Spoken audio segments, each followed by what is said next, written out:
A $5 bill.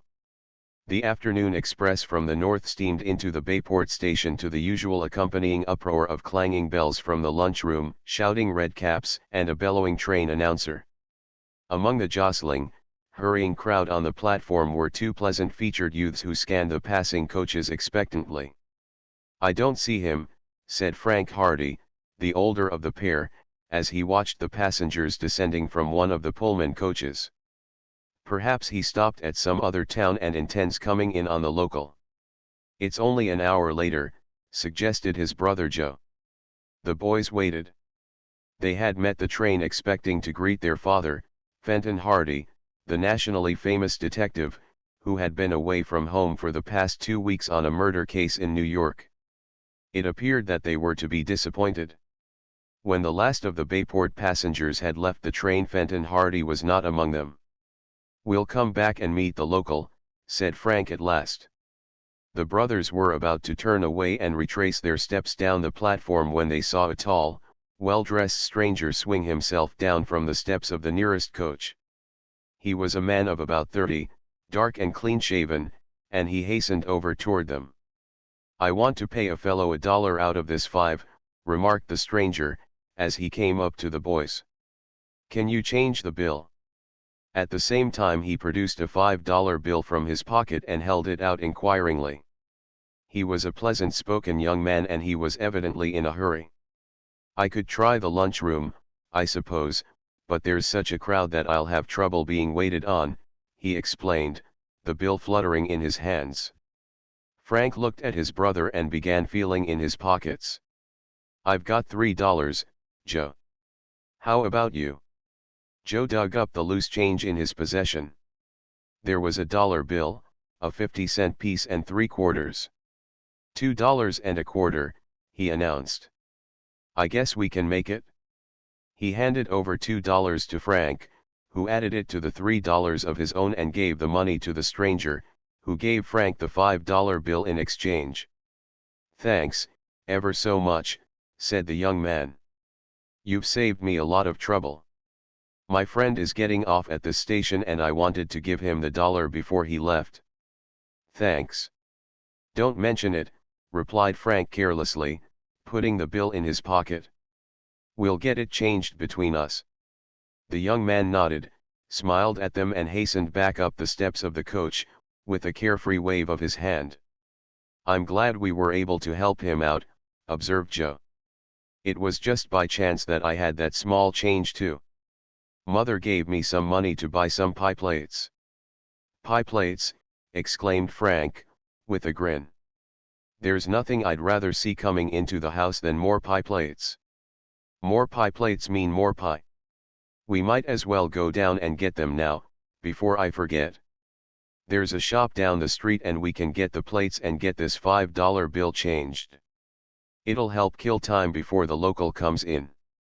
The two lads went down the platform, out through the station to the main street of Bayport, basking in the summer sunlight. They were healthy, normal American boys of high school age. Frank, being a year older than his brother, was slightly taller. He was slim and dark, while his brother was somewhat stouter of build, with fair, curly hair.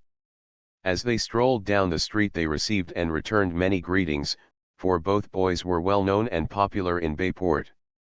Before they reached the store they heard the shriek of the whistle and the clanging of the bell that indicated that the express was resuming its southward journey. "Our friend can travel in peace," remarked Frank. "He got his 5 changed anyway. And the other fellow got his $1. Everybody's happy." They reached the store and paused outside the entrance to examine an assortment of baseball bats, discussing the relative merits and weights of each, then poked around in a tray of mitts, trying them on and agreeing that none equaled the worn and battered mitts they had at home. Finally they entered the shop, where they were greeted by the proprietor, a chubby and genial man named Moss. Mr. Moss was sitting on the counter reading a newspaper, for business was dull that afternoon, but he cast the sheet aside when they came in. "Looking for clues?" he asked humorously, as they came in. As sons of Fenton Hardy, and as amateur detectives of some ability in their own right, the boys were frequently the butt of jesting remarks concerning their hobby, but they invariably took them in the spirit of good-natured raillery in which they were meant. "No clues here," continued Mr. Moss. "You won't find a single, solitary clue in the place. I had a crate of awfully nice bank robbery clues in yesterday, but they've all been snapped up. I expect some nice murder clues in tomorrow morning, if you'd care to wait that long. Or perhaps you'd like me to order you a few kidnapping clues. Size 8.5, guaranteed not to wear, tear or tarnish." Mr. Moss rattled on, with an air of great gravity, burst into a roar of laughter at his own joke, then swung his feet against the side of the counter. "Well, boys, what'll it be?" he asked, rubbing his eyes, as the two brothers grinned at him. "What can I do for you?" "We want some pie plates," said Joe.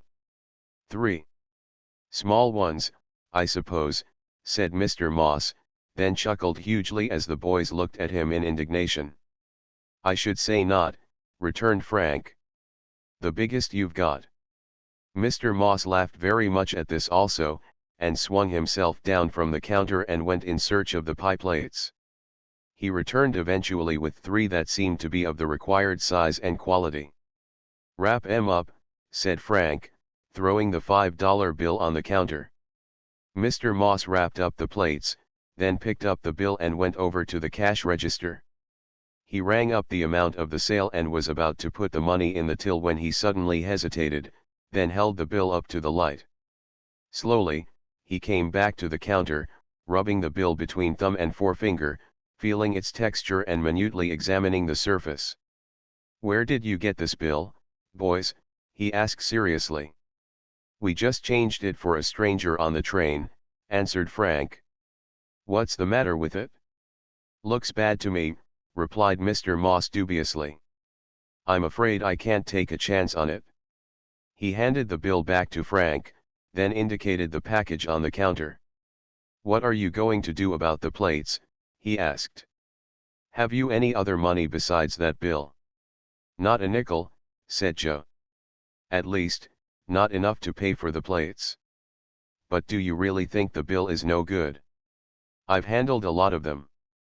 It doesn't look good to me. I tell you what you'd better do. Take it over to the bank across the street and ask the cashier what he thinks of it." The boys looked at one another in dismay. It had never occurred to them that there might be anything wrong with the money. Now it dawned on them that there had been something suspicious about the affable stranger's request. Had they really been victimized? "We'll do that," agreed Frank. "Come on, Joe. Keep those plates for us, Mr. Moss. If the bill is bad, we'll be back with some real money later on." They crossed the street to the bank and went up to the cashier's cage. They knew the cashier well and he smiled at them as Frank pushed the $5 bill under the grating. "Want it changed?" he asked. "We want to know if it's good, first." The cashier, a sharp-featured, elderly man with spectacles, then took a sharp glance at the bill. He pursed up his lips as he felt the texture of the paper. Then he flicked the bill across to them again. "Sorry," he said. "You've been stung, boys. It's counterfeit." "Counterfeit," exclaimed Frank. "You aren't the first one who has been fooled. There's been a lot of counterfeit money going around the past few days. It's very cleverly done and it's apt to fool anyone who isn't used to handling a lot of bills." "Where did you get it?" "A fellow got off the train and asked us to change it for him." The cashier nodded.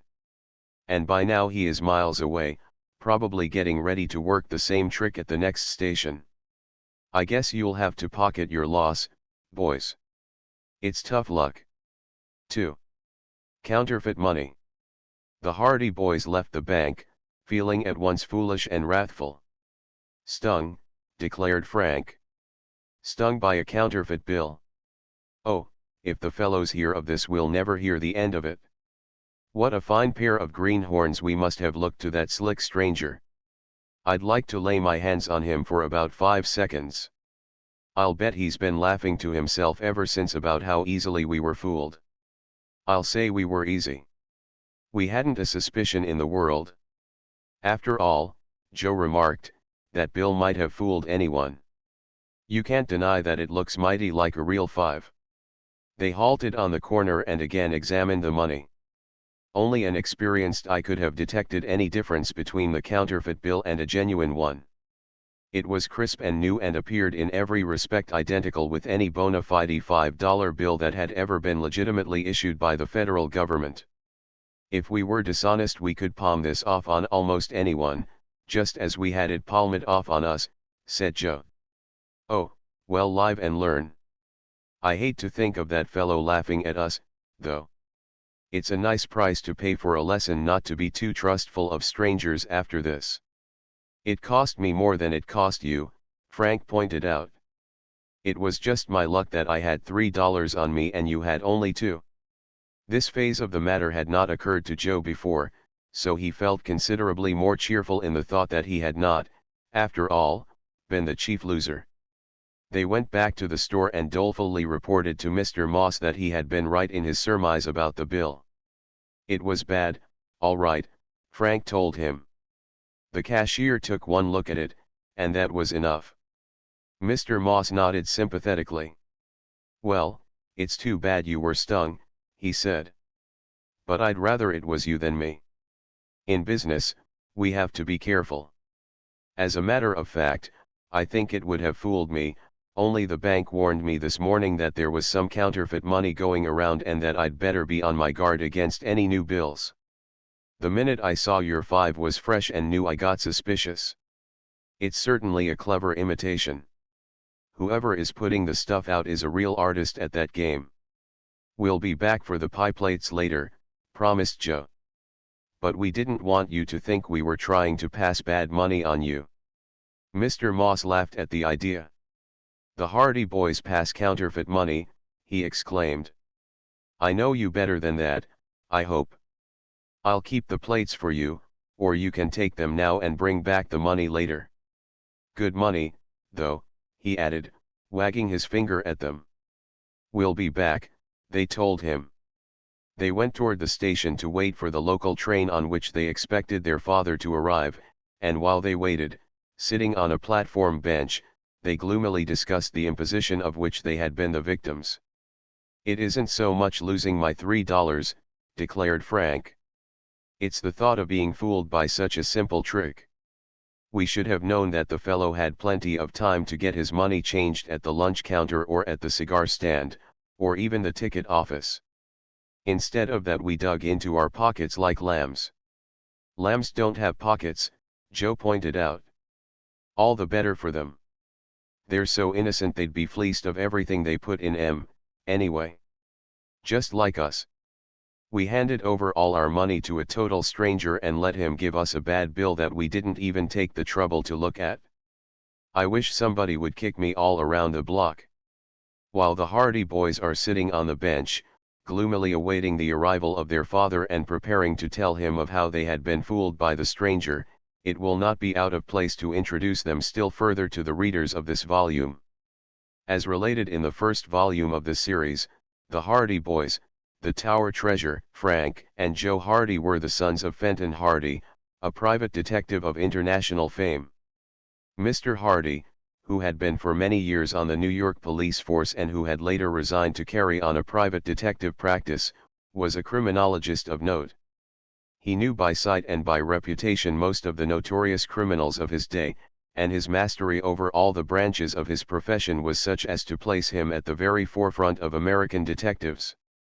So great had been the demand for his services in solving the mysteries of crimes that had baffled the detective forces of other cities that he had found it much more lucrative to carry on a practice of his own than to remain attached to the service in any one city, even such a city as the great American metropolis. Fenton Hardy, with his wife, Laura Hardy, and their 2 sons, Frank and Joe, had accordingly moved to Bayport, a city of about 50,000 inhabitants, situated on Barmouth Bay, on the Atlantic Ocean. There Frank and Joe had gone to school until now they were in the Bayport High School. Both boys were fully conscious of the fame of their father and were eager to follow in his footsteps, although their mother had expressed a desire that they fit themselves for some less hazardous and more conventional profession.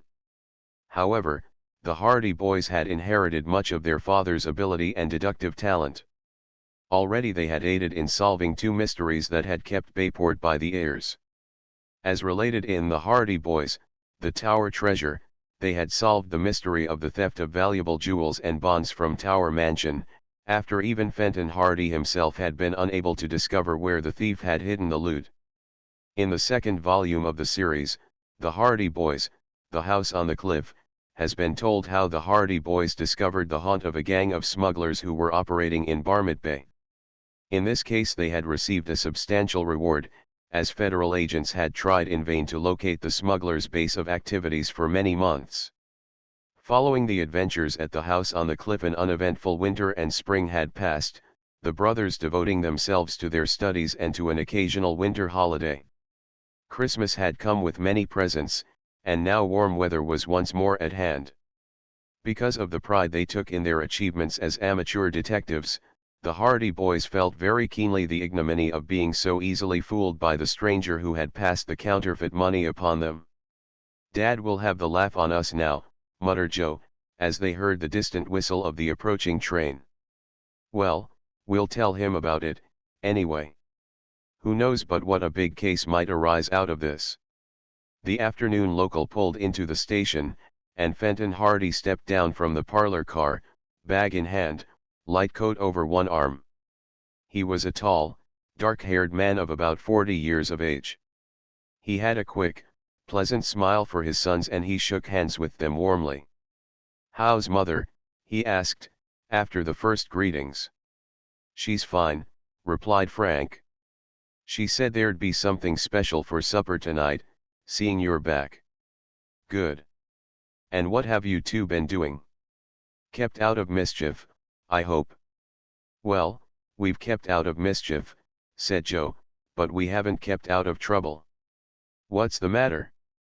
"We just got fooled by a smart stranger who stepped off the express. It cost us $5. "How did that happen?" "He asked us to change a $5 bill for him." "Ah, ha," exclaimed Fenton Hardy, raising his eyebrows. "And what then?" "It was counterfeit." Mr. Hardy looked grave. "Have you got it with you?" "Yes," answered Frank, producing the bill. "I don't think we can be blamed such an awful lot for being fooled. It certainly looks mighty like a good one." Fenton Hardy put down his bag and examined the bill closely for a moment.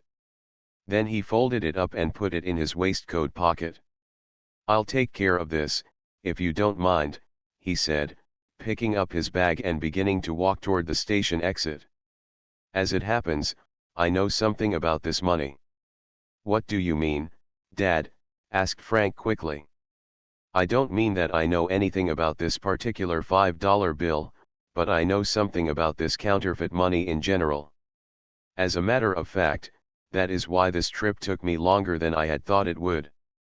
When I finished the case that originally took me away, the government called me in on this counterfeit money case. Is there a lot of it going around?" "Too much. Within the past few weeks the East has been flooded with it, and the circulation seems to be spreading. There seems to be a central counterfeiting plant somewhere, with experts in charge of it, and they are turning out imitation bills so clever that the average person can hardly detect them. The federal authorities are worrying a great deal about it. And this is one of the bills. It looks just like some of the others that have been turned in, although chiefly they have been dealing in 10s and 20s. The man who stepped off the train was probably one of their agents, trying to convert as much of the counterfeit money into good cash as he could. When he saw that you were only boys, he thought there would be a better chance of getting change for $5 than 10. Then, of course, he may only have been someone who had been fooled by the counterfeit and decided to get rid of it by passing it on to someone else. I wish he had asked us to change one of his counterfeit 10s, instead," mourned Joe. "We would have been $5 to the good." 3. The Hardy boys at school. If the boys had any lingering hopes that their school chums would not hear of the manner in which they had been fooled, These hopes were quickly removed next morning. Scarcely had Frank and Joe ascended the concrete steps of Bayport High than Chet Morton, a stout chubby boy of about 16, one of their closest friends, a lad with a passion for practical jokes, came solemnly toward them with a green tobacco coupon in his hand. "Just the fellows I'm looking for," he chirped. "My great-grandmother just died in Abyssinia and I'm trying to raise the railway fare to go to the funeral. How about changing this 100? There was a roar of laughter from about a dozen boys who were standing about, for Chet had evidently acquainted them all with the affair of the previous day. How he had learned of it, Frank and Joe could not imagine. They grinned good-naturedly, although Joe blushed furiously. "What's the matter?" asked Chet innocently. "Can't you change it? You don't mean to tell me you can't change my $100 bill? Please, kind young gentleman, please change my $100 bill, for if you don't I'm sure nobody else will and then I won't be able to go to my great-grandmother's funeral in Abyssinia." He wiped away an imaginary tear. "Sorry," said Frank gravely. "We're not in the money-changing business." "You mean you're not in it anymore," pointed out Chet. "You were in the business yesterday, I know. What's the matter? Retire on your profits?" "Yes, we quit." "I don't blame you." Suddenly Chet struck an attitude of exaggerated surprise. "Why, bless my soul, I do believe this bill is bad." He peered at the flimsy tobacco coupon very closely, then whipped a small magnifying glass from his pocket and squinted through it. At last he raised his head, with a sigh. "Yes, sir, it's bad. It's counterfeit. One of the cleverest counterfeits I ever saw. If it hadn't been for the fact that there is no $100 mark on it and if it hadn't been that there is a picture of the president of the El Ropo Tobacco Company instead of George Washington, I'd have been completely fooled. Isn't it lucky that you boys didn't change it for me? Isn't it lucky? Congratulations, young sirs. Congratulations." He shook Frank and Joe warmly by the hand, in the meantime keeping a very solemn face, while the other lads surged about in a laughing group and joined in the kidding. They jested unmercifully about the incident of the counterfeit $5, but the Hardy boys took it all in good part. The news had leaked out through Mr. Moss, who had told Jerry Gilroy, one of the Hardy boys' chums, about the affair just a short while after they had left the store the previous afternoon. Jerry had lost no time acquainting Chet and the others with the details. "If you keep on changing money for strangers you won't have much left out of those rewards," declared Phil Cohen, a diminutive, black-haired Jewish boy who was one of their friends.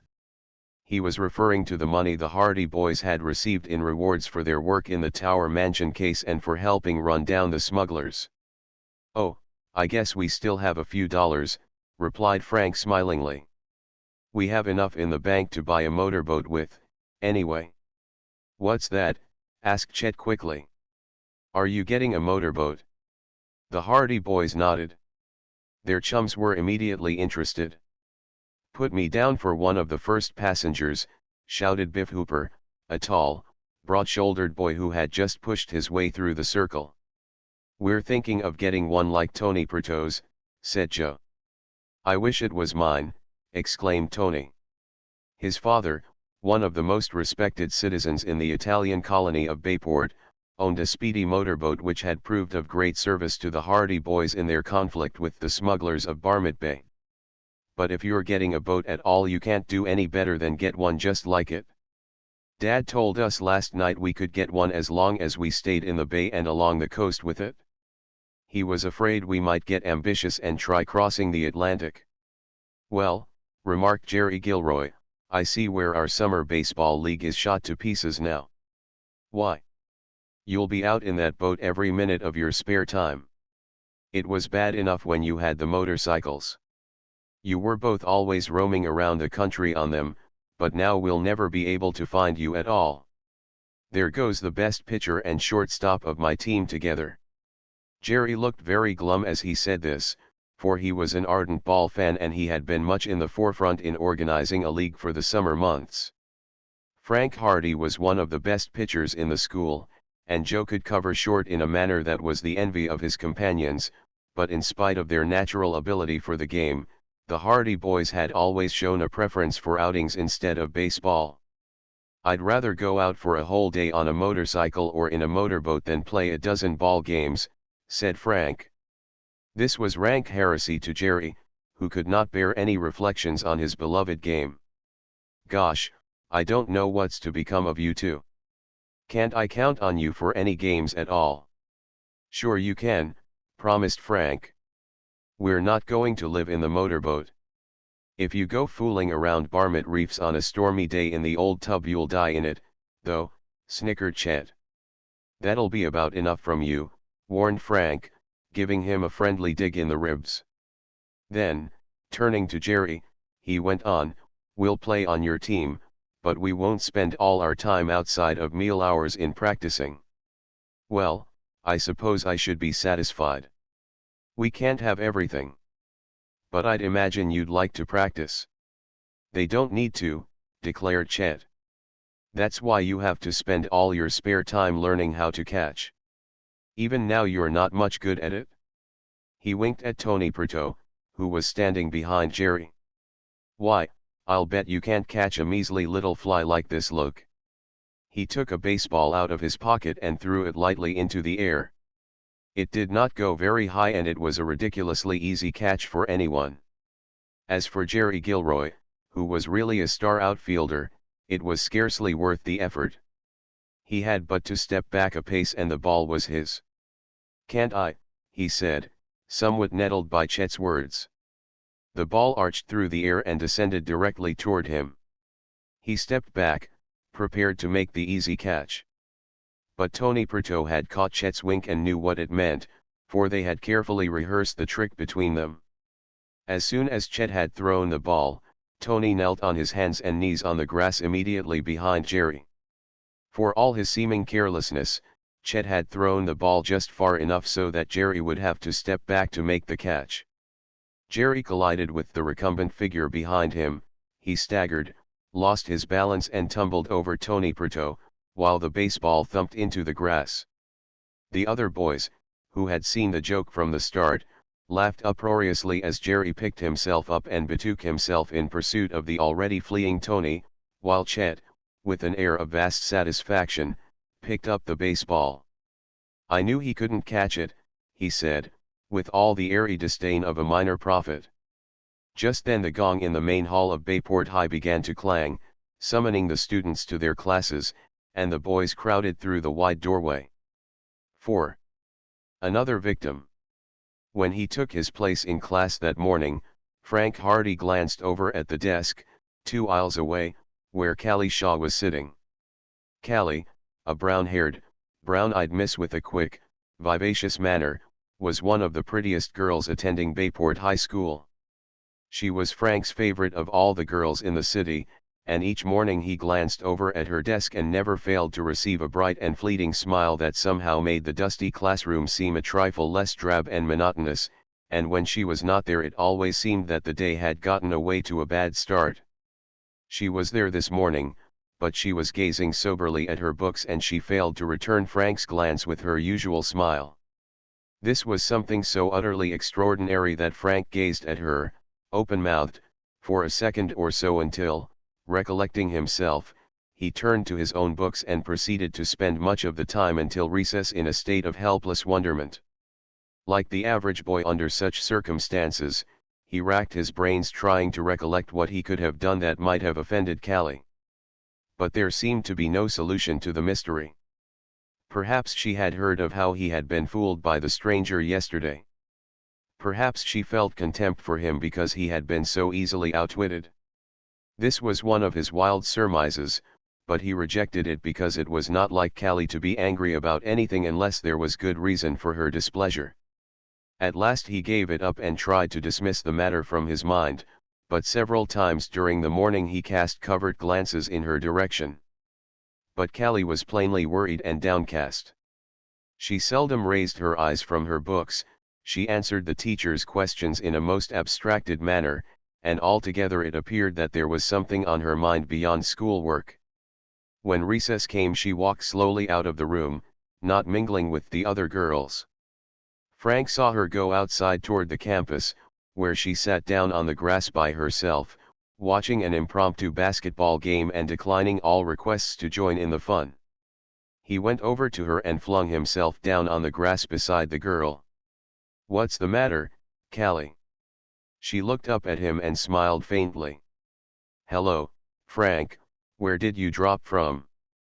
I've been sitting right across from you in school all morning and this is the first time you've noticed that I'm alive."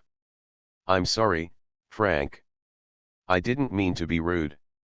I've got something on my mind this morning, that's all." "Trouble?" She nodded. "What about?" "Money." He was puzzled by this remark. Callie lived with her cousin, Miss Polly Shaw, the proprietor of a beauty parlor in the city, and although Miss Shaw was not rich, she made a comfortable living. Therefore, when Frank heard Callie say that she was worried about money, he was naturally puzzled.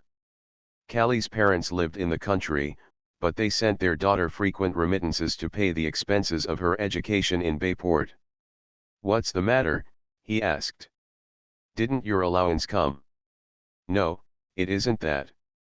I'm all right. It's Polly. She lost some money. More than she could afford." "Lost some? How was that?" "She lost $50 last night." Frank whistled. "Whew. That's a lot of money." "It certainly is. The worst of it is that Polly had just made the final payment on some new electrical fixtures in the shop and it had left her pretty short of cash. I feel bad about it for her sake." "How did it happen?" "A woman came into the store last night and bought some beauty preparations, quite a large order. It amounted to about $12 and she had nothing less than a $50 bill in her purse. Polly had that much money in the till, for it was near the end of the day, and she didn't like to lose the order, so she changed the bill." Frank nodded soberly. He knew now what had happened. "And the money was counterfeit," he said. "Why, how did you know?" exclaimed Callie. "I was fooled yesterday myself." Frank then went on to tell Callie how he and Joe had been victimized by the stranger on the station platform. "Dad says there is a lot of this counterfeit money being circulated," he said. "They certainly aren't losing much time in getting rid of it around Bayport. Gee, first a 5 and now a 50.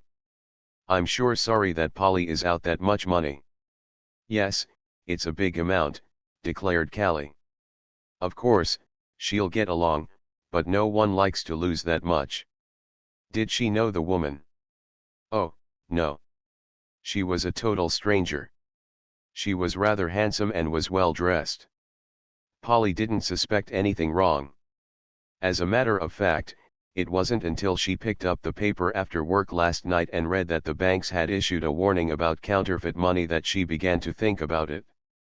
So she called up Mr. Wilkins, who works in one of the banks, and he came over and took a look at the bill. He said right away that it was no good, although he admitted it was so cleverly done that anyone might be fooled by it. Just what they said about my 5. Did Polly tell the police?" "I suppose she has told them by now. But she gave me the bill and asked me to turn it over to your father." "Good. Dad happens to be working along those lines just now. Have you got the bill with you now?" "It's in my purse in the cloakroom. I'll let you have it at lunch hour."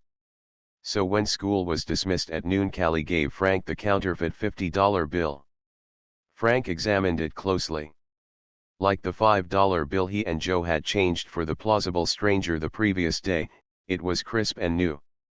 Frank had seen very few $50 bills in his life, either genuine or otherwise, but he realized that this specimen was a very good imitation.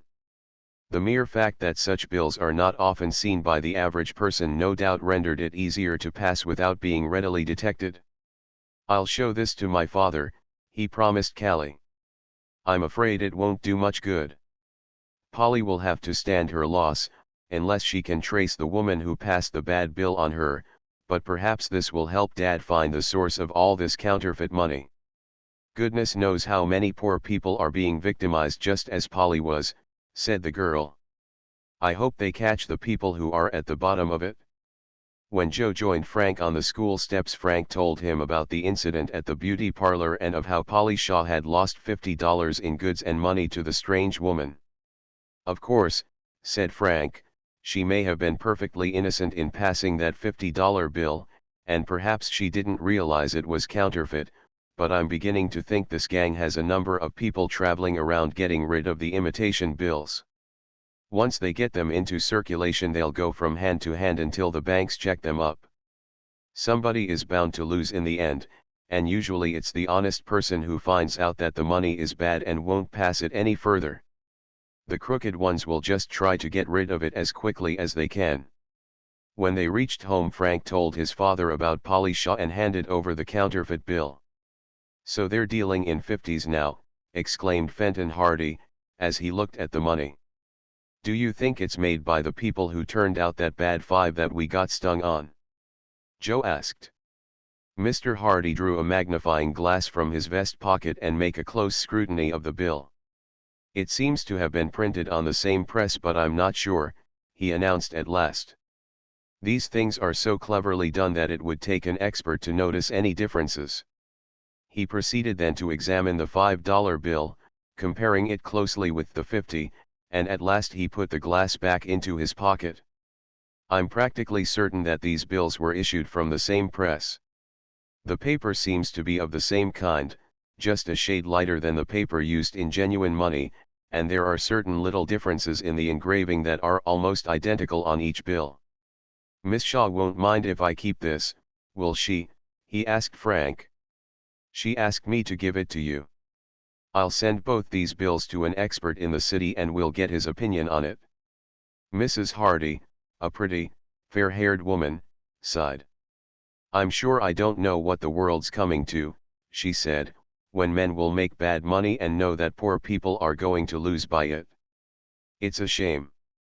There's nothing some of them won't stop at when it comes to filling their own pockets, declared her husband.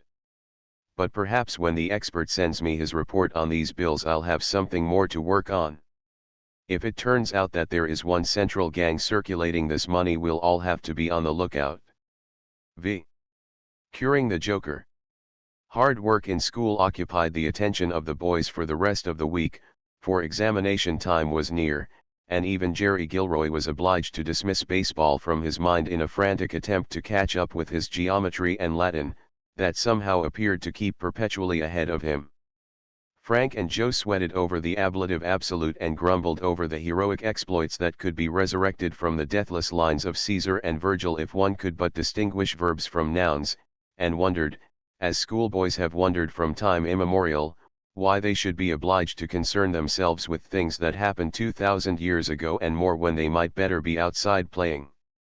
When Friday night came, they emerged from the haze of declensions and vocabularies, axioms and theorems, equations and symbols in which they had been engulfed all week, and decided that Saturday should see them as far away from school as possible.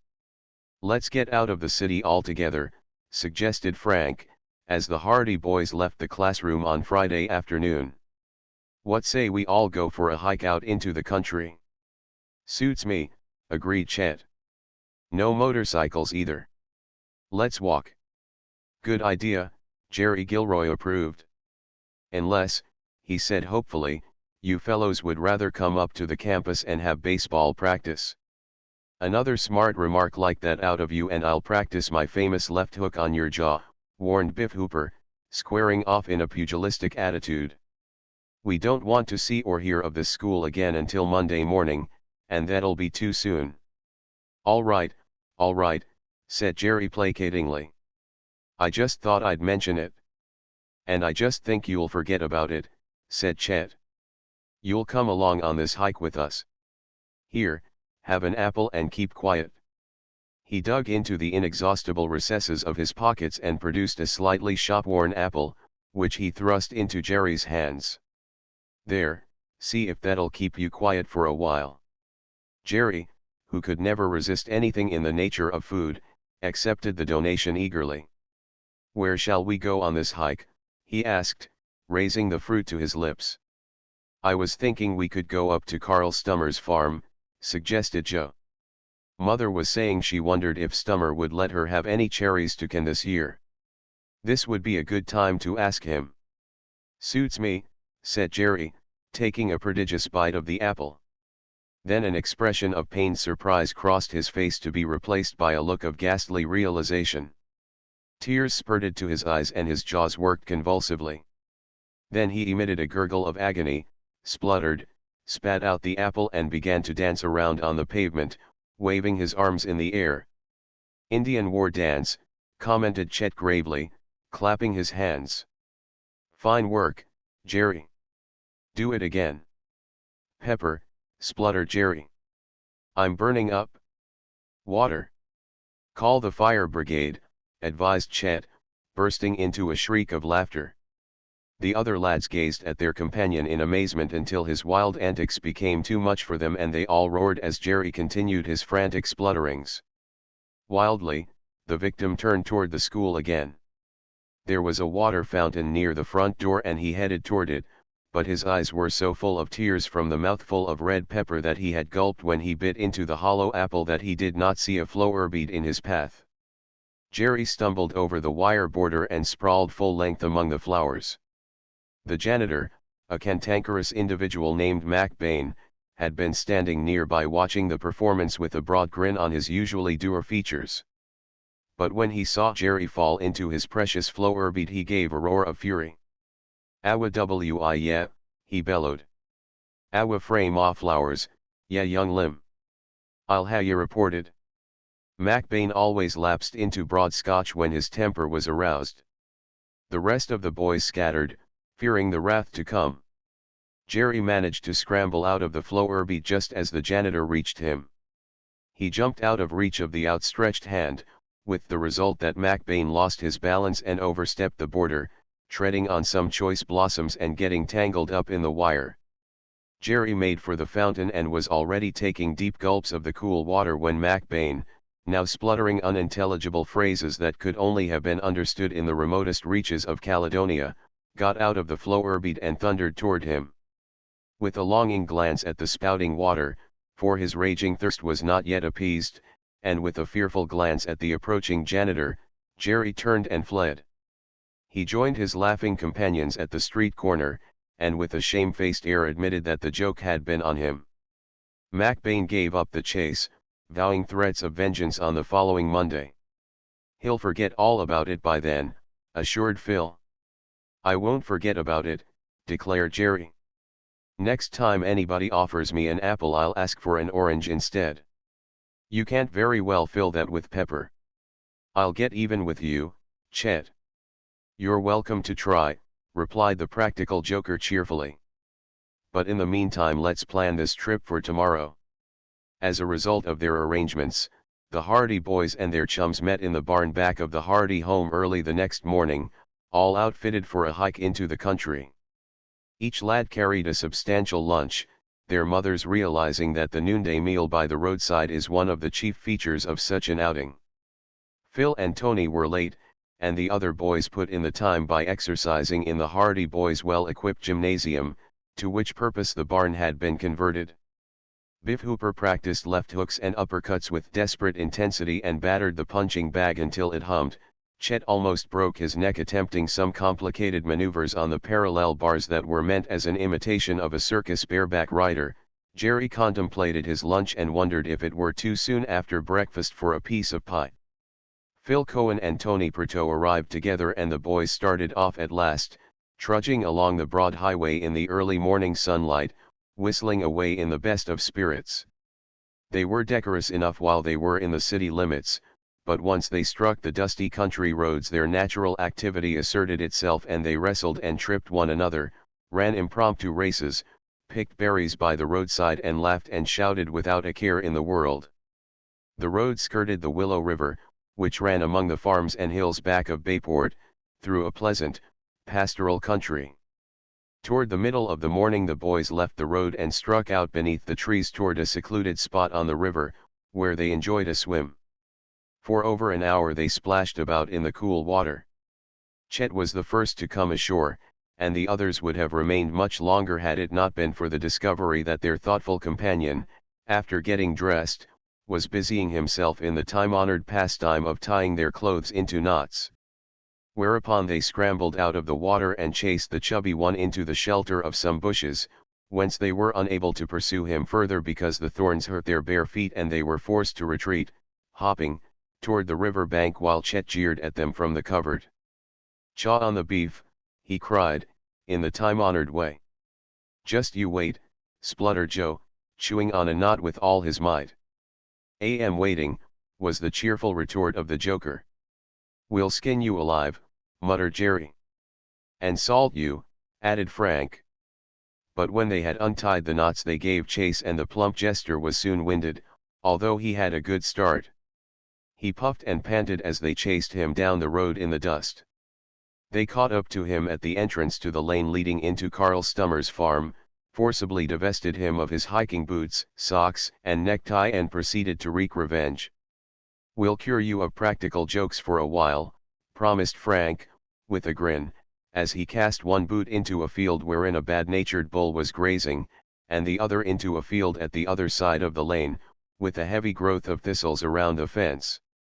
"See if you're as good at untying knots as you are at tying them," added Jerry, as he twisted Chet's necktie into a veritable Chinese puzzle.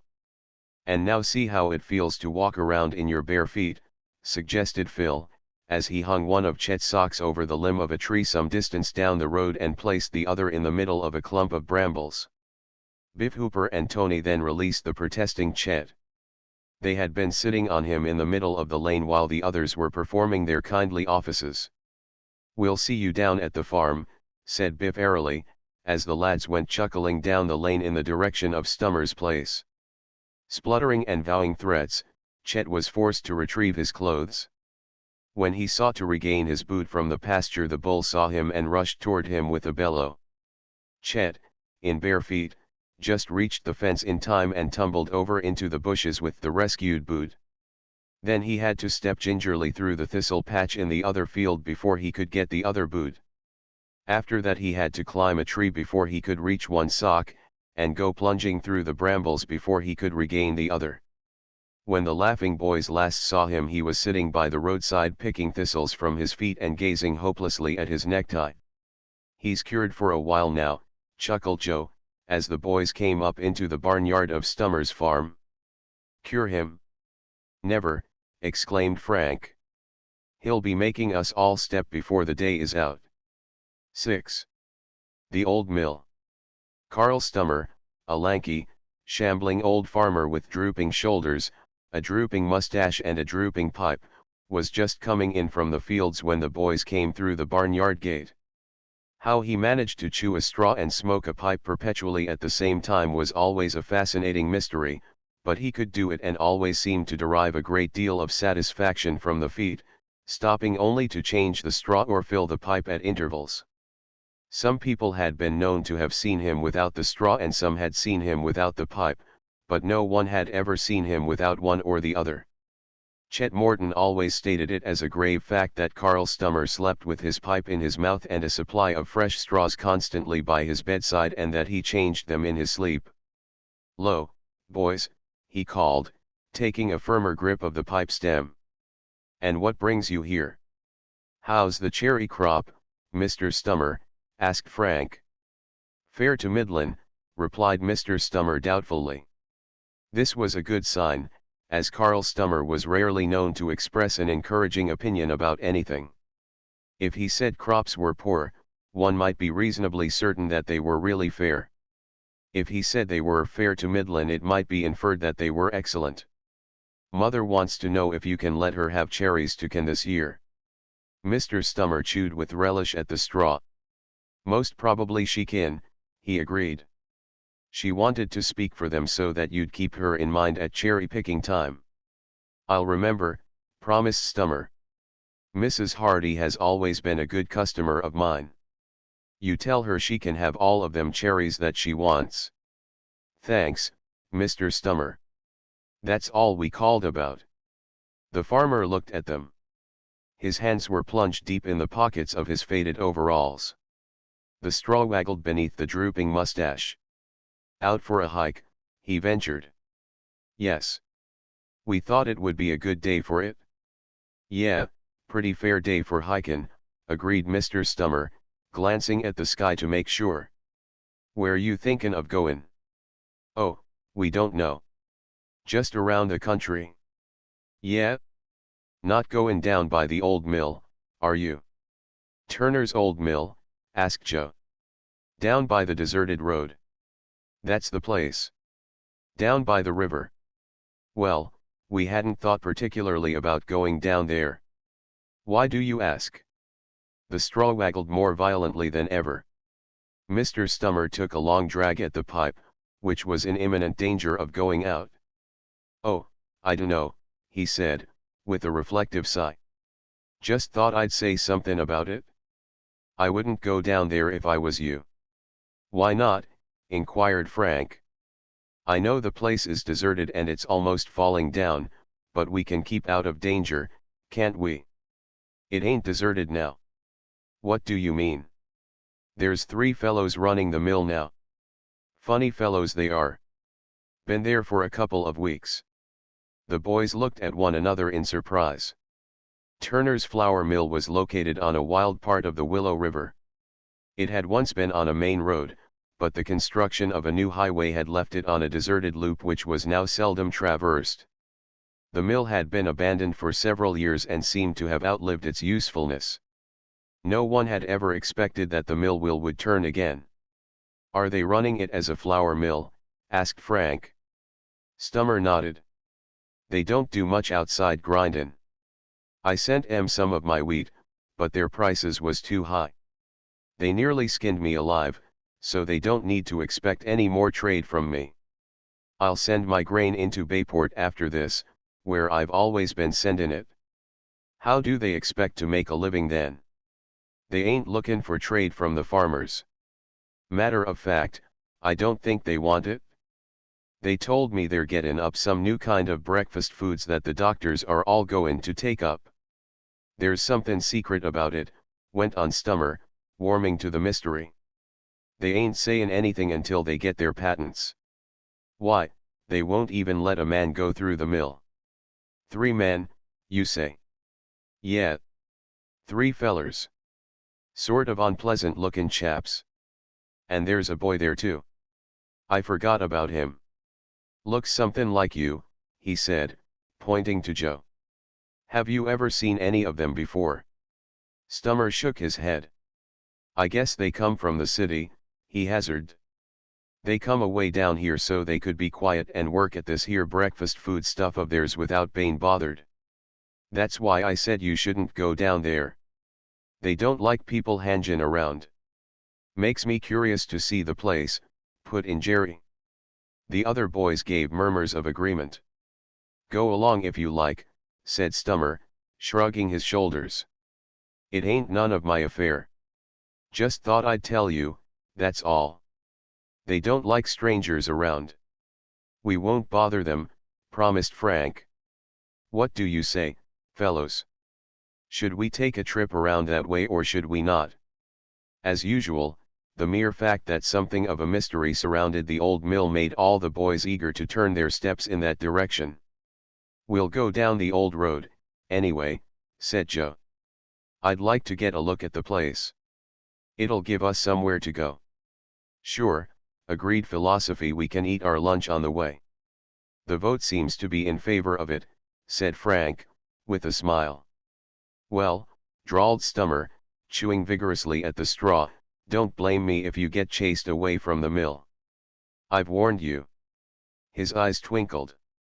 His whole purpose in telling the lads of the mystery that surrounded the mill had been to send them in that direction, for he realized the attraction the place would have for the boys when they knew that the mill was running again.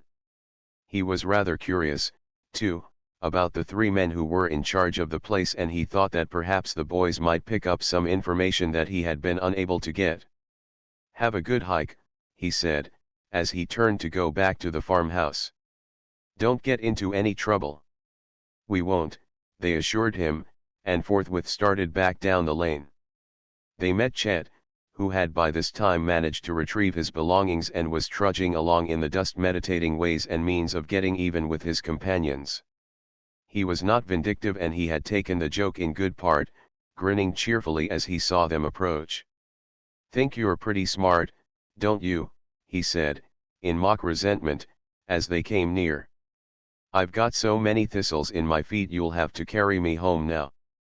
With that he began to limp in an exaggerated manner, as though he had been completely crippled by his efforts to regain his socks and shoes.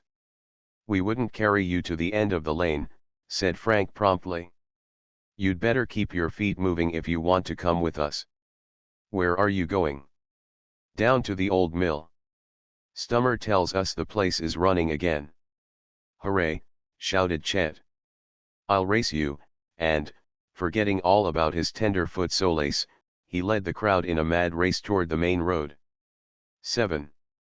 In the mill race. An hour later, the Hardy Boys and their chums reached the vicinity of the old mill. They had lunch in the shade of the trees along the deserted road, and it was early in the afternoon when they arrived at the top of the hill that overlooked the river. The old mill was a sturdy structure that had once been strong and imposing but was now weather-beaten and showed the ravages of the years. The mill wheel turned slowly, creaking painfully as though it objected to being forced to labor again after its long rest. Outside the front door, they could see 3 figures, 2 men and a boy. At that distance it was impossible to distinguish their features, but as the lads descended the hillside and drew closer they saw that the men were middle-aged fellows, far from reassuring in appearance.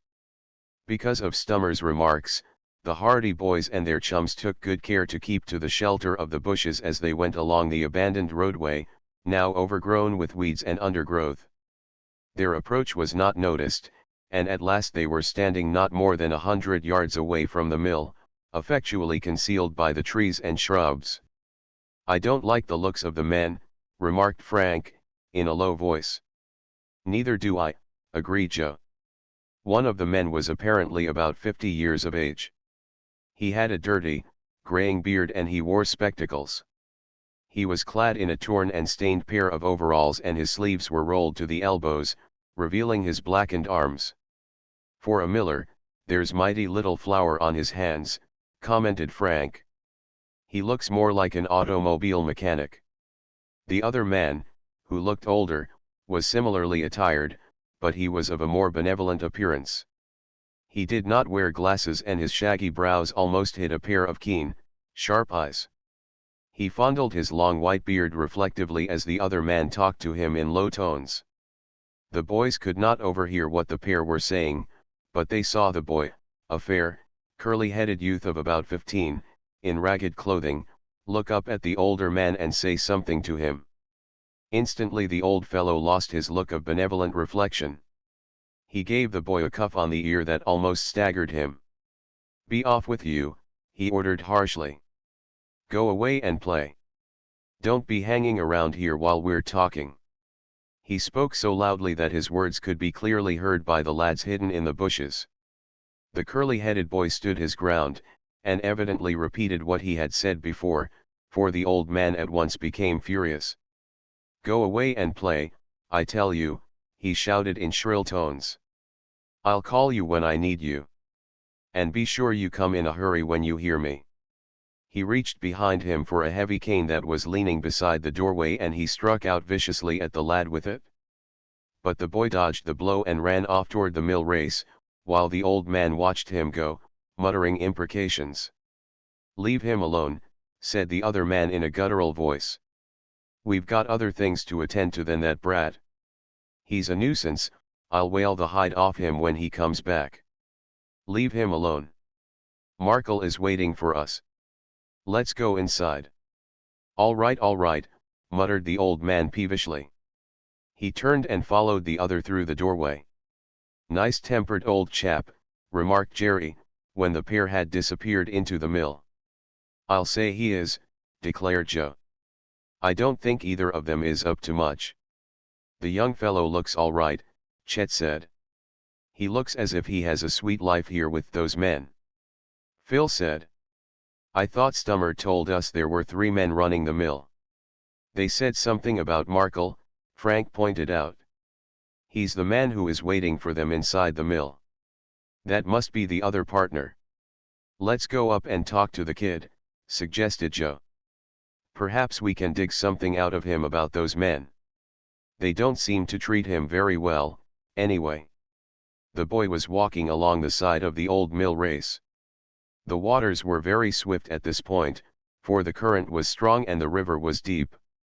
The boy was trudging along the weather-beaten planks, with his hands in his pockets, looking very disconsolate.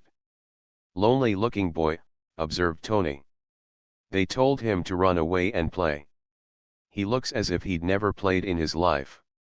"We'll go over and talk to him," Frank decided. "If those old chaps say anything to us about being around here, we'll ask them to quote some prices on having some milling done."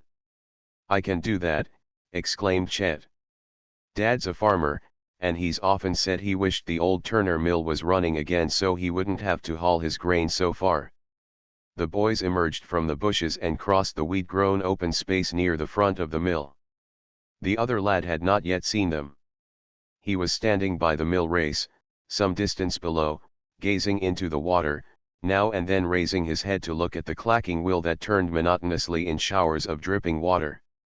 "I'm curious about this patent food story," Frank said. "It's queer there wasn't anything in the papers about it. Nobody except the farmers, like Stummer, seems to have heard about the mill being taken over." "Oh, probably they want to keep it to themselves until everything is ready," Jerry pointed out. "I'll bet you're beginning to see some kind of mystery in this already, Frank. Chances are we'll just get kicked off the premises for our pains." "Oh, I don't think there's any mystery about it," said Frank, with a smile. "But I'm just curious to know what it's all about." "No law against that," Phil agreed. "If this breakfast food invention of theirs turns out to be something wonderful that makes us all live about 20 years longer, we can say we were among the very first to know about it."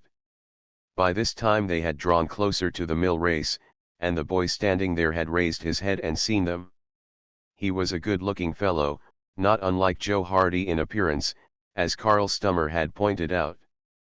But his face was pinched and drawn and there was a melancholy expression in his eyes.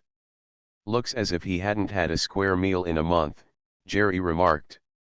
The boy turned and began to move toward Frank and Joe. He had gone only a few paces, however, when they saw him suddenly stumble. He had stepped upon a loose stone that had rolled from beneath his foot.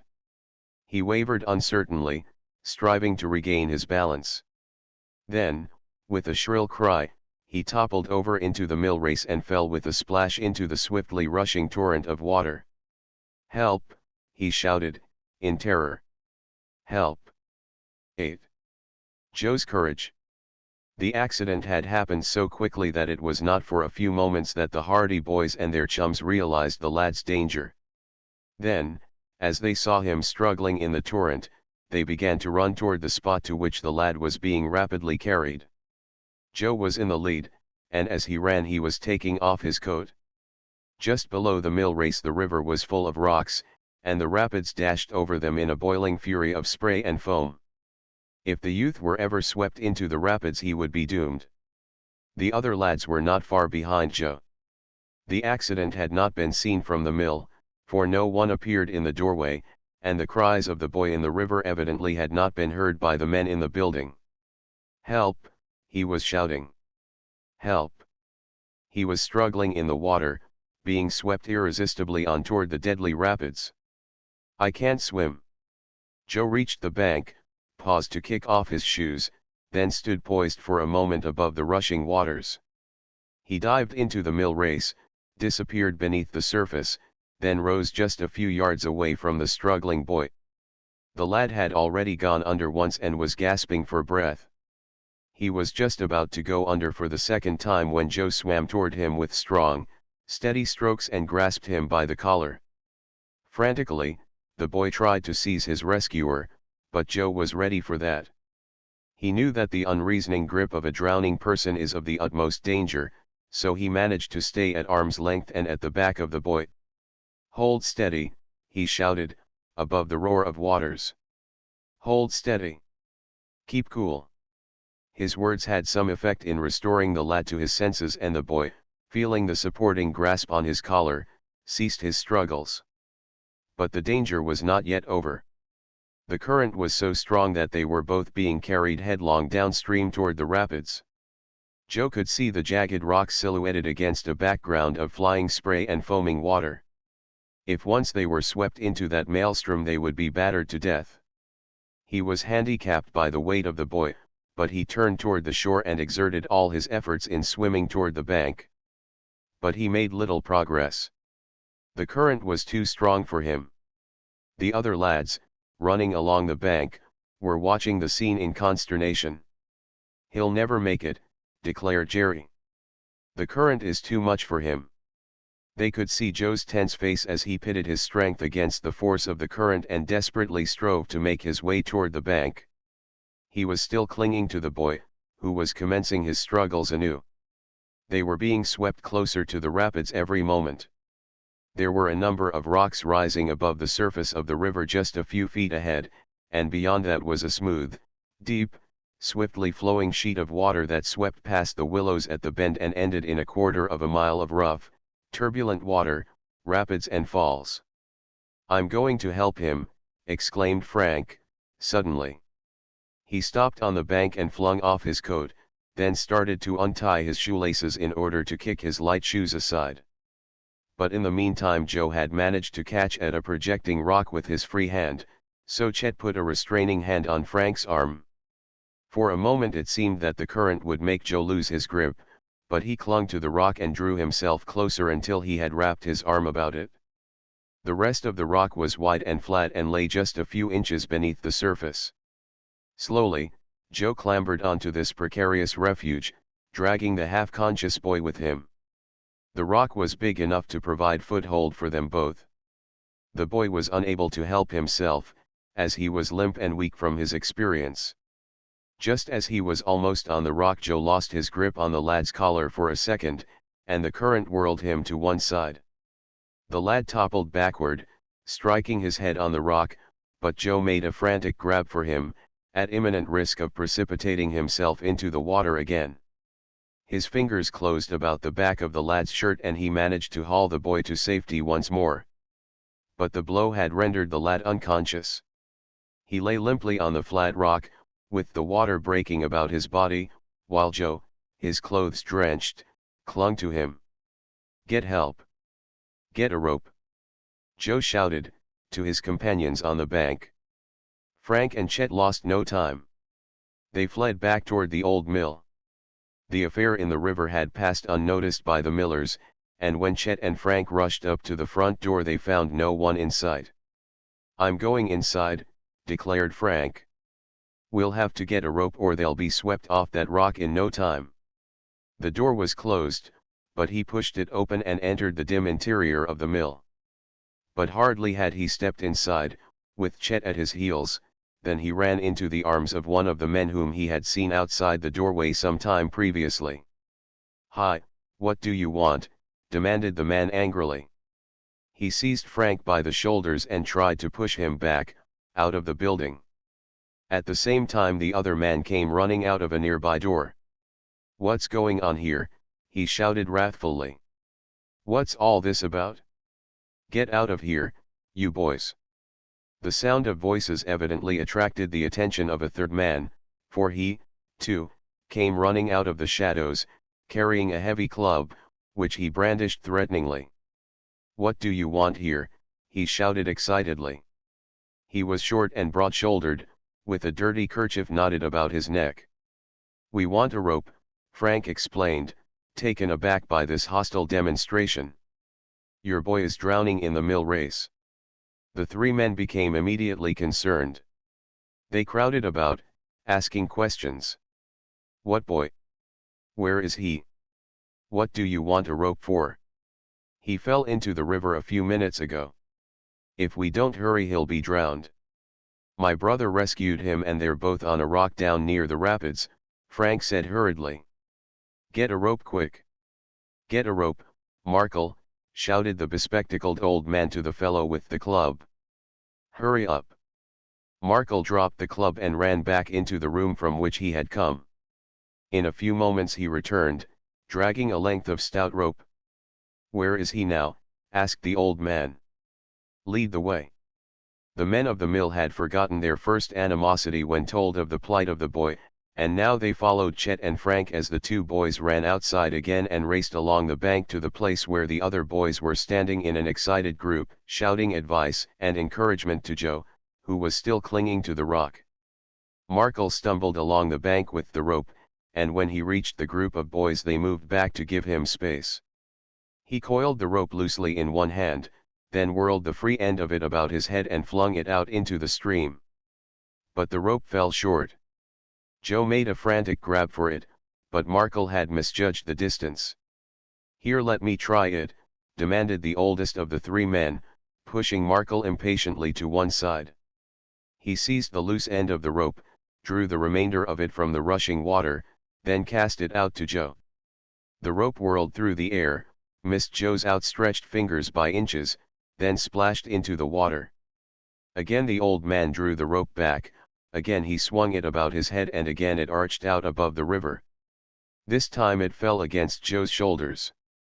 The youth, still clinging to the unconscious form on the rock, hastily grabbed at it, seized it, and began hastily tying it about his shoulders, underneath his arms. He was handicapped by the fact that he had but one arm free, but at last he had the rope securely knotted. The old man was greatly excited. He had noticed that the boy had not moved and that Joe had to cling to him to keep him from being swept off the rock. "Lester," he shouted. "Lester! Are you all right?" "He hit his head on a rock and it knocked him out," explained Jerry. "I don't think he's badly hurt." At that moment Joe looked up and waved to them, as a signal that they could begin towing him ashore. He tightened his hold on the unconscious boy, then eased himself off the rock. The old man, Frank, and Markle seized the end of the rope, and as Joe released his hold of the rock they began to pull. The rope was an old one, and Frank noticed, with alarm, that it was worn and frayed. Would it hold? The figures in the water bobbed up and down in the waves, sometimes submerged completely. Bit by bit, they were drawn toward the bank. But their combined weight and the strength of the current proved too much for the rope. When they were but a few yards from shore the rope abruptly snapped. The men and the boys on the bank staggered back as the loose end of the rope spun through the air. Joe and Lester were swept away in the swift current. 9. The rescue. Frank Hardy had seen that the rope was insecure. He had already laid a plan of action in case the rope broke. The rapids were just around the bend in the river. The stream was narrow at that point and willow trees overhung the bank. The moment the rope broke, Frank leaped into action. He stumbled free of the group and raced along the river bank toward the willows. He could see Joe struggling helplessly in the swiftly flowing stream, and he knew that if the current once carried him beyond the willows his brother would be doomed. No human being could live in those tossing rapids. Could he reach the trees in time? Would the current carry Joe and Lester close enough to the bank to enable him to rescue them? Would he be able to hold them until help arrived? The bank suddenly dipped and he hurried down the grassy slope toward the willows. He was still in advance of the struggling figure in the stream, and he knew that he had a chance, although it was but a slim chance at best, of rescuing his brother and the strange boy. He reached the willows at last. They grew out over the smooth and rushing water. Frank ran to the edge of the soggy bank, grasped one of the trees, and leaned out over the stream. So far, luck was with him, for Joe was still a few yards away. But he was still too far out in the water to enable Frank to grasp him as he passed. But Joe had guessed Frank's intention. As well as he could, in spite of the fact that he was handicapped by the weight of the unconscious Lester, he tried to struggle closer toward the shore. The current was with him, for it swung close to the bend at this point and it swept Joe directly beneath the overhanging willow to which Frank was clinging, steadying himself with his feet on the bank. As Joe was swept beneath him, Frank reached far down. For one breathless second he thought he had missed his brother's outstretched hand. Then their fingers met and he gripped Joe tightly, hanging onto him with all his strength. The willow bent and swayed beneath the added weight, but Frank held firm. The muscles of his arm ached with the strain and he knew that he could not hold out long, but already he could hear shouts and the sounds of running feet that told him the others were coming to the rescue. "Hang on. We're coming," Chet was shouting, and a moment later Frank heard his chum threshing through the bushes. Phil and the others were close behind. With his companions clinging to him, Frank managed to drag Joe ashore, still grasping the clothes of the unconscious boy. Dripping wet, Joe scrambled up on the bank, and together they carried Lester out of the willows onto the grass. First aid was immediately rendered. Lester was not seriously hurt. He had swallowed a great quantity of water and the blow on the head had stunned him, but after a while he stirred and opened his eyes. The old man looked relieved, although the other two men watched the scene with indifference. When Lester was finally able to sit up, his first question was, "Who saved me?" Frank indicated his brother. "Joe did." Lester struggled to his feet and gratefully shook Joe's hand. "I don't know how to thank you," he said simply. "But you know I'm grateful. I would have been drowned if it hadn't been for you." Joe was embarrassed. "It was him, really," he said, indicating Frank. "If it hadn't been for him we'd have both been in the rapids by now." Lester grasped Frank by the hand. "I have both of you to thank, then. You risked your lives for me." The old man nodded. "It was brave work," he said reluctantly. "I'm mighty thankful to you boys for saving the lad. And after this," he said harshly to Lester, "stay away from that mill race. I've told you 50 times that you're liable to get drowned fooling around there. Next time you mightn't be so lucky." "I'm sorry, Uncle Doc," answered the boy. The party made their way back toward the mill and the boys were conscious of the sullen glances of the two men who were with Uncle Doc. It was clear that the pair wished the lads would go away. "Better take the kid inside and let him dry his clothes," advised Markle roughly, gesturing to Lester. "We'd better get back to work." Joe's clothes were soaked, but the offer evidently did not include him. "Have you got a fire in the mill?" he hinted hopefully. Uncle Doc glanced at Markle, who shook his head in a surly manner. "No," he answered. "Lester can go to bed until his clothes dry. My own clothes are pretty wet." Markle affected not to hear this remark, but hastened on toward the mill. "When did you take over the mill?" asked Frank of the old man. "A few weeks ago." "What are your prices for milling?" asked Chet. "My father was saying the other day that he wished the old Turner mill would open again. If he had known you were running the place he would have been over by now. He can put a lot of trade your way." Uncle Doc hesitated and glanced at the other man. "You'd better talk to him, Kurt." "Our prices are pretty high," said Kurt shortly. "We're making breakfast foods, chiefly. But don't you need grain? We're pretty well stocked up." "What are your milling prices, anyway?" persisted Chet. Kurt thought for a moment, then gave Chet a list of prices which were so greatly in excess of those charged by the Bayport mills that they were prohibitive. "Why, that's higher than Dad would want to pay," Chet said. Uncle Doc shrugged his shoulders. "Take it or leave it. We ain't a skin for his trade." "You won't get it?" "Not at those prices." It was quite evident that Uncle Doc and his strange associates were not desirous of encouraging any outside trade for the old mill. However, Frank realized that the men had a right to manufacture patented food in secret if they wished, so he nudged Chet as a signal against any further questions. They had reached the door of the mill by now, and Markle hustled Lester inside before he had a chance to say anything further to the boys, although the lad cast an appealing glance behind as though he would have liked again to express his thanks to his rescuers. "Where do you fellows live?" asked Kurt, peering at them from under his shaggy eyebrows. "Bayport. You're a long way from home." "We're just on a hike," explained Frank. "We just thought we'd come around this way. You'll be late for supper if you don't hurry back." This broad hint was not lost on the boys. It was clear that the men wanted to get rid of them. "I guess we'll be on our way. We'll go in for a swim farther up the river so Joe can have a chance to dry his clothes." This seemed to remind Uncle Doc of the fact that Joe had, after all, saved Lester's life. He reached for his pocket. "I'd like to reward you for saving the lad," he said, becoming suddenly affable. Joe shook his head, and when Uncle Doc took two $5 bills from his pocket and offered them to the boys, one to Frank and the other to Joe, they disclaimed any intention of accepting money for what had plainly been their duty. But no sooner had Uncle Doc extended the bills than the other man, Kurt, gave a muffled exclamation and stepped forward. He snatched the money from Uncle Doc's hands and quickly turned around, with his back to the boys. The interruption was only of about a second's duration, for Kurt at once wheeled about and again extended the money. He gave a short, nervous laugh. "My mistake," he said. "I thought he was only offering you $1 each. You deserve 5.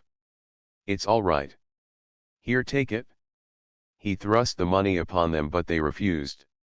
Kurt did not press the point. He put the bills back in his own pocket. "All right. If you won't, I suppose there's no use arguing," he said, with evident relief. "But we're very grateful to you just the same. Well, Doc, what say we get back to work?" he continued, turning to his companion. Uncle Doc turned away and went back into the mill with Kurt. "It's plain they don't want us hanging around," said Joe, with a rueful glance at his clothes. "Let's go on up the river so I can throw these clothes over a hickory limb and get 'em dried out before we start back home." X. The new boat. A week went by, a week in which the Hardy boys and their chums again wrestled with refractory Latin phrases and geometrical problems, as the examinations drew near. There was little time for fun, even outside school hours.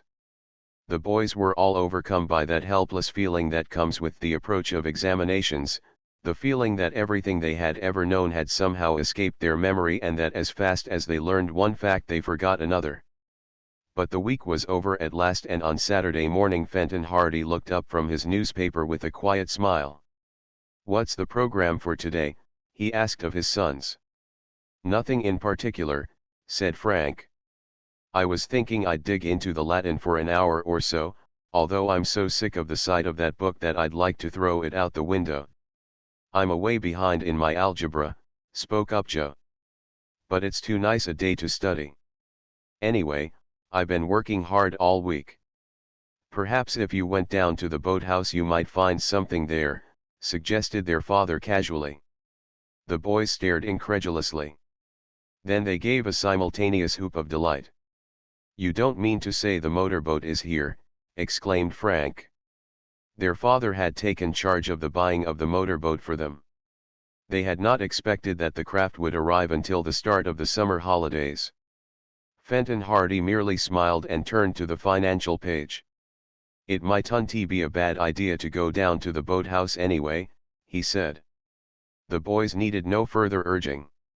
Within a few seconds they were scrambling for their caps, within the minute they were racing down the front steps, and soon they were hastening toward Barmouth Bay. In preparation for the arrival of the motorboat they had rented a boathouse on the southern shore of the bay, at the foot of the street on which they lived. During the week, Mr. Hardy had obtained the key from them on some pretext, but they had thought nothing of it. Now everything was clear. The boat must have arrived here during the week and he had it taken to the boathouse without telling us about it, said Frank. "I guess he was afraid we wouldn't do much studying for the rest of the week if we knew it was there. I guess we wouldn't have, either." When they reached the boathouse they could hardly contain themselves in their eagerness to see if the boat had indeed arrived. Frank inserted the key in the lock and opened the door. They stepped inside.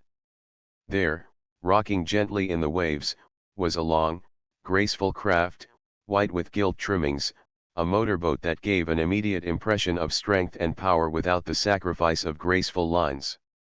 There was a flag at the bow and at the stern, the fittings glistened, the seats were upholstered in leather, and across the bow was the name of the boat in raised letters, Sleuth. The name had been chosen by the Hardy boys previous to the purchase of the craft and after much argument. "She's a beauty," breathed Frank in deep admiration. "I'll say. The smoothest looking boat on the bay.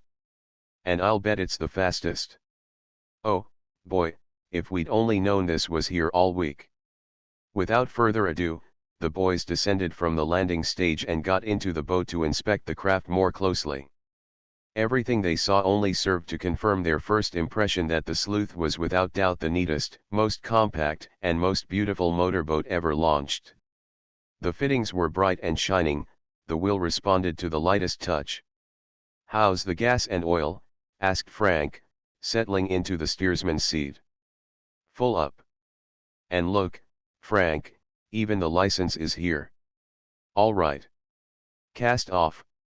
Joe opened the boathouse doors, unhooked the chains that kept the craft secure, and then leaped into the Sleuth as the engine spluttered and roared. Frank threw in the clutch, the roar died away to a purr, and the boat backed swiftly and smoothly out into the bay. "The engine runs like a watch," reported Frank, in delight. Once outside the boathouse he headed the craft out toward the open bay. It was soon apparent that the engine of the Sleuth was very powerful, for the boat leaped forward as Frank increased speed, and yet there was very little noise. The nose of the boat cut the water like a knife and the craft schemed out into the bay like a swallow. Both boys were almost inarticulate with delight. The sense of speed and freedom held them spellbound. Frank changed places with Joe and gave his brother a turn at the wheel. Joe was astonished at the immediate response that came to his lightest touch. In anticipation of getting the boat, both lads had taken lessons in running such a craft from Tony Pertot and others who had motorboats, and, as a consequence, Joe and Frank felt thoroughly at home with both the engine and the steering wheel. They circled about and came down toward shore again. It was a sunny morning and 2 or 3 motorboats were spluttering and backfiring in their shelters near the shore. Out of one boathouse came a rakish black craft that the boys recognized instantly as the motorboat belonging to Tony Pertot's father. "There's Tony," exclaimed Frank. "He always goes boating on Saturday mornings. Let's give him a race. His boat's supposed to be the fastest on the bay. I don't care whether it is or not. He'll have to go some to beat the Sleuth. We'll challenge him." Although Tony had seen their boat, he had not yet recognized the boys in it, and when they drew alongside he gave a shout of surprise. "Well, gee whiz," he exclaimed. "Look who's here. I was wondering who owned the swell new tub. Is this the new boat?" "This is she. And she's fast, boy, she's fast. Want to race?" Tony laughed. "I hate to show you up so soon. You won't like your new boat near so well if I beat you the first time you get into a race." "You won't beat us. You've got a pretty speedy old boat there, all right, but you've met your match this time." "Do you really think you can lick me?" asked Tony. "You know you haven't a chance. This is a real speedboat. This is a better one. Come on, we'll start from that buoy." Frank pointed to a buoy that was riding the waves about 100 yards away, and the two boats sped toward it. They kept on even terms until they came abreast of the buoy, and then Tony shouted, "Now!" At the same instant, the boats leaped forward. The engine of Tony's craft set up a deafening roar, but the Sleuth merely changed from a purr to a growl and sprang swiftly through the water. Tony had the advantage in that he knew his boat well, and he knew just how much power it would stand. Within half a minute he had established a substantial lead, while the Sleuth was surging along in his wake. But Frank knew that the boat was more powerful than it seemed. Gradually, he let her out, and the Sleuth responded until at last he could see that they were gaining on the craft ahead. By this time Tony was tearing along at the highest speed of which his swift craft was capable, and the boat was almost rising out of the water with the force of its momentum. Rapidly, the Sleuth overhauled the flying craft, swiftly it drew abreast, and the boys had a glimpse of Tony's astonished face as he glanced over the side at them. The Sleuth roared on, rocking and swaying, with spray dashing over the bows. There was no doubt as to which was the swifter craft. Tony was being left behind. When a gap of 300 or 400 yards separated the two boats, and when it was apparent that he had no hope of overhauling his rival, Tony lessened the speed of his craft as a signal that he had been beaten. Frank immediately throttled down the sleuth and swung her around in a wide circle. Then, at a more reasonable speed, they went back to meet Tony. Their chum was astonished beyond all measure. "I thought you were just kidding when you said you'd race with me," he shouted, as they drew closer. "No kidding about that race, was there?" "I'll say there wasn't. I let my old boat out as fast as she'd go. I thought the engine was going to jump out, once or twice. I didn't think there was a motorboat in the bay could beat mine, but I guess that tub of yours has it beat." "When did you get it?" "This is the first time we've been out." "Wish I could stick around and race with you again," said Tony regretfully. "But I have to go back to the boathouse. I promised my father I'd help him at the warehouse this morning." "Tough luck," sympathized Frank. "We may see you this afternoon. But no more racing until the engine is worked in a bit better. It was foolish to let her out while she is so stiff. Where are you going now?" "Oh, we'll just cruise around," said Frank. "I was thinking we might go up to Barmit Village and back." "That's a nice run. It'll take you about half an hour if you go easy. About 5 minutes if you let that speed demon out for all she's worth." "We'll go easy," laughed Joe. "We don't want to ruin the engine on our first trip." "Runs pretty smooth," approved Tony. "It'll stand quite a lot. Well, I must be going. Goodbye." He turned the nose of his craft toward the boathouse and drew swiftly away. The Hardy boys set out in the opposite direction, surging through the water toward Barmit Village. 11. A man in a hurry. Barmit Village lay several miles from Bayport on the shore of Barmit Bay, from which it got its name. It was a small place, inhabited by fishermen chiefly, and it was a distributing center for the farmers who lived in the surrounding area. The Hardy boys had no particular object in going to Barmit, beyond the fact that the village served as a destination and gave their boating trip more of a purpose than there would have been had they merely cruised aimlessly around. Although the sky had been clear and the sun had been shining when they set out, Frank noticed that already clouds were coming in from the sea and the wind was stiffening. Storms sprang up suddenly along the coast, but he was not alarmed, for he knew that they would have the wind with them on the return trip. The sleuth sped smoothly along, the engine purring without a miss. The craft neither rocked nor rolled, but cut the waves cleanly. Both Frank and Joe were delighted beyond measure with their boat, and at that moment would not have traded places with a king. By the time they reached Barmit, the sky was cloudier than ever and there was a hint of rain, so the boys determined that they would not stay long in the village. They made a landing at the wharf and got out to stretch their legs, being greatly pleased in the meantime by the complimentary remarks passed by such villagers as were about at the time, on the appearance of their boat. These were not empty compliments, for the Barmit people prided themselves on knowing a good boat when they saw one, and there was nothing grudging in their approval of the sleuth. Two old fishermen sat on the wharf with their feet dangling over the water and discussed the motorboat in every detail from bow to stern, agreeing that she combined strength and appearance in a remarkable degree. When they had finally affixed their seal of approval to the sleuth, they refilled their pipes and settled down to an endless series of reminiscences concerning boats that they had once sailed. "The sky's beginning to look black," pointed out Frank to his brother after they had listened to a number of these tales. "I guess we'd better be starting." Joe moved away reluctantly, for he was fascinated by the highly colored yarns of the two old salts. But when he glanced at the lowering horizon, he realized that Frank's apprehensions were justified and that it would be better for them to start back to Bayport without delay. They got into the boat and were just about to cast off when there came a sudden interruption. A man came running down the road leading to the dock. He was waving his arms and shouting, "Hi! Hey there! Wait for me!" Somewhat puzzled, the Hardy boys waited. They did not recognize the man, he was a complete stranger to them. He was stout and thick-set, florid of face and red of hair, and as he ran out on the wharf he panted from his exertions. "Whew!" he exclaimed, mopping his brow with a bright silk handkerchief. "I nearly missed you. What do you want?" Frank asked. I wanted to go to Bayport right away. I want to catch that train, and if you can get me there in 20 minutes I'll give you $10. Will you take me? The Hardy boys looked at one another doubtfully. Both were conversant with the Bayport train schedules and neither was aware of any train that left Bayport at that hour in the morning. Still, the stranger seemed very much in earnest and he drew a $10 bill from his pocket as proof of his good faith. Come, he said impatiently. How about it? Will you take me or will you not? I want to be there in 20 minutes.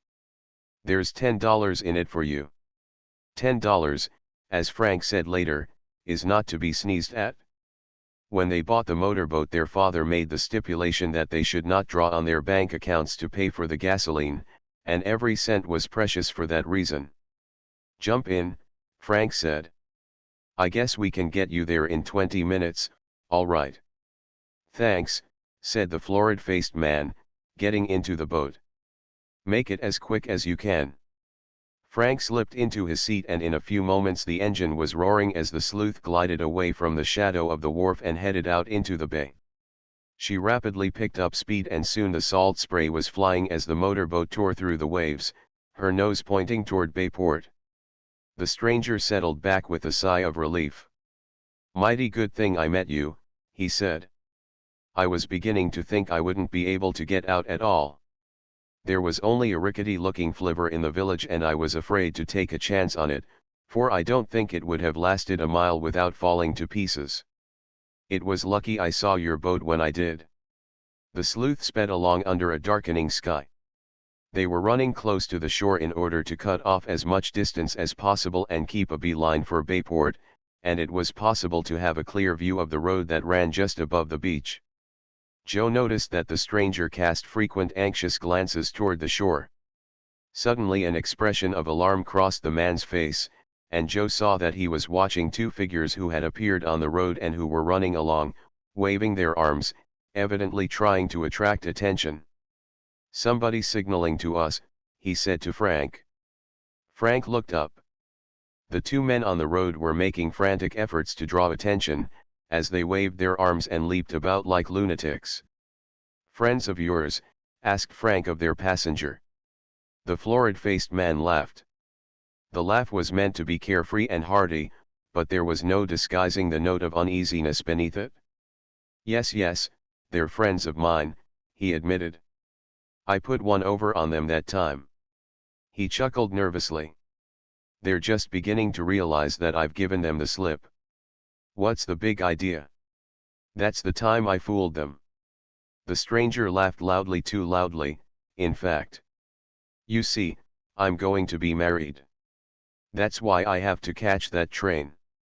I kept it a secret until this morning, but my friends got wind of it and thought they'd play a practical joke on me. I started out in plenty of time for the train, but they had fixed the engine of my car so it broke down and I had to come back to Barmit. They were trying to hold me back, and for a while I was beginning to think that they had got away with it. But I bested em. I fooled em that time. He laughed again, but still there was that note of insincerity in his mirth that had aroused the suspicions of the Hardy boys at first. They said nothing, and the stranger evidently thought his story had been believed, for he sat back in the boat with a complacent air. But Frank glanced again at the two men on the road. For practical jokers, they seemed to be making a tremendous fuss over their friend's escape. They were still waving their arms, evidently trying to signal to the boat to turn back. There's something fishy about this, muttered Frank. I don't know of any train leaving Bayport at this hour of the day. Neither do I, his brother replied, in a low voice. Those men on the shore seem mighty agitated over something or other. If it was a practical joke they'd just give up and go back to the village. It's a pretty queer story. He seemed in an awful hurry to get away from Barmit. I have a good mind to turn back. We may be getting ourselves into trouble. He'll be as mad as hops if we do. Tell him we don't want his money, and take him back to Barmit. The more Frank considered the situation the more he felt that the wisest course would be to turn back to Barmit and wash his hands of the whole affair. The stranger's story about an approaching wedding might be true and it might not, but there was the fact of which he was certain, that there was no train leaving Bayport at that hour of the day. He turned to the passenger. "What time is your train leaving?" "About 10:30. "There's no train leaving Bayport at that time," said Frank flatly. "That's the time my train leaves," insisted the stranger, beginning to look somewhat flustered. "The earliest train is at noon," put in Joe. "I tell you, this train leaves at 10:30. I just have time to catch it." "I'm afraid you're going to miss it," said Frank. "I'm going to turn back to Barmit." "Turn back," shouted the man in consternation. "What are you going to do that for?" "I don't like the looks of this affair," said Frank. "Considering that this is supposed to be nothing more than a practical joke, those two men on shore seem to be making quite a fuss over your escape. They're hoping they can persuade you to turn back. Then they'll have the joke on me after all." "They're going to have it anyway," said Frank, with determination. "I've changed my mind about taking you to Bayport. We don't want your $10. "But you've got to take me to Bayport," exclaimed the stranger, in high excitement. "I must catch my train." His bullying manner nettled Frank. "This is our boat, and if we want to turn back we can turn back," he told the passenger. "We didn't ask you to come with us." "But you promised to take me to Bayport," stormed the stranger. "I've got to be there in time to catch that train." "There isn't any train at 10:30, and we know it. We're going to turn back to Barmit and you'll have ample time to catch the noon train after that." The stranger gritted his teeth and half rose from his seat. Then he sank back, as though realizing that he was going beyond his rights by objecting. "A nice trick to play on me," he snapped. "Bringing me this far and then turning back. Your friends on the shore seem anxious to have you back, for some reason or other." Frank bore down on the wheel and the sleuth slowly began to circle about. Suddenly the voice of the stranger rasped right at their ears. "Don't turn this boat around. Keep heading for Bayport." Startled, they turned. The stranger was standing right behind them, and in his hand he clutched a revolver that was aimed directly at them. 12. Seasick. The Hardy boys were not prepared for this sudden change of front on the part of the stranger. They gazed incredulously at the revolver, but the coldly determined face of their passenger convinced them that the man meant to use force if necessary. "Keep right on toward Bayport," he ordered. "Don't turn back." "What's the big idea?" demanded Frank indignantly. "The idea is that I want to go to Bayport, and if you won't take me there of your own free will, I'll just have to persuade you, that's all. This gun is loaded, so don't make any foolish moves." The boys looked at one another, and the stranger began to chuckle. "Be reasonable now," said the man with the gun. "I have to catch that train, or I'll miss the wedding. I can't let you bring me back to the village. My friends would never let me hear the end of that joke. It's just by luck I had this revolver in my pocket, but still, if you turn this boat around, I'll use it." He was trying to pass the affair off as more or less of a joke, but there was no mistaking the steely glint in his eyes or the hardness of his voice. Frank looked at his brother, and shrugged. "I guess there's nothing else for it but bring him to Bayport," he muttered. "I don't want to get shot." "That gun looks bad," agreed Joe. "There's not much joking about that part of it." Frank bore down on the wheel and corrected the course of the boat so that they were soon bound directly for Bayport again. "We'll take you to the city," he said to the stranger, "but I'm going to warn you that we'll turn you over to the police if we get a chance. That's a dangerous game you're playing, even if you say it is only a joke. It's a hold-up. You'll think differently after we reach Bayport," promised the man. "I'll have my wife write you a letter of thanks after the wedding. I hate to use this revolver, but I can't miss that train." The stranger's insistence on his story that he had to catch a train did not convince the Hardy boys by any means. They were still suspicious of their passenger, the more so now that he used force to induce them to take him to Bayport. "I'd like to get that gun away from him," whispered Frank, as he bent over the wheel. "Not much chance. He's watching us too closely." "Trying to fix up some plot to get hold of this revolver?" asked the stranger. "You needn't bother. I hold the whip hand here." "We know it," retorted Frank. "But wait till we get to Bayport." The motorboat raced on down the bay. The storm clouds that had been collecting all morning now hung heavily in the sky. The bay was sullen and slate-colored, and a heavy sea was running. White caps broke on the surface of the water. "Looks like a storm," Frank muttered. "Perhaps it's just as well we didn't turn back." A streak of lightning split the sky.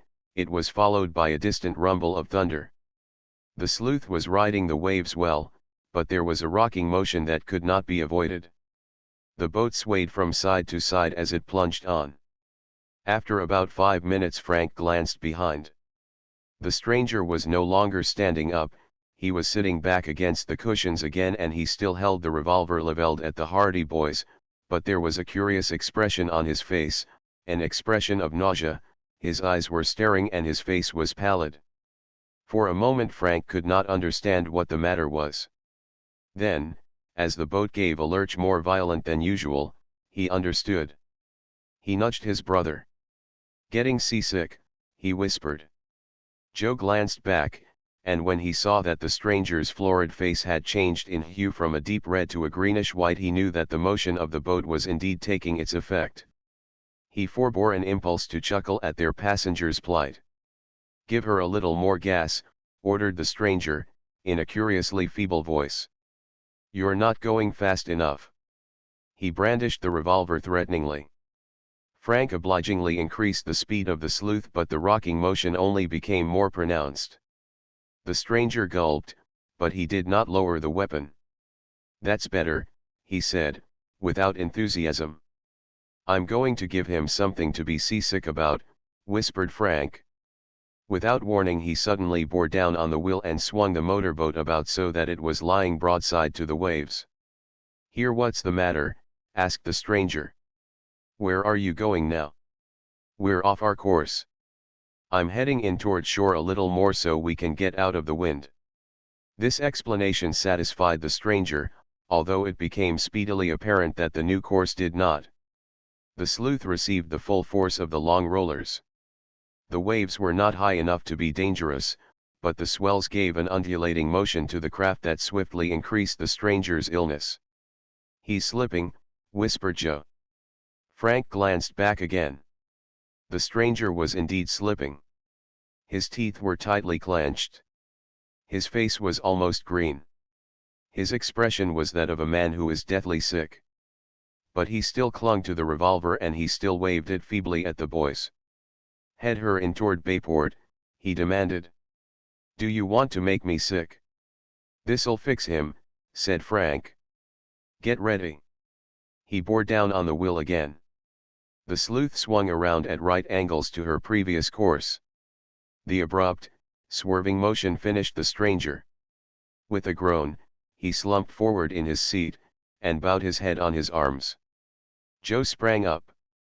With one bound he reached the man with the gun.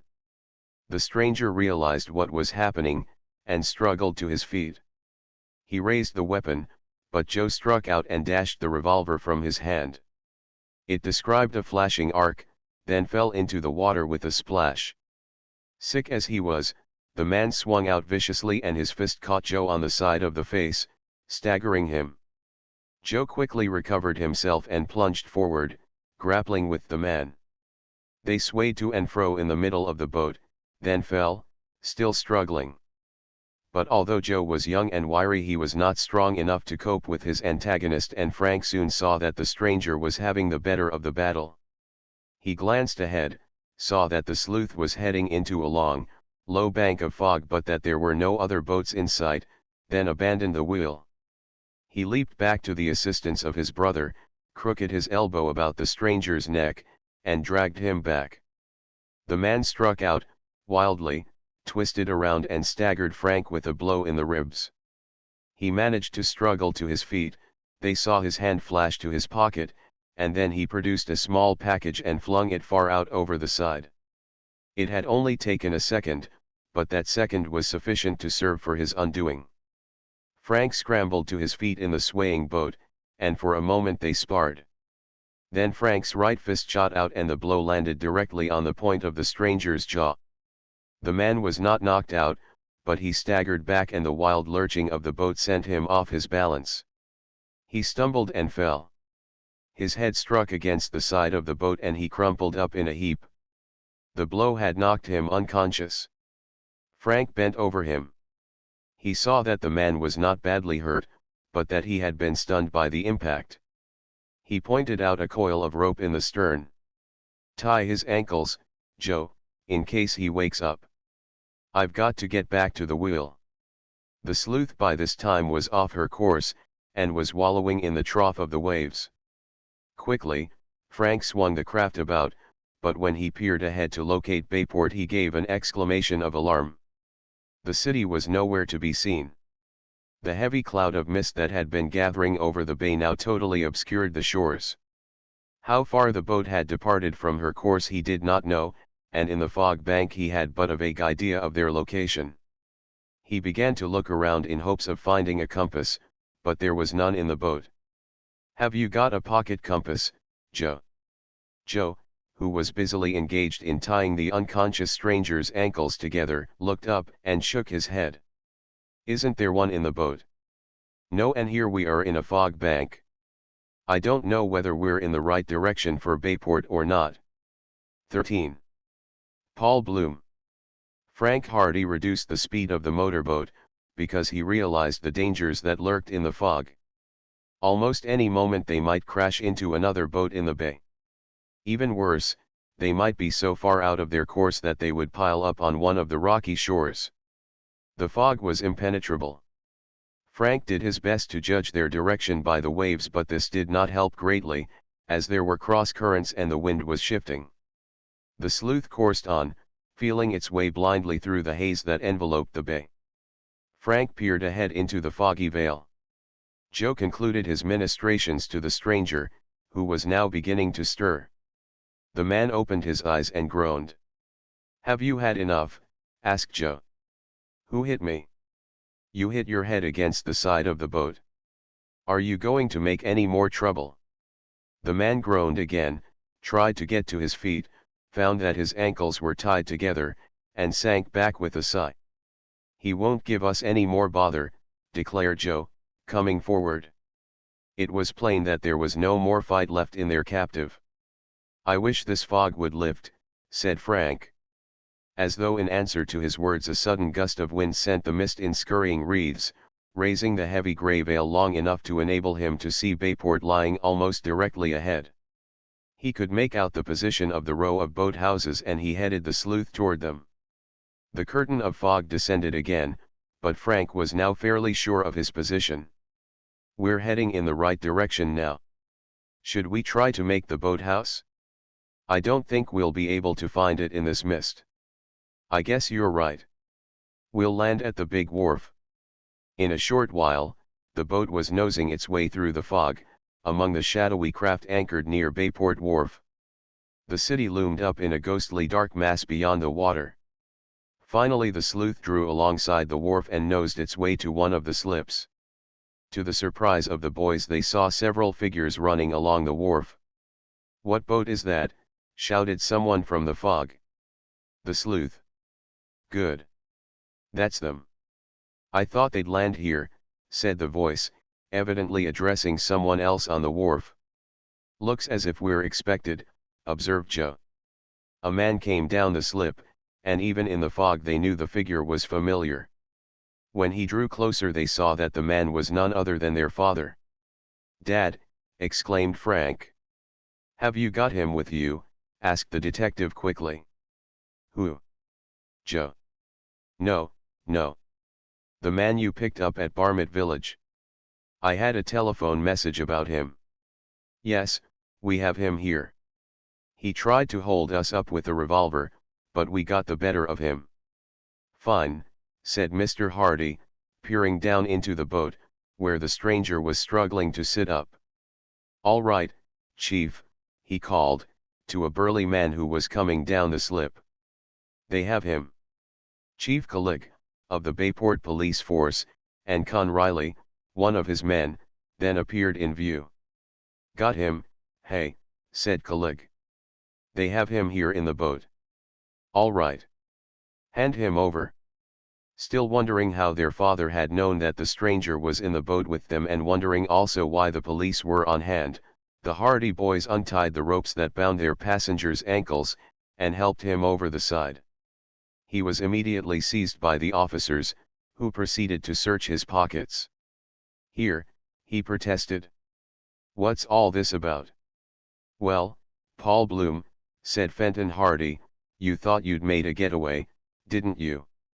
The man started. "You have my name wrong," he muttered. "Oh, no, I haven't," contradicted Mr. Hardy. "They tell me you were shoving the queer down in Barmett Village this morning." The Hardy boys had been told by their father that shoving the queer was the underworld expression for passing counterfeit money. "Those Secret Service men would have caught you if the boat hadn't been handy," went on Fenton Hardy. He turned to his sons. "What sort of story did this fellow tell you?" "He said he had to catch a train, as he was going to be married, and some of his friends in the village were trying to hold him back, as a practical joke," answered Frank. "We thought the yarn was rather fishy and I was going to turn back, but he drew a revolver on us." "How did you get him tied up?" "He got seasick and Joe knocked the gun out of his hand. Then we tackled him." "Good work," approved Mr. Hardy. "I got a phone call from 2 Secret Service men this morning. It seems they've been trailing Paul Bloom for some time and they were just about to arrest him when he made a bolt for liberty. They chased him down the street, but he disappeared, and the next thing they knew he was in your boat, heading for Bayport. They waved at you and tried to signal to you to come back. So that's why the 2 fellows were running along the shore," exclaimed Joe. "But when you didn't turn back they telephoned to me to meet the boat and arrest him." Fenton Hardy turned to Chief Kulik. "Did you find anything?" he asked. The chief straightened up, scratching his head. "Not a thing. Nothin' but a dollar bill and some matches." "No counterfeit money," exclaimed Mr. Hardy, in surprise. "Not a bit. That's strange. The detectives told me he had a big roll of bad bills." "Why, that must have been what he threw overboard," said Frank. "He took something out of his pocket and tossed it over the side of the boat while we were fighting with him. At the time I couldn't imagine what it was. I guess that's how he got rid of it." Fenton Hardy turned to Paul Bloom, who was standing sullenly, with his pockets turned inside out.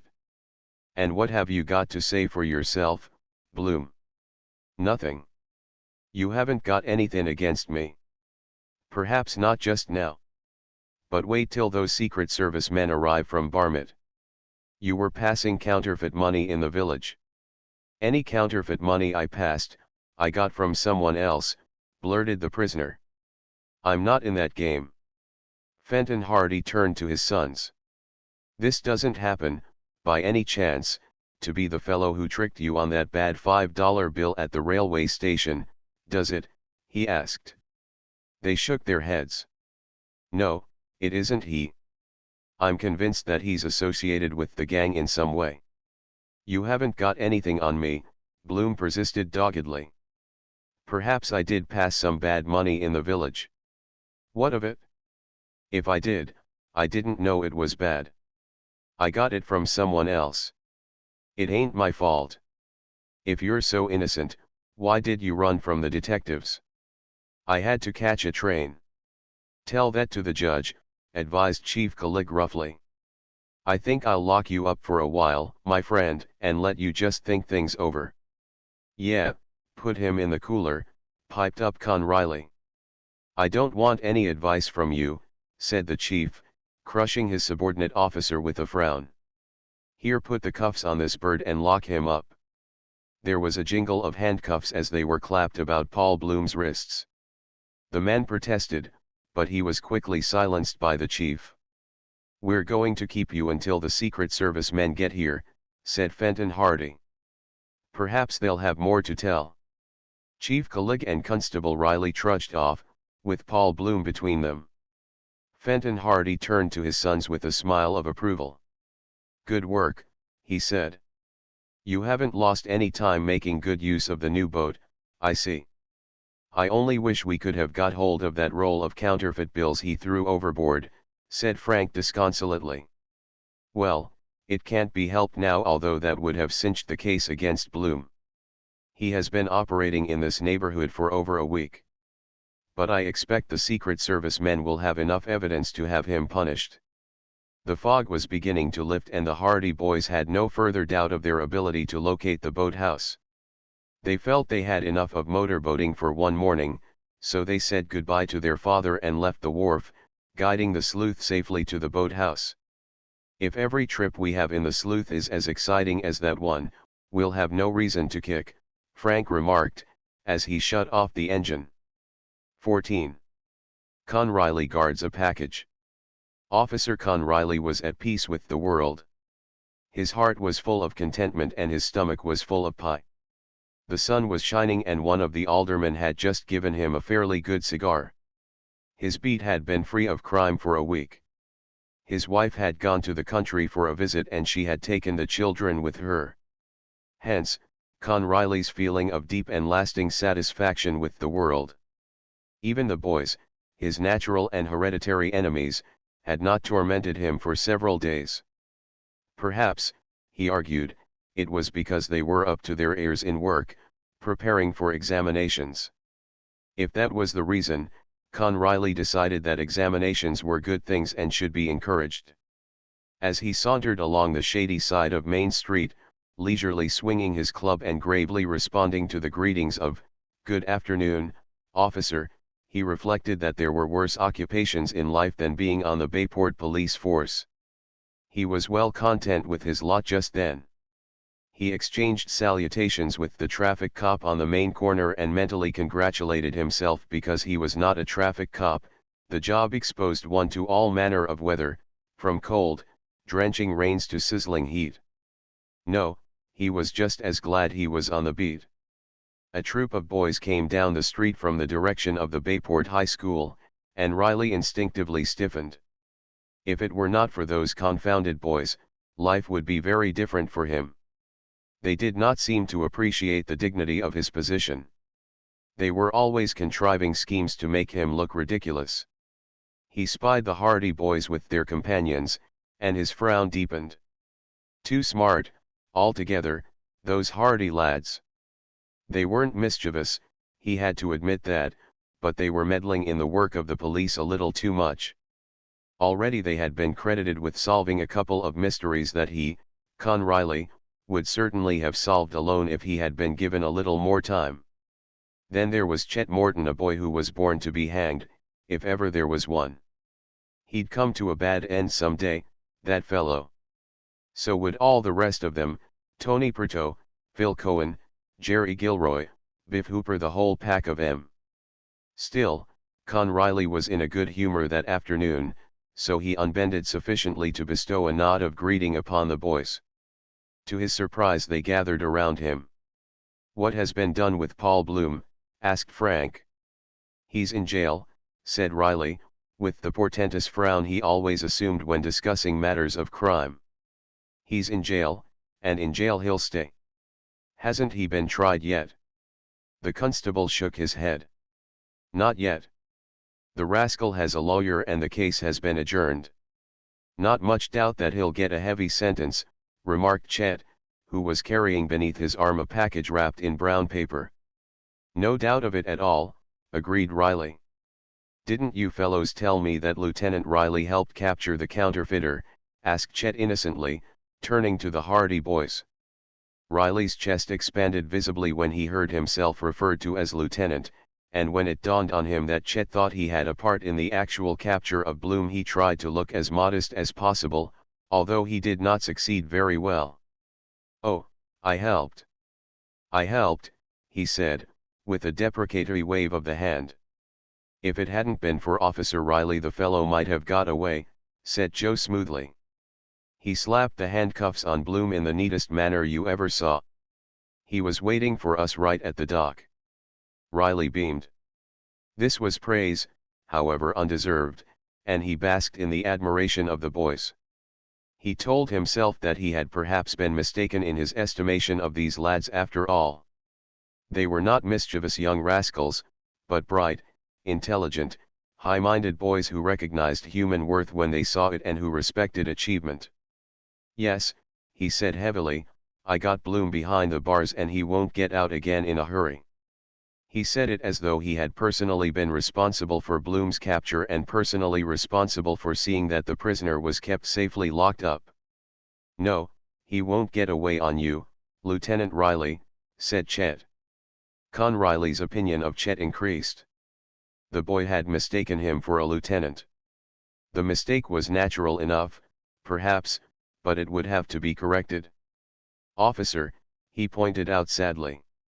Not lieutenant officer. Do you mean to tell me that you're not a lieutenant? Exclaimed Chet in well-assumed amazement. Not yet, replied the officer, leaving the impression, however, that it was only a matter of hours before such promotion should be his in the natural course of events. Chet turned to his companions. Can you imagine that? He exclaimed. There's the police force for you. They keep a solid, brainy man like Riley here on the beat and let fellows like Calig be chief. It's wrong, I tell you. It's wrong. The boys gravely agreed that it was scandalous. A man's just got to be patient, said Riley, with the air of a martyr, and beginning to feel ill-used. There's a limit to patience, exclaimed Chet. They're imposing on you, Mr. Riley. If I were you, I'd insist on my rights. Never mind, said Riley darkly. My turn will come. You're just right, it will. And we'll see that it comes very soon. Let's try to stir up public opinion, fellows, and see if we can't influence the public a little bit. If the public demands that Officer Riley be promoted, he'll be promoted. Why, that's very good of you, returned Riley pompously. A few words in the right place mightn't do any harm at all. Those words shall be said, Chet assured him earnestly. You may depend on us, Mr. Riley. We will see that your qualities of leadership are recognized. You're the only man who can wake the city up. Con Riley, a trifle dazed by this avalanche of flattery, but nevertheless feeling that every bit of it was deserved and that the boys deserved credit for their perception, beamed with appreciation.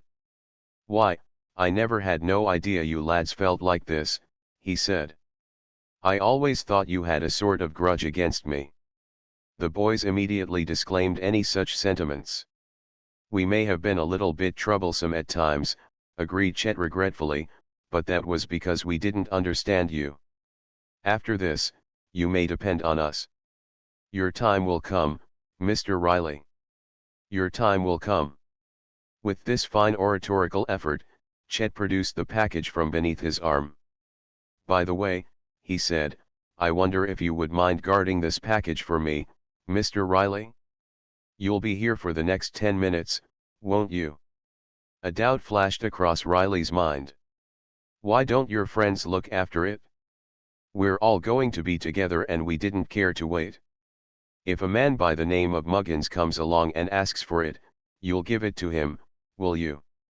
Riley took the package. I'll take care of it, he promised. I wouldn't trust it with anyone but you, declared Chet solemnly. You can trust me. I'll look after it. And if your friend Muggins comes along, I'll see that he gets it safely, all right. Chet thanked Riley warmly and the boys hastened off and disappeared around the next corner. Riley, with the package under one arm, leaned against a post and thought well of himself and of the world in general. He completely revised his opinions of boys, and particularly of Chet Morton, whom he now regarded as an exceptionally intelligent lad who would make his mark in the world. Riley was glad that he was able to be of service to Chet by minding the package for him. The package was not very heavy. Riley was curious as to its contents. Chet had left the impression that it contained something quite valuable. He said he would not trust anyone but Riley to guard it. That, in itself, was a compliment. The late afternoon was warm, and as Con Riley leaned against the post and indulged in these pleasant meditations, permitting himself to speculate on what the boys had said about his fitness for promotion, allowing himself to remember how pleasant it had sounded to hear Chet refer to him as lieutenant, he became a bit drowsy. He was naturally a sleepy man, and he had long since schooled himself in the art of appearing to be wide awake while on duty, while indulging in covered naps of a few minutes' duration. The hurrying crowds of people behind him, because it was the 5 o'clock rush hour, gradually became a blurred impression of tramping feet and chattering voices. Suddenly the shrill jangle of an alarm clock sounded. Riley started violently, straightened up, blinked, and looked behind him. The alarm clock trilled steadily. Riley looked suspiciously at the people nearby, and the people looked at one another. He looked up into the air, looked down at the pavement, but still the mysterious alarm clock rattled on. Then Riley became aware that the alarm clock was in the package under his arm. At the same time the crowd became aware of the fact as well. Someone tittered, someone else laughed outright. "Carry your own alarm clock with you now, do you?" asked a man. Riley felt very foolish. He was tempted to throw the package away, but instead he held it gingerly by the string and pushed his way through the crowd. The unremitting alarm clock rang loudly. "Time to wake up," shouted a wit in the crowd. Riley flushed and hastened on down the street. But the alarm clock shrilled relentlessly. That tinkling bell seemed as though it would ring forever. And as Riley hurried on his way, people turned and stared and laughed, and small boys began to follow him, while all the time the bell trilled on without a sign of weakening. His journey down the street was a triumphal procession. The crowd of small boys following him swelled to the proportions of a parade. The bell rang on. Con Riley was the center of interest. He did not know what to do. If he threw away the package now, it would be an admission that he had been the victim of a practical joke. The longer he kept the package, the more the crowd laughed and the louder the bell seemed to ring. His steps became faster and faster, as though he were trying to run away from the sound. Everyone was staring at him in amazement. The giggles and guffaws of the crowd became louder. The shouts of the small boys were more insistent. Across Con Riley's mind flitted certain phrases of Chet Morton. "Your time will come. You're the only man who can wake the city up. We shall see that your qualities of leadership are recognized."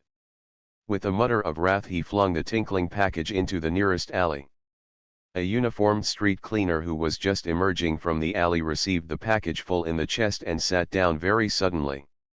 He flung the package back at Riley. The crowd whooped with glee. The package fell into the street, the bell still ringing, and one of the small boys picked it up and ran after Riley, asking if he wanted it back. Thus he was pursued to the police station until the bell of the alarm clock ceased to ring, and only then did the crowd scatter.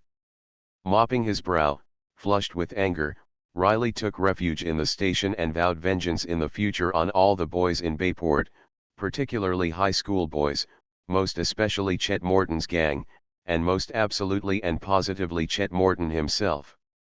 As for that worthy, in company with his chums, he had witnessed the alarm clock parade from a convenient corner across the street and was now limply making his way toward the Hardys' barn, pausing every now and then to burst into shrieks of laughter at the remembrance of Riley's undignified flight. But when the Hardy boys and their chums reached the house, they found their father hastening down the front steps. "I just had a telephone message from the police station," he said. "What's the matter?" asked Frank, while the other lads looked at one another guiltily. Had Riley reported them? "Paul Bloom has escaped from jail," said Fenton Hardy. 15. The chase. "When?" asked the Hardy boys quickly, in response to their father's announcement of Paul Bloom's escape. "Just a few minutes ago. At least that was when they discovered it. He managed to get out into the jail yard for some exercise, and in some way the guard's attention was distracted.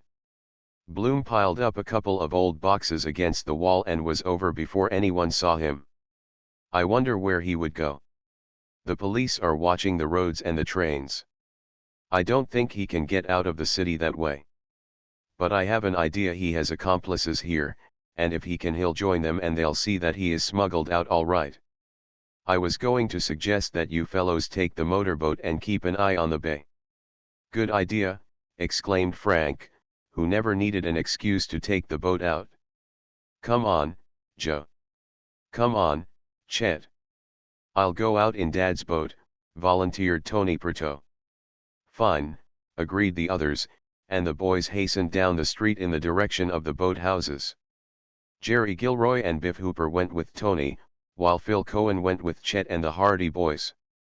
Frank unlocked the door of the boathouse and went inside, followed by the others. But the familiar shape of the sleuth could not be seen. The front of the boathouse was open. The motorboat had disappeared. The boat's gone, he exclaimed in consternation. The other boys stared, amazed at this unexpected development. It's been stolen, cried Frank. No one has a key to the boathouse but Joe and me. It was here at noon, exclaimed Joe. I was in here for a few minutes before I went to school. Who could have taken it? Asked Chet. Do you think it could have been Paul Bloom? Suggested Joe. The same thought had been in Frank's mind. That's who it was. He wanted to make a quick getaway, so he figured his best chance would be by boat. And perhaps he found out where our boathouse was, just so he could get even because we turned him over to the police, Joe put in. He can't be very far away, Phil Cohen pointed out. Your father said he just escaped a little while ago. Frank ran along the landing out to the front of the boathouse. For a moment he scanned the bay. Then he gave a sudden shout. I see the boat. There's the sleuth. I'd know it anywhere. The others ran to his side, and Frank pointed out a flashing white shape heading far up the bay. There were very few boats out that afternoon and there was no mistaking the sleuth as it sped eastward. Get Tony to chase him, exclaimed Joe. Quick. They ran hurriedly out of the boathouse and made their way down to the ramshackle building where Tony Pertot kept his craft. The other boys looked up in surprise as the Hardys and their companions entered. Tony had been just on the point of starting. Paul Bloom has stolen our boat. Frank told him. He's making his getaway in it now. Paul Bloom, exclaimed Tony. Yes. The escaped prisoner. There's the boat now, declared Joe, as he pointed out toward the bay. In a flash, Tony grasped the situation. He leaped into the motorboat. Jump in. We'll chase him. The Hardy boys scrambled into the boat, but Chet and the others stayed behind. Too many cooks spoil the broth, explained Chet. You'll need all the speed you can get out of that boat to catch him. We'd only delay you. Chet was eager to join in the chase, but he realized that the fewer passengers Tony's boat carried, the better would be their chance of capturing the fugitive. The other boys quickly took their cue from his attitude and declared that they would remain behind also. We'll telephone to Barmit Village, suggested Chet. Perhaps a boat can put out from there and head him off. His remarks were drowned in the roar of the engine, as Tony's motorboat began to back slowly out into deeper water. It left the boathouse, then Tony turned the wheel and the motorboat headed about for the open bay. Now I guess you wish the sleuth wasn't faster than my boat, he said, with a grin. We'll have trouble catching him. He opened the throttle, and the motorboat leaped ahead, leaving a widening trail of foaming water behind. The white shape of the stolen craft could be seen far out in the bay. Paul Bloom was losing no time, and it was evident that his method of escape had not yet been discovered by the police, as Tony's craft was the only boat in pursuit.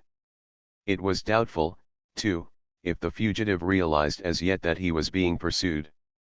I'll let her out as fast as she'll go, said Tony, suiting the action to the word. The boat was drumming along at a high rate of speed and it soon became apparent that they were gaining on the sleuth. This was evidently because Paul Bloom thought his flight had passed unnoticed and did not feel it necessary to run the craft at its highest speed. If we can only sneak up behind him before he knows we're after him, we'll have a chance, said Joe. No such luck, Tony remarked. He'll be looking behind once in a while. Frank found a pair of binoculars on one of the seats, and he raised them to his eyes, adjusting them so that Paul Bloom and the speeding motorboat were brought within his line of vision. The distant sleuth leaped closer as he looked through the glasses, and he could plainly see the face of the man at the wheel. They had not been mistaken. The fugitive was Paul Bloom. Even as Frank looked, the man turned, and an expression of alarm crossed his face. He had seen the motorboat pursuing him. Frank saw Bloom lean forward, and the sleuth began to increase its speed.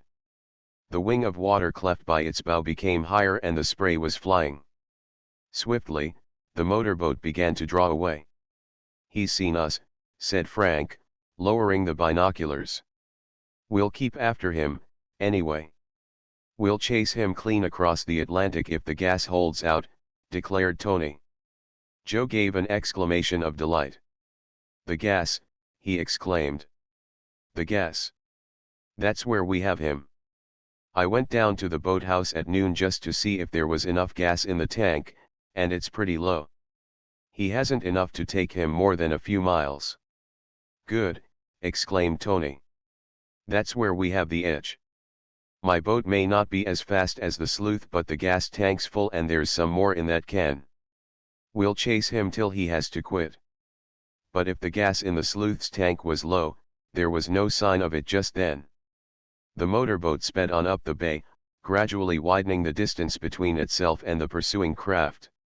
Tony crouched at the wheel, impassively watching the flashing white streak far ahead. "I wonder where he's heading for," said Frank. "Along the coast, probably," Tony answered. "He'll likely get out of the bay, then head up the coast as far as he can and abandon the boat."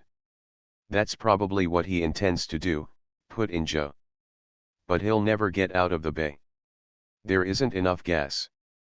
It was evident that Paul Bloom had no intention of seeking refuge in Barmit village. On the contrary, he was heading toward the other side of the bay, in the direction of the mouth of Willow River. "Perhaps he intends to go up the river," ventured Frank. Tony shook his head. "Not if he knows what's good for him.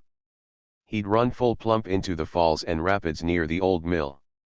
"That's right, too." Frank had forgotten those obstacles. But while the sleuth was still some distance away from the mouth of the river, her speed began to slacken. "Good," exclaimed Joe. "The gas tank's empty." "Let us hope so," returned his brother. "What a sell for that man." But a moment later the other motorboat began to show signs of life again. "She started up," groaned Joe. "Confound the luck, anyway." A moment later a splutter came from the other boat. "Gas must be running low," said Frank. "Gee, I wish he would stop entirely." "Same here." Slower and slower went the white motorboat until at last it was just crawling along. Frank picked up the binoculars again. He could see Paul Bloom laboring at the motor, trying to locate the source of trouble. The fugitive cast a glance backward. Frank could see the anxious expression on the man's face. "He's trapped, and he knows it." Rapidly, they gained on the sleuth, which was now almost at a standstill, drifting back and forth in the waves. Paul Bloom seized an oar that was carried in the boat in case of emergency, and frantically began to scull toward the shore. But his effort was in vain. Tony's motorboat bore swiftly down upon him. The engine of the sleuth had died. As the other craft drew alongside, Paul Bloom cast aside the oar in admission of defeat. He sat sullenly in the boat without looking up. "Too bad, Bloom," shouted Frank. "We're going to take you back with us." "I'd have been all right if it hadn't been for the confounded gas running out," gritted the man. "We weren't so particular about getting you as we were about getting back our boat," said Joe. "Will you come back quietly?" Paul Bloom shrugged his shoulders. "I suppose I might as well," he said. "I haven't any weapons. If I had, you may depend on it, I'd put up a fight." "Just as glad you haven't, then," remarked Tony cheerfully. Carefully, he brought the boat alongside the sleuth, and Frank and Joe jumped over the side into their own craft. Paul Bloom was resigned. He submitted to having his wrists bound with a piece of stout rope that the boys found on the stern of the boat, and then he sat down philosophically. "I'll get away yet," he told them. "If I can't escape from that jail myself, my friends will see that I get out." "How will we get back?" asked Frank, turning to Tony. Paul Bloom laughed. "That's a problem for you," he said. "The gas tank's empty. What are you going to do about it?" Tony calmly handed over the can of gasoline from his own boat. "This should help," he remarked. "I always keep some spare gas on hand." Paul Bloom, beaten, had no more to say. The Hardy boys poured the reserve supply of gasoline into the tank, and in a few minutes the engine was pounding away. Then, side by side, the two motorboats turned about and put back for Bayport. 16. A plan of action. The quick work of the Hardy boys and Tony Pertot in capturing Paul Bloom won them many compliments within the next few days. Even Chief Kulik grudgingly admitted that it had been a smart capture. In this he was perhaps largely prompted by a feeling that had Paul Bloom made good his escape he, as chief, would have come in for considerable criticism from the townspeople. As it was, the laxity at the city jail was forgotten in the excitement surrounding the fugitive's return, and Chief Kulik was correspondingly relieved. Had Paul Bloom not been recaptured, the police force would have had to bear the brunt of public displeasure for having allowed the man to slip through their fingers. The connection of the Hardy boys with the affair caused many people to recall their previous activities in the Tower Mansion case and the affair of the house on the cliff. "Those lads will be smart detectives yet," more than one person was heard to remark. Nothing could have pleased the boys more than recognition of the fact that they showed some ability in the profession of their famous father, and, in the light of their recent successes, even Mrs. Hardy was beginning to abandon her prejudices against their desire to be some day more than amateur detectives. But although Paul Bloom was safe in jail, counterfeit money was still being circulated in Bayport and Barmett Village. Hardly a day passed that someone did not report to the police or to the banks that they had been the unwitting victims of the counterfeiters by cashing or accepting spurious bills. In one instance it was a garage owner who had changed a $20 bill for a passing motorist who bought gasoline and oil. In another instance even the steamship ticket office had accepted a false $5 bill for a ticket, and the mistake had not been discovered until the following day. When the ticket, which was bought at a cost of 80 cents, was traced by its number, it was found that it had never been presented on the steamboat. So many instances came to light that the entire city was on guard against the counterfeiters, but so excellent were the imitation bills and so plausible were the excuses of those who sought to pass them on that many people were victimized in spite of their caution. In some cases, merchants were handed counterfeit bills by respectable citizens of Bayport, people who were above reproach, and when the fact was pointed out, the would-be customers explained that they had received the money in good faith from equally reputable citizens. Often the original source of the bad money could not be traced. The counterfeit bills had passed through so many different hands without being discovered. The boys talked the matter over several times with their father, and one day Fenton Hardy took them into his confidence. "Don't tell anybody," he said, "but the federal agents have come across some evidence which makes them think the counterfeiting plant is located somewhere near Barmett Village." "Have they got any definite idea, Dad?" asked Joe eagerly. "They think it is up in the woods, maybe at some farmhouse. You know the country over on the other side of the bay is pretty wild. There would be plenty of hiding places there for counterfeiters." Mr. Hardy spoke of several places that were being watched, but he admitted that so far the federal agents had unearthed little of practical value. "They know that most of the bad money is circulated in this vicinity and in and around Boston," he concluded. "It's just possible the plant may be in the hub."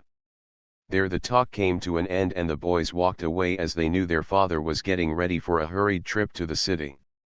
"It's a good chance for us to do some real detective work," said Frank to his brother one afternoon after school, as they were in the gymnasium in the barn back of the Hardy home. "The whole city is worked up over this counterfeit money business. Smarter detectives than we are working on the case, Joe pointed out, but they haven't found much yet. Paul Bloom won't talk. If we could get something out of him we might have a clue to go on. He won't say a word. It's my opinion he doesn't know much about the source of the counterfeit money, anyway. I think he was only an agent sent out to dispose of as much of it as he could. They probably have a dozen men traveling around the country passing off these bad bills. Once the money gets into circulation it's liable to pass through a dozen hands before it is discovered. Perhaps that man who stung the garage owner for $20 had no idea the money was bad. And perhaps it's the same way with the fellow who bought the ticket at the steamboat office. It's queer that most of the fuss is being raised right around the city. You don't hear much about it from other places. It's my idea, said Frank, that the counterfeiters have their plant right in this vicinity. Do you think so? Just as you said, most of the counterfeit money seems to be passed in and around Bayport. Where do you think they could be making the stuff? Frank shrugged. You never can tell. Perhaps in some cellar of one of the downtown buildings, for all we know. Personally, I've got an idea. It may be foolish, but I've been turning it over in my head for a few days, and the more I think of it, the more reasonable it seems. Spring it? You remember the day we were at the old mill? I'll say I do. Those fellows wouldn't let me dry my clothes in the mill after I'd fished that precious kid out of the water. But one of them offered us a reward, didn't he? Oh, well, you can't take a reward for that. That isn't what I'm getting at. Do you remember how the other man grabbed the bills out of his hand and turned his back to us? Sure. He said he wanted to see if they were fives or ones. But it was rather funny that he turned his back to us. I thought so at the time. Still, he offered the money to us again. But was it the same money? Joe was silent. The idea had not occurred to him before. Do you mean, he said at last, that perhaps the fellow changed the bills while he had his back turned? Exactly. But why should he do that? Don't you see? Perhaps the first bills were counterfeit. Perhaps the man thought that if we took the counterfeit bills and later found out that they weren't good, we would remember where they came from and start an investigation. This is only a theory, remember, but perhaps the reason he took the bills from the man they called Doc was to change them for good bills, so that we would have no cause for suspicion. Joe nodded reflectively. By gosh, Frank, there may be something to your idea, after all. Say. Perhaps that's where the counterfeiting plant is. Right in the old mill. That's just what I've been driving at. There's something fishy about the old mill, for all their story that they're making a patent kind of breakfast food. That may be true, of course, but still. They didn't look very much like scientists to me. To me, either.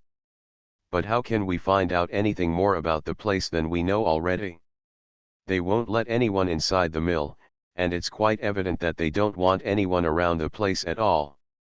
What made me suspicious, said Frank, was the fact that Paul Bloom seemed to be heading for the mouth of Willow River that afternoon he got away in the motorboat. I began to wonder later if he might have been intending to make his way up as far as the old mill. Perhaps he is connected with the gang. It looks reasonable. But if we show our noses around there they'll just chase us away. There's Lester. Lester.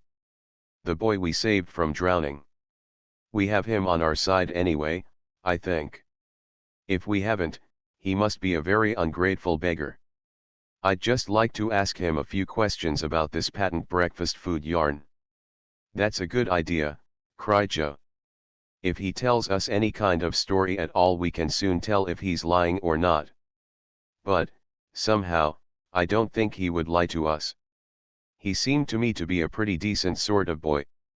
That's what I thought of him too.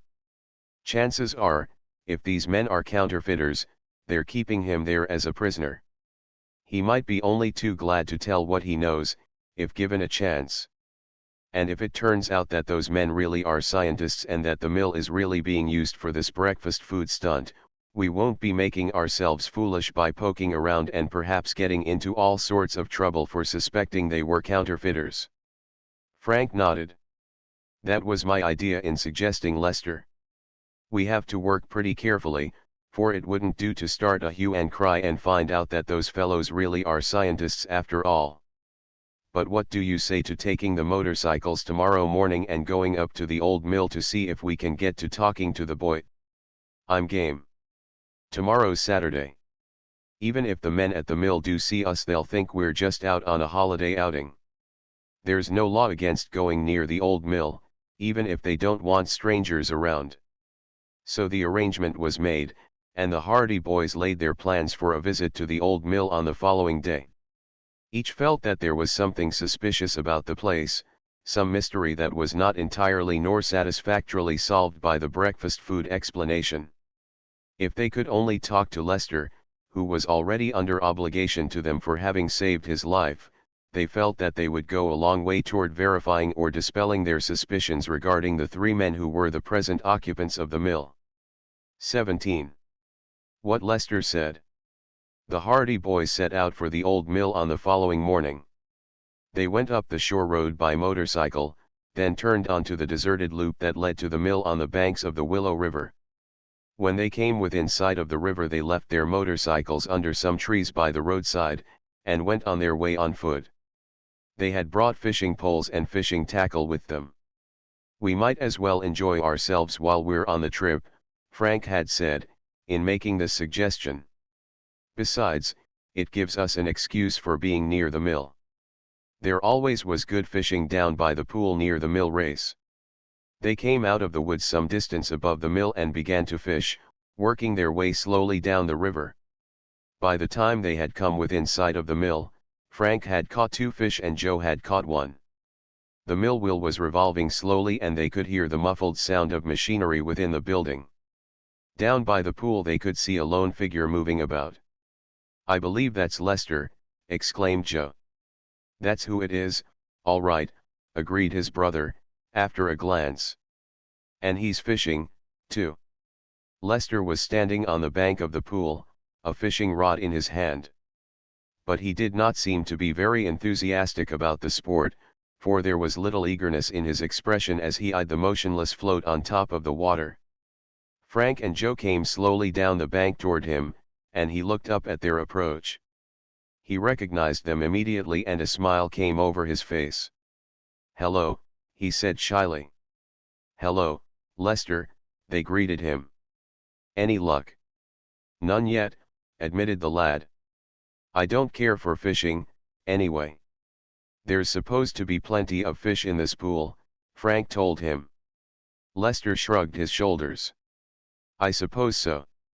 I've caught quite a few.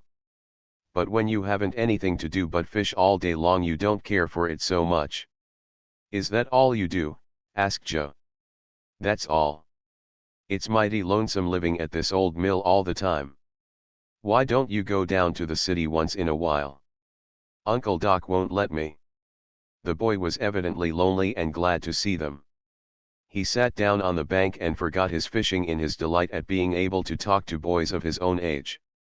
"Do you go to school?" he asked wistfully. The Hardy boys nodded. "Every day." "Every day but Saturdays and Sundays. I wish I could go to school." "You fellows are lucky." Joe and Frank looked at one another. This was the first time they had ever met anyone who considered that they were fortunate in being able to go to school. "I suppose we are," admitted Frank, with a smile. "Although sometimes we don't think so." "Are there lots of other fellows at the school?" "Quite a few." Lester sighed. "Gee, I wish I could go," he said. "But Uncle Doc won't let me go anywhere." "Where did you come from?" asked Frank. "Washington. But even there I didn't know any of the boys. Uncle Doc keeps me with him all the time. But he says we'll be rich someday and then I can have all the friends I want." "What does your uncle do for a living?" inquired Joe. "Why, he runs the mill," answered the boy, evidently surprised by the question. "But what does he make?" "Breakfast food." I don't know. I don't know much about it. Uncle Doc never tells me anything. Did he move any new machinery into the mill? Asked Frank. Oh, when we first came here there was a lot of new machinery put in. It's all in a back room. What does it look like? Joe inquired lazily. I've never seen it. It's in a stone room, and they keep the door locked all the time. Uncle Doc boxed my ears once when he saw me near the door. Have you ever seen any of the breakfast food? The boy shook his head. I've never seen any yet. Do they ship it all out? Lester hesitated. Once in a while Mr. Markle goes into the city with some packages. But they're never very large. Is Mr. Markle related to you? No, I never saw the other two men before Uncle Doc brought me here. Is he your real uncle? Oh, yes. He has looked after me for about a year now, ever since my father died. Is he good to you? Asked Frank. Sometimes. But he won't let me go to school or have any friends, and if I don't do just as he says, he beats me. What did he do when he lived in Washington? Inquired Joe. Did he make breakfast food there, too? The boy laughed. He didn't do very much of anything. He used to go out at night a lot and leave me all alone. Sometimes he wouldn't come back until nearly morning. He told me he was working in a factory.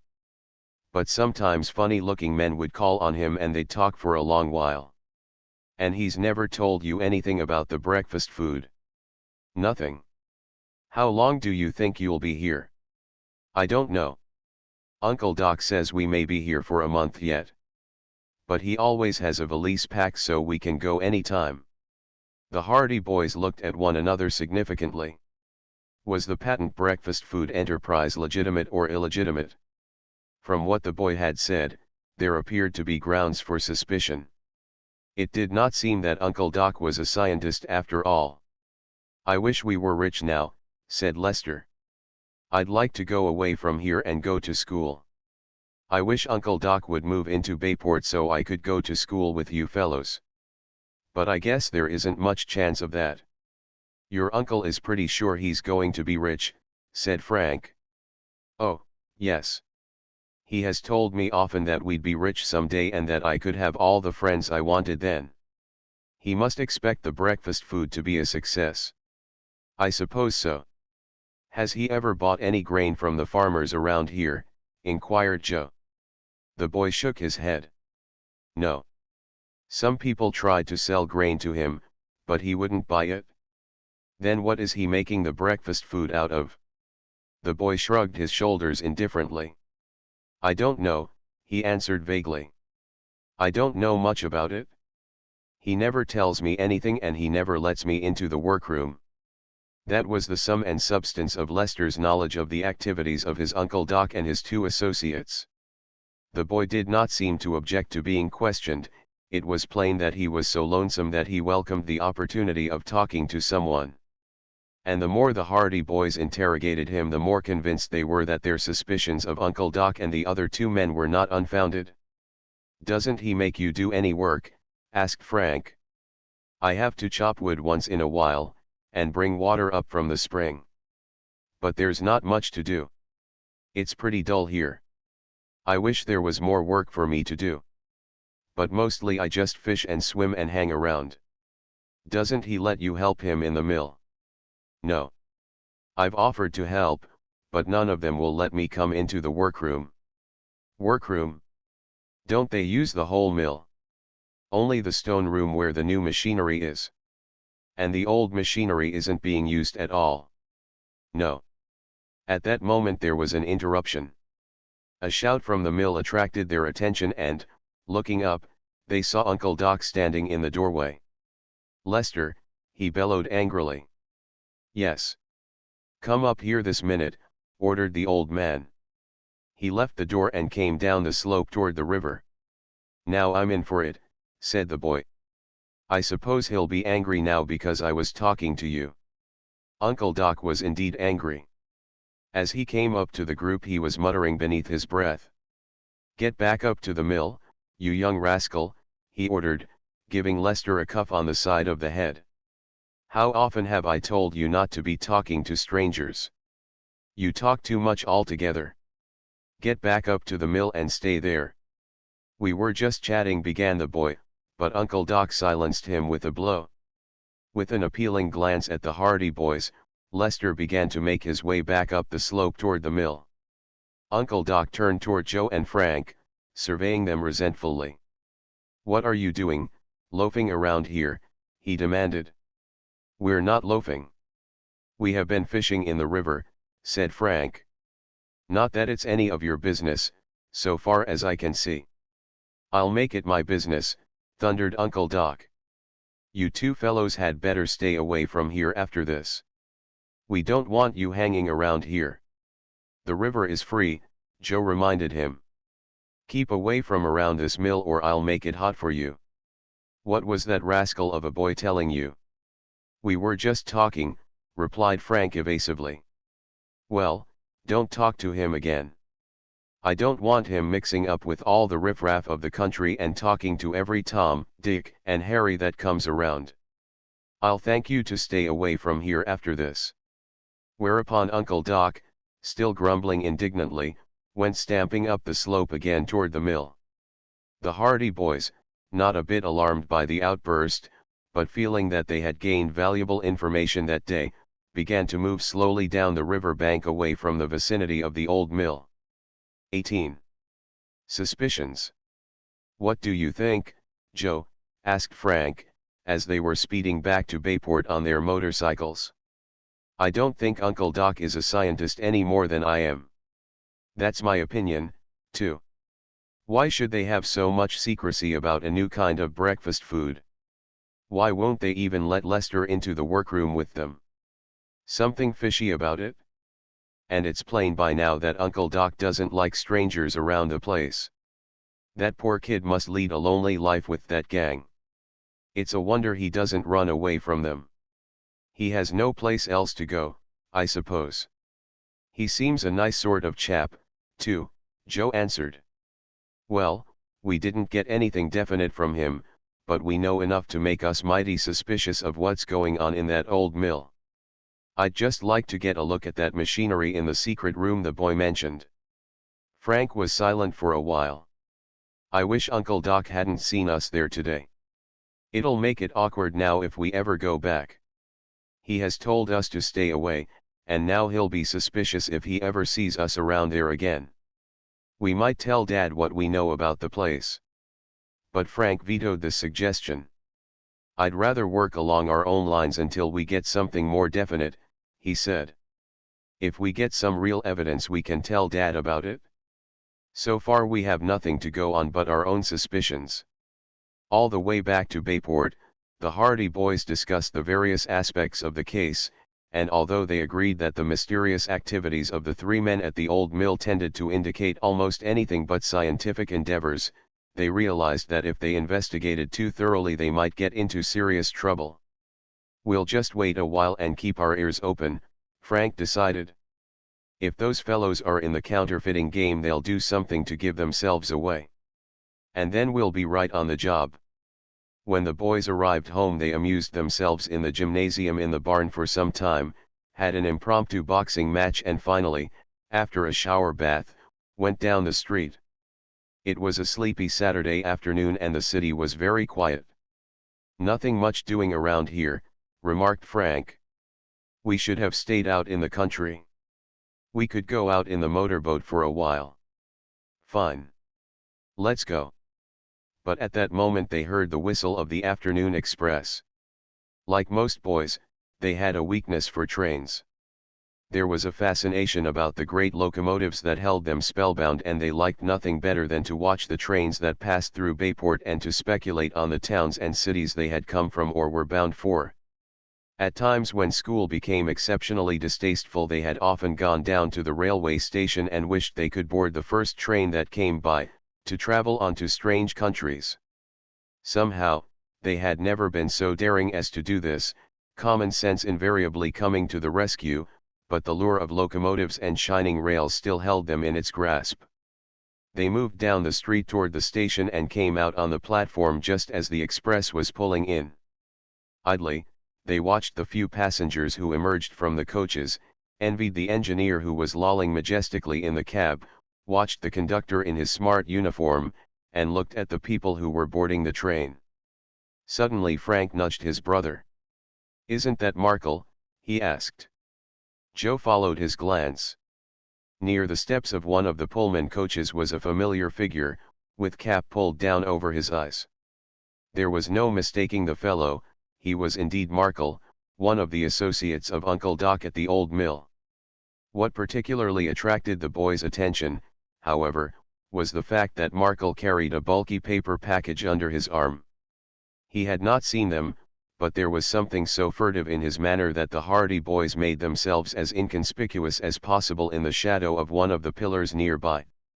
Markle lounged about near the coach, now and then glancing up anxiously, as though expecting someone. Within a few minutes, just as the conductor shouted, "All aboard," a tall, thin-faced man with a neat black mustache emerged from the coach. He glanced hastily down at Markle, nodded swiftly, said something in a low tone, and Markle forthwith handed him the package. The tall man snatched it from his grasp, turned and retreated quickly into the coach again. Markle, as soon as this transaction had been completed, gave a shrug of his shoulders as though he had been relieved of an unpleasant burden, turned swiftly on his heel and walked away. He disappeared into the station just as the train began to pull out. The whole affair had occupied but a few seconds and had passed almost unnoticed by anyone on the platform save the Hardy boys. Any who may have noticed the handing over of the package doubtless attached little importance to it. The Hardy boys themselves would not have given it more than a passing glance had it not been for Markle's connection with the mystery of the old mill. "What do you make of that, Frank?" Markle must have passed on a sample of the new breakfast food. He seemed mighty secretive about it. "I'll say he did. You'd think it was a bomb he was handing over instead of breakfast food. He waited until the train was just pulling out before the other man came for it. No breakfast food about that performance." "I don't think so either. Evidently Markle and the gang are in touch with someone in the city. You remember that Lester said Markle came into Bayport every little while with a package under his arm. That must have been one of them. Well, that's a little more evidence to go on. Give them enough rope and they'll hang themselves. I'll just bet dollars to donuts that there is counterfeit money in that package instead of breakfast food. This man Markle looks to me like a crook, and his tall friend on the train didn't look any too trustworthy either. My idea is that they are using the mill as a plant where they turn out the money, then they give it to one of their men on the train and he takes it to some other city for distribution." "That looks like it," Joe agreed. "You could tell that Markle had something on his conscience when he handed that package over. He looked mighty shifty about it." The boys walked back down the street, still discussing the events of the day. They spent the rest of the afternoon out in Barmit Bay, in the Sleuth. For the time being, they dismissed the affair of the mill from their minds, being content, as Frank had said, that the counterfeiters, if they were such, would ultimately betray themselves. When they returned home that evening for supper they did not tell their father what they had learned. But Fenton Hardy himself brought up the question of counterfeit money when he told them that he had that afternoon received a telegram from federal authorities asking him to further his investigations. "They have evidence that more than $10,000 in counterfeit money was put into circulation within the past 3 days, he told the boys. "The affair is going beyond all bounds." "And Paul Bloom is still silent?" asked Frank. "Can't get a word out of him. I'm inclined to believe he doesn't know anything about the men who are at the head of the organization. I think he was only a tool, employed to get the money in circulation. But I wish you two lads would keep on the lookout for any clues. It will help me a lot if we can run these counterfeiters to earth. Then, besides, there is a big reward." "We'll do our best," they promised. And, secretly, they wondered what Fenton Hardy would think if he knew how much work they had already put on the case and how much evidence they had already gathered, tending to indicate that the old mill on the Willow River was in some way connected with the activities of the counterfeiting gang.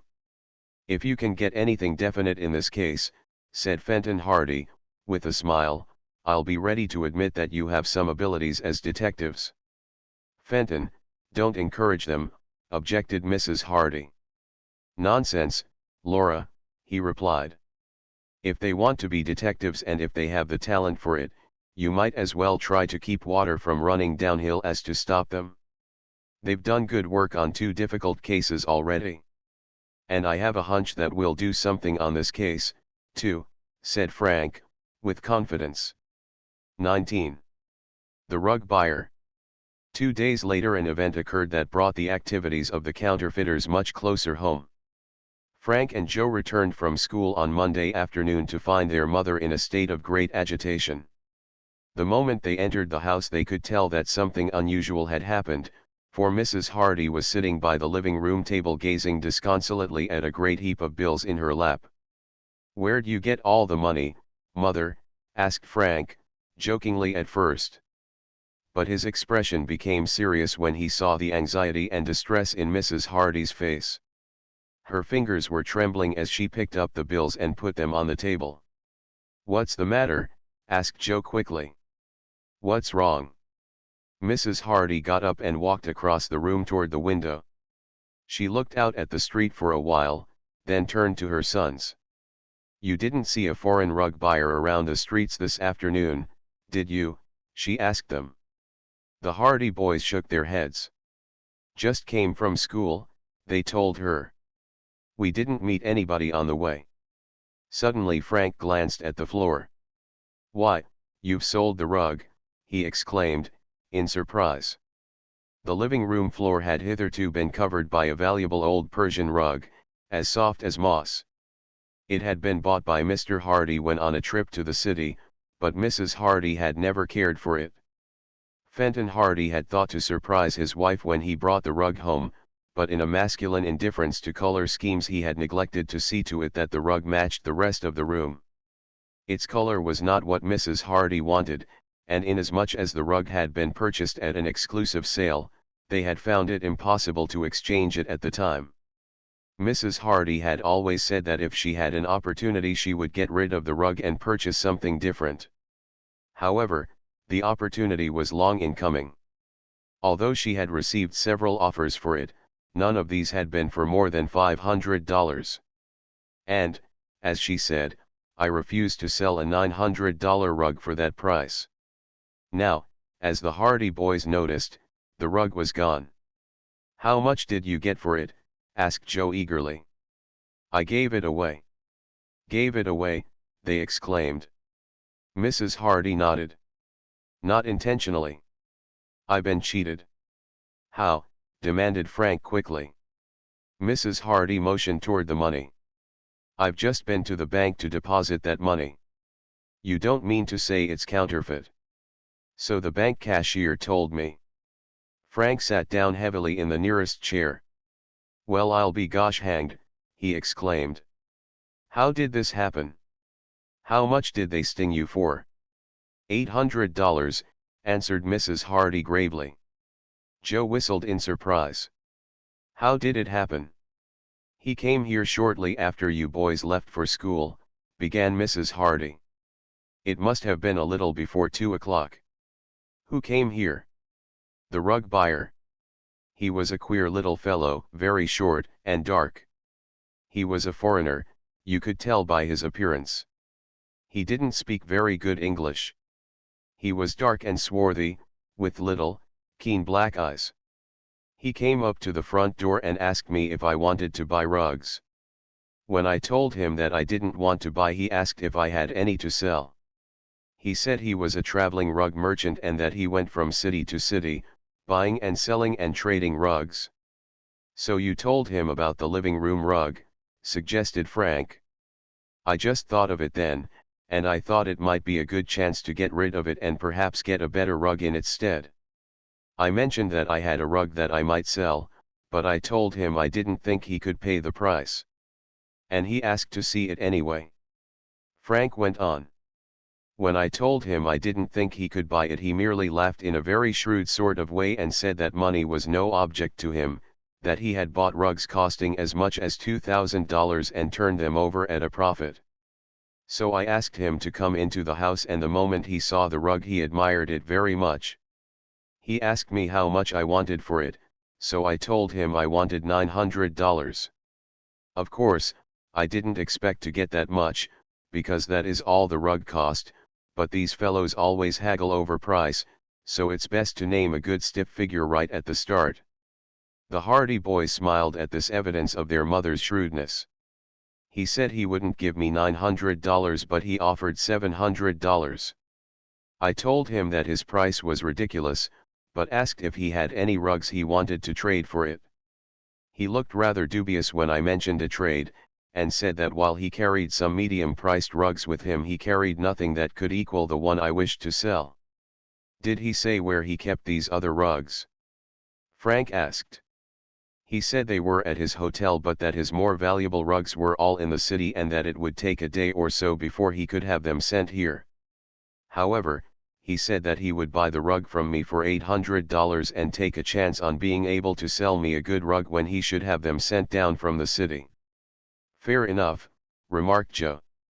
It seemed fair enough to me, for of course the rug was worth only about $800, perhaps less, because it has been used for several months. I was under no obligation to buy a new rug from him unless I wished, so I accepted his offer and he paid me the money. $800. In cash. He seemed to carry a great deal of money in a heavy leather wallet. He gave me the money in 50s and 5s, and I thought very well of myself for making such a good bargain. Until you came to bank the money, Frank said. Until I came to bank the money. The cashier glanced at the bills, then told me he was sorry, but that he couldn't accept them. For a moment I didn't understand him, because I had forgotten all about this scare about counterfeit money and hadn't given the matter a thought. Then he told me that the bills were counterfeit. So there was nothing left for me to do but come back home, realizing that I had been very neatly tricked. But perhaps you haven't been tricked after all, suggested Frank. It may be possible that the rug buyer didn't realize the money was bad. Did he say what hotel he was staying at? Yes, he told me, but I called up the police and asked them to find him for me. They investigated and found that there had been no rug buyer staying at that hotel all week, nor at any other hotel in Bayport, so far as they could find. That doesn't look so good. What's more, they made inquiries at the station and found that a man answering to his description had taken the early afternoon train out. He took the rug with him, not only my rug, but a rug that he had bought from another woman in Bayport. He'll probably sell them in some other town. Just what he did. They found that he had bought a ticket to the next city, but when they got in touch with the police there, they found that he had sold the two rugs to a wholesale firm and disappeared. He sold my rug for $500, and the other one for $300. Did he give the other woman counterfeit money, too? Yes. He cleaned up on that afternoon's work, remarked Frank. He didn't lose any time in getting away, either. If I had only gone to the bank early it might have been different, said Mrs. Hardy. As it was, I got there only a few minutes before 3 o'clock, and by the time I got in touch with the police and by the time they had tried to trace the man here and later found where he had gone, you know how slow they are, it was too late. I guess there's no chance of seeing him back in 2 days with the rug he wanted to sell you, observed Frank. Either he is in league with the counterfeiters or else he was stung himself for a lot of counterfeit money and decided to get rid of it as smoothly as possible. Mrs. Hardy was downcast. I should have been on my guard, she said.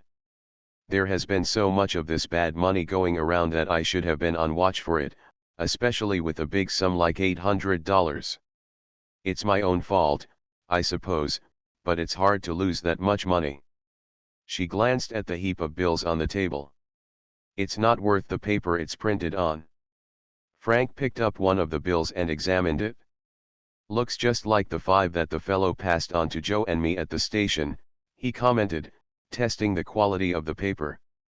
It comes from the same source, I'll bet. $800. Joe exclaimed. That's the biggest haul yet. I'd like to have that rug merchant by the back of the neck right this minute. I'd shake the 800 out of him in a hurry. I guess there's not much chance of catching him now. He has sold the rugs and made his getaway. Mrs. Hardy was silent. She felt the loss of the valuable rug very keenly, and still more keenly did she feel the ignominy of having been imposed upon after all the warnings that had been circulated regarding counterfeit money. But the rug merchant had been so plausible, and as she was an unsuspecting woman by nature, she had never for a moment considered the possibility of trickery. "We'll go down and have a chat with the police," said Frank, getting up. "Although I'm afraid it won't do any good. Chief Collig will tell us that he is busy following up clues," remarked Joe, with a laugh. "And that's as far as he'll ever get." This proved to be the case. When the boys reached the police station they found Chief Collig and Detective Smuff in the midst of a game of pinochle and averse to being disturbed. When they inquired if there had been any further information regarding the rug merchant, Chief Collig shook his head. "We're following up some clues," he said gravely, "but there hasn't been any more trace of him."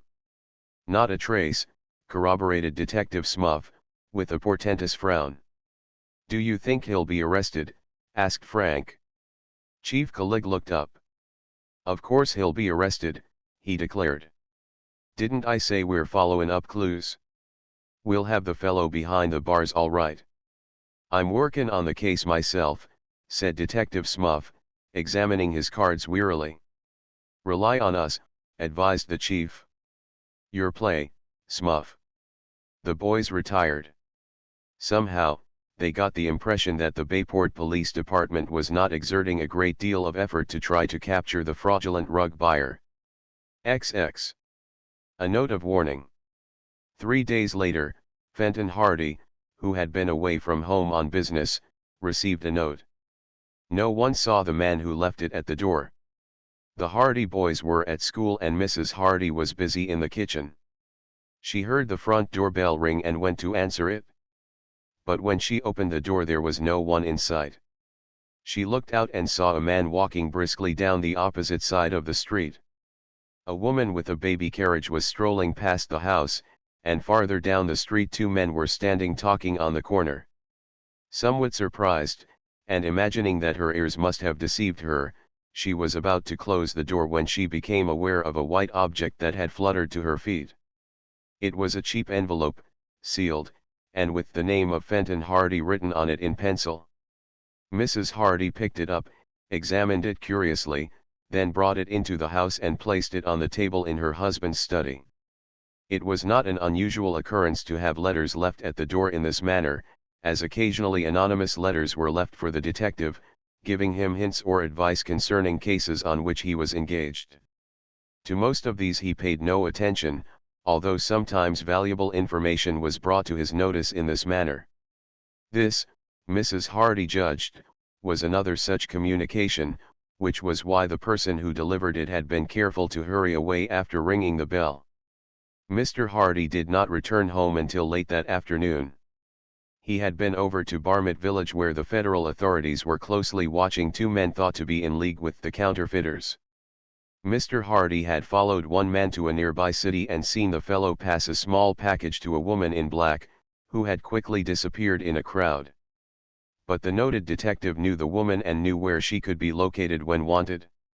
The boys had arrived back from school, had left their books at the house, and had set out with Chet Morton for a cruise in the motorboat.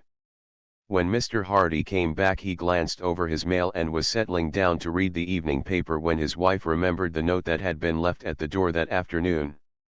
"Someone left a letter for you this afternoon," she said. "I heard the doorbell ring, but when I went to answer it there was no one at the door. I picked up a letter, though, and I put it on your study table." Fenton Hardy went into the study and picked up the letter, slitting open the envelope. Within, was a thin sheet of cheap paper on which had been written a few lines in pencil. He read the message with a slow smile, then handed the paper over to his wife. "Someone trying to scare me," he said. She picked up the note. In a crude, ill-formed hand, she read the following. Better give up this counterfeit case or we'll take the shirt off your back. We know this game too well. Let this be a warning to you. Poor Bloom is a rank outsider. Better let him go. Mrs. Hardy looked up anxiously. What are you going to do about this note? She asked. The detective shrugged. Ignore it, of course. But they may harm you. They may try. They won't be the first ones who have tried to frighten me away from a case. But they must be right in Bayport, to deliver a note like this. I've suspected all along that their headquarters were here. Don't worry, Laura. I'm not afraid of them. But I do worry. They're desperate men. They'll stop at nothing. Fenton Hardy laughed. It isn't the first time I've been threatened. It's only a bluff. I'll stay right on the case, although so far I haven't been able to make much progress on it. But this matter of the note is adding insult to injury, don't you think? First of all, they send one of their men around here to fool us to the extent of $800 with their counterfeit money, and now they try to frighten me away from handling the case any further. Fenton Hardy looked at the note again, then replaced it carefully in the envelope. You didn't see anyone on the street after the doorbell rang? He asked. Oh, there were 3 or 4 people walking by, but I didn't notice any of them particularly. They all seemed quite average people. None of them looked at all suspicious. The chap that delivered the note was probably hiding around the corner of the house until you went inside again. That's their usual scheme. It wouldn't have done much good if you had seen him. Probably some chap they picked up on the street and bribed to slip the note into the door. I don't like it. At that moment Frank and Joe came into the house, flushed from their outing on the bay. They were laughing at the recollection of some remarkable acrobatic feats that Chet Morton had attempted on the bow of the motorboat, the result of which had been the sudden immersion of Chet in the chilly waters of the bay. He had just left them, his clothes dripping wet, heading for home on his motorcycle, vowing that he could have stood on his hands on the bow of the boat if only Frank hadn't steered to the left when he should have steered to the right. However, he had said cheerfully, I missed my bath last Saturday night, anyway, so this will make up for it. The Hardy boys recounted their adventures, and after Fenton Hardy had chuckled over the plight of Chet, he tossed over the mysterious letter to them. What do you think of that? He asked of the boys. Frank and Joe read the scrawled warning with interest. Trying to frighten you away from the case, are they? Said Frank, as he gave back the note. Looks like it. You won't pay any attention to it, of course. Not a bit. Although your mother seems to think I'll be carried home on a stretcher any day. When did the note come? Joe inquired with deep interest. Mrs. Hardy told them how the strange letter had been delivered, and when they learned that it had been left at the door instead of being sent through the post office, both boys became immediately excited. They did not, however, air their suspicions at the time, and it was not until they were alone after supper that they discussed the topic between them. That settles it, declared Frank with finality. The counterfeiters must be right here in Bayport. Or nearby. That's what I mean. If they were out of town, the letter would have been sent by mail. It's getting to be a little too much. As Dad said, it was adding insult to injury, tricking Mother to the extent of $800 and now sending an impudent note like that. It's up to us to use what we know. You mean to see if we can find out anything more about the mill? I mean to find out everything there is to be found out about it. I'm with you. When do we start? When should we? Tonight. So soon? Why not? It's all right with me. If we're going to go back there at all, we may as well get it over with as soon as we can, said Frank. I've been thinking over a way to get away with it, and I think we should be able to get inside that place and investigate it without much trouble. How? Do you remember how Carl Stummer remarked that you look something like Lester? Yes. And there is a bit of a resemblance, too. You are of about the same build, and you both have fair, curly hair. I think you should be able to impersonate him if we went around there at night. At a distance, and at night time, they might mistake you for him, even if we were discovered." "I never thought of that," Joe admitted. "It isn't a bad idea. I'm willing to try it. It will be risky, of course. But I'm practically convinced that the old mill is where this counterfeit money is coming from. The only way we'll ever find out is to go there ourselves. If we told the town police what we suspected, they would only laugh at us, and probably they'd be so clumsy about taking any action that the counterfeiters would get wind of it. The only way is to keep it to ourselves and go out there quietly and see what we can find." "How can we get out tonight?" "Mother won't let us go. She'll be afraid we'll get hurt. I hate to do anything underhand, but it's our only chance. We'll go out for a motorcycle trip this evening, and as soon as it gets dark we'll head for the mill. We should reach there about 10 o'clock. We'll park the bikes a good distance away from the mill, so they won't hear us coming, and then we'll walk the rest of the way. If we get the goods on the counterfeiters, we'll be heroes. If we don't, we'll catch a lecture for staying out late. We'll just have to take our chance on that. But I think that if everything goes well, we won't get any lecture." "How'll we get into the mill?" asked Joe. "We'll have to wait until we get there before we lay our plans. I've sort of forgotten the layout of the place. But if we work it right, I think we should be able to get inside. I'd like to get into that mysterious stone room that Lester mentioned, and see what sort of machinery they have in there. I'll bet it's an engraving plant and a printing press instead of a patent breakfast food machine. What if we're caught? That's a chance we're taking. We've got to risk it. What if we find that the place is really the headquarters of this counterfeit gang? Look at it that way." So for the rest of the evening the boys were conspicuously studious. They were occupied with their books until twilight fell, after which Frank yawned and murmured that he would like a breath of fresh air. "Think I'll go out for a little spin on the motorcycle," he said casually. "I'll go with you," observed Joe promptly. Fenton Hardy looked up. "Yes, you've been in the house all evening. Go ahead." "Don't be long," advised Mrs. Hardy. "We won't be any longer than we can help," said Frank mysteriously. With that, the Hardy boys left the house and went out to the garage for their motorcycles. They drove around the streets of Bayport for some time until at last it grew darker. Then they headed their machines out toward the shore road. The moon was just rising over the bay when they left the city, and they drove at good speed into the country. "Now to tackle the old mill," exclaimed Frank. "XXI. At the mill." The two boys made good time out into the country, and when at last they reached the abandoned road that led down to Willow River, it was not quite 10 o'clock. As they rode they discussed their plan of action, and it was agreed that they should leave the motorcycles beside the road at the same place they had left them on the occasion of their previous visit to the mill. "I'd like to have them closer to the river," said Frank, "for we might have to clear out of there in a hurry. But we can't afford to let them hear us coming. And it's a calm night." "They could hear a motorcycle for half a mile," opined his brother.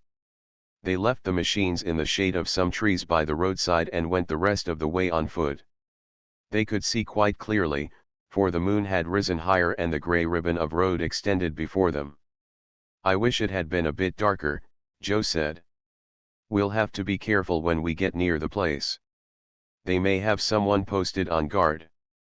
"Oh, well, we can look the place over when we get there." At last they emerged on the hilltop that overlooked Willow River. Below them lay the stream, with water shining in the moonlight. The deep banks of willow trees along the borders cast heavy shadows, and a light mist overhung the fields and hedges in the distance. Gloomy and mysterious, the heavy bulk of the old mill rose from beside the river, near the shimmering silver streak of the mill race. Not a light shone from the building, and it appeared absolutely deserted. "Perhaps they've all moved away," suggested Joe. "I noticed that the buildings were all boarded up when we were here last time." "They haven't moved away, never fear." Cautiously, the boys went down the slope.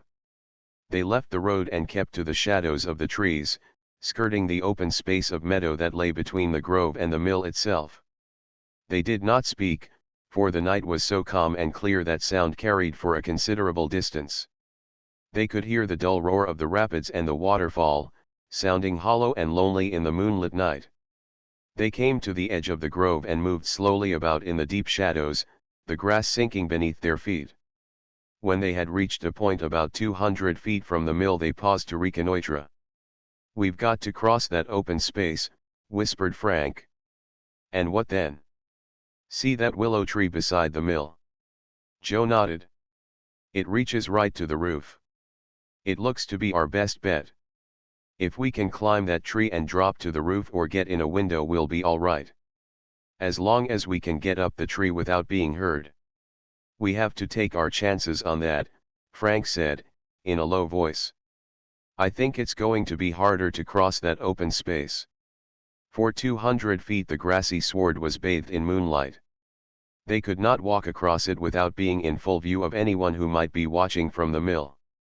But it had to be crossed, as the mill itself was isolated on the bank of the river, and on this side there was no protecting shade to enable them to creep up closer. "We'll have to crawl across the grass," Frank whispered. "Ready?" "I'm ready. Go easy and quiet. If you hear a sound, don't move." They dropped to their hands and knees, then left the shadow of the wood. They began to crawl slowly toward the willow tree at the rear of the mill. Inch by inch they made their way forward. The moon was high in the sky and seemed like a giant searchlight. It seemed impossible that they could cross that open space without being discovered. Every blade of grass seemed clearly revealed by the moonlight. When they were about halfway toward the mill, they heard a sound in the distance. It was the banging of a heavy door. There was a warning whisper from Frank. They lay motionless in the thick grass. For a moment a deep silence prevailed. Then, from the mill, they heard a surly voice. "I saw someone out on the hillside." They were startled. But still they did not move. Their only hope of safety lay in silence and in remaining motionless. "You're crazy, Markle," replied someone. "There's no one out there. I tell you, I saw someone crawling down through the grass." "I'm sure of it. I saw him from that upper window." "Whereabouts?" "Out there, see? Can't you see something dark up there?" There was silence for a moment or so. Then the second man laughed. "It's only a log." "I tell you, it isn't a log. A log doesn't move." "That isn't moving." "It was." "Well, if you're so sure of it, why don't you go on up and see? You're getting so nervous lately that you think people are hanging around here all the time." "I've got a right to be nervous. We're not safe here, I tell you. We should have moved out of here a week ago. We'll never find a place as safe as this." "Is that so? Ever since those two boys came snooping around here and asking Lester questions, I've been suspicious. They've got their eye on this place, let me tell you. They were down at the railway station the day I slipped the package to Burgess, and I'm mighty sure they saw me. Just a couple of kids." "You're too nervous." "Well, I'm going up on the hill and take a look at that log, as you call it." As it happened, there was a log lying in the grass close by Frank. But he realized that if Markle came up to investigate, he would have no chance to evade discovery. They could not get up and run away, at least not until capture seemed inevitable. Frank's heart sank. They had been discovered before they had a chance even to reach the mill. At that moment relief came from a most unexpected quarter. A dark cloud that had been creeping across the sky began to obscure the moon, and gradually the vivid illumination that bathed the hillside gave way to gloom and darkness. The cloud hid the moon completely. "Now's our chance," whispered Frank, to his brother. "Head toward the willow tree." He scrambled to his feet and together the boys raced down the slope toward the willow tree back of the mill. Their feet made no sound in the deep grass.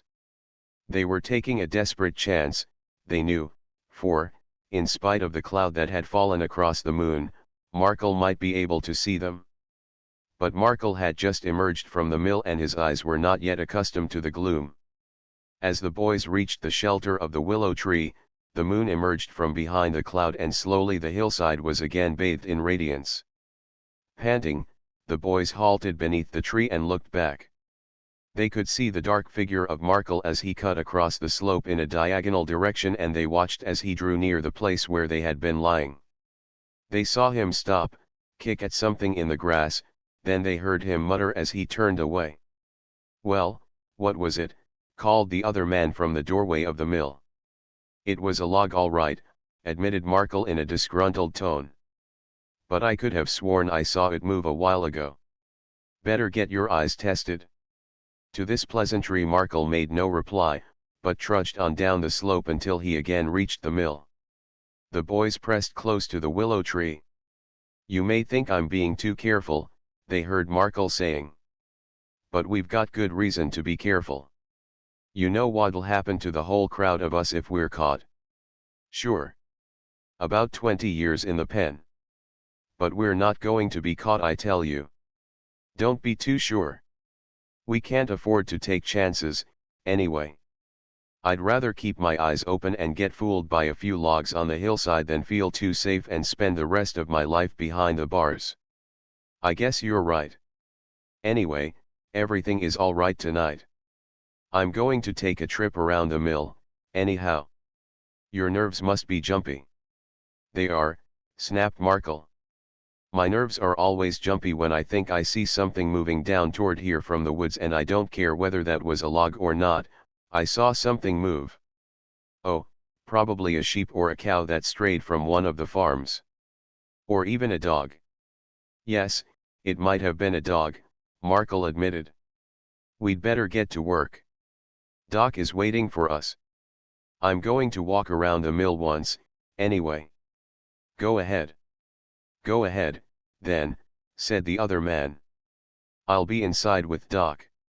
The boys heard heavy footsteps as Markle left the doorway, and then they saw his dark figure in the moonlight as he came around the side of the mill. They pressed close against the willow tree and lowered their heads so that their faces would not be seen. Both were wearing dark clothes and dark caps. They did not look up, for they knew that their faces would be gray against the surrounding darkness and that Markle might see them. In an agony of suspense they heard the footsteps come closer. Markle poked around among the rubbish at the side of the mill. It was plain that he was not yet convinced that he had been suffering from a delusion when he saw the moving forms on the hillside, and he meant to satisfy himself beyond any shadow of doubt that there was no one lurking in the vicinity of the mill. Nearer and nearer he came. His body brushed against the overhanging branches of the willow. He was now only a few yards away from the Hardy boys. Breathlessly, they waited. They stood, rigid and motionless, not daring to look up. Markle's footsteps came to a stop. He was standing but a short distance away, listening intently.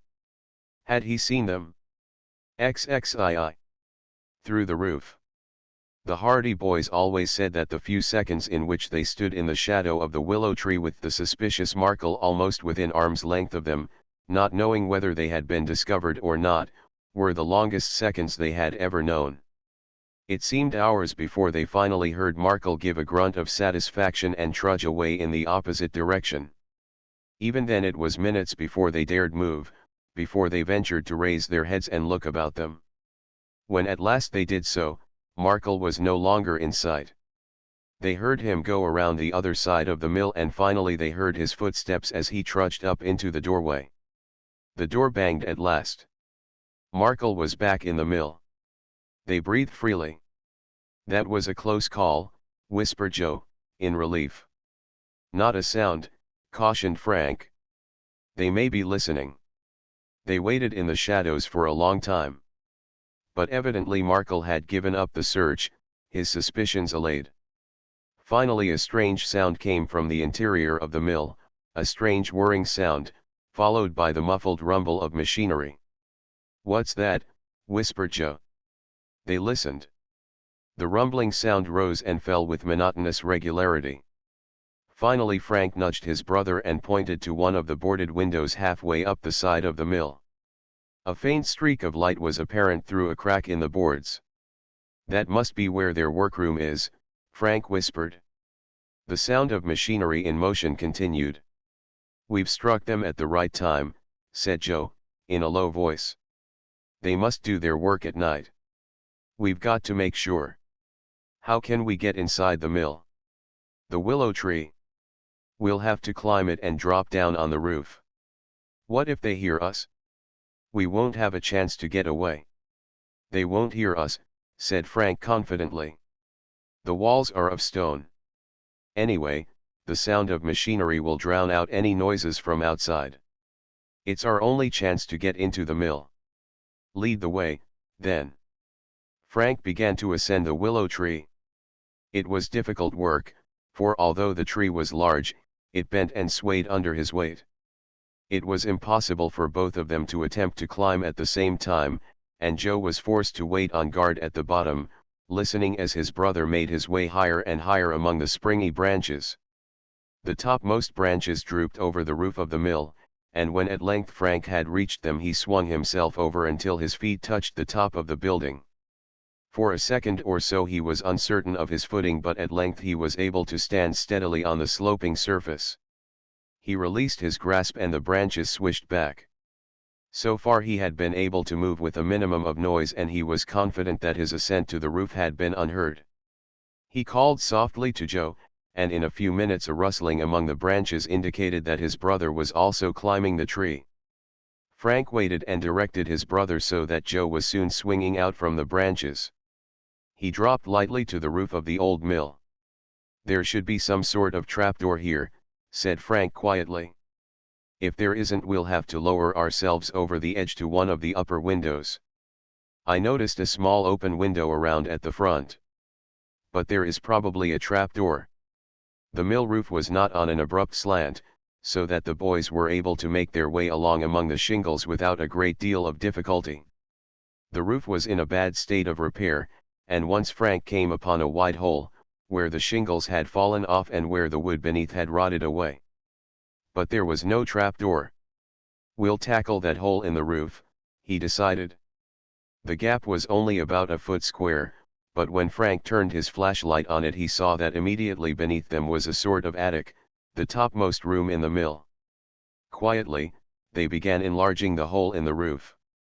Fortunately, the effect of rain and wind and weather had been such as to render the roof extremely weak. The shingles broke off easily, and bit by bit they made the hole wider until at last it was a large, black gap. They did not throw the debris to the ground, but piled it carefully up on the roof nearby. The work of enlarging the hole in the roof had taken them some time, as they worked cautiously and deliberately with a view to a minimum of noise. Finally they agreed that there was sufficient space to admit the passage of a human body, and Frank began to lower himself through the opening. The attic was very low, only about 5 feet from floor to roof, and when Frank's feet touched the boards beneath he tested their strength. Having satisfied himself that the floor was strong enough to support his weight, he crouched down, flashing the light about him in search of some mode of egress to the lower part of the building. He cautioned Joe to wait on the roof. The condition of the building was such that the floor might not be strong enough to hold them both, in which event disaster would overtake them. At first he thought the attic was entirely separated from the rest of the mill. The floor seemed to be solid. There was not the sign of a stairway or opening of any kind. Frank was bitterly disappointed. To have been successful so far and then find themselves in a narrow little room under the eaves of the mill. Suddenly he caught sight of a crack between the boards, and he held the flashlight closer to investigate. He found a space about 2 feet square, evidently a trapdoor cut in the floor, and he tugged at the edges of this until at length he managed to raise one side of it. Then, quietly, he worked at the trapdoor until he was able to lift it out of place. He raised it and put it quietly to one side. It was very dark beneath the opening and he flashed the light down once for a brief second. It was long enough to show him that a ladder led from the opening to the floor of the musty, unoccupied room below. So far, so good. He whispered to Joe. "All right. Come ahead." In the aperture in the roof he could see Joe's form silhouetted, and then his brother scrambled down beside him in the attic. "I've found a trapdoor," Frank whispered. "Where does it lead to?" "There's another room directly below us." "It's empty." "The workroom must be just below that." "But there's a door at the far side of the room, and I think it leads to the stairs that run to the bottom of the mill." "Shall we go ahead?" "May as well. We haven't been seen yet." "Nor heard." Frank handed the flashlight to his brother, then groped his way to the trapdoor. He managed to place one foot on the top rung of the ladder beneath the opening. It held beneath his weight, although the ladder creaked warningly. Cautiously, step by step, he descended. There was the utmost need for silence. From the position of the flash of light that he had seen through the crack in the boarded window, he judged that the workroom of the counterfeiters was about midway in the mill, immediately below the deserted room into which he was now descending. The mill widened out toward the bottom, and Frank judged that the locked stone room on the ground floor and the room above were those used by the men. He reached the bottom of the ladder at last, touching the floor without a sound.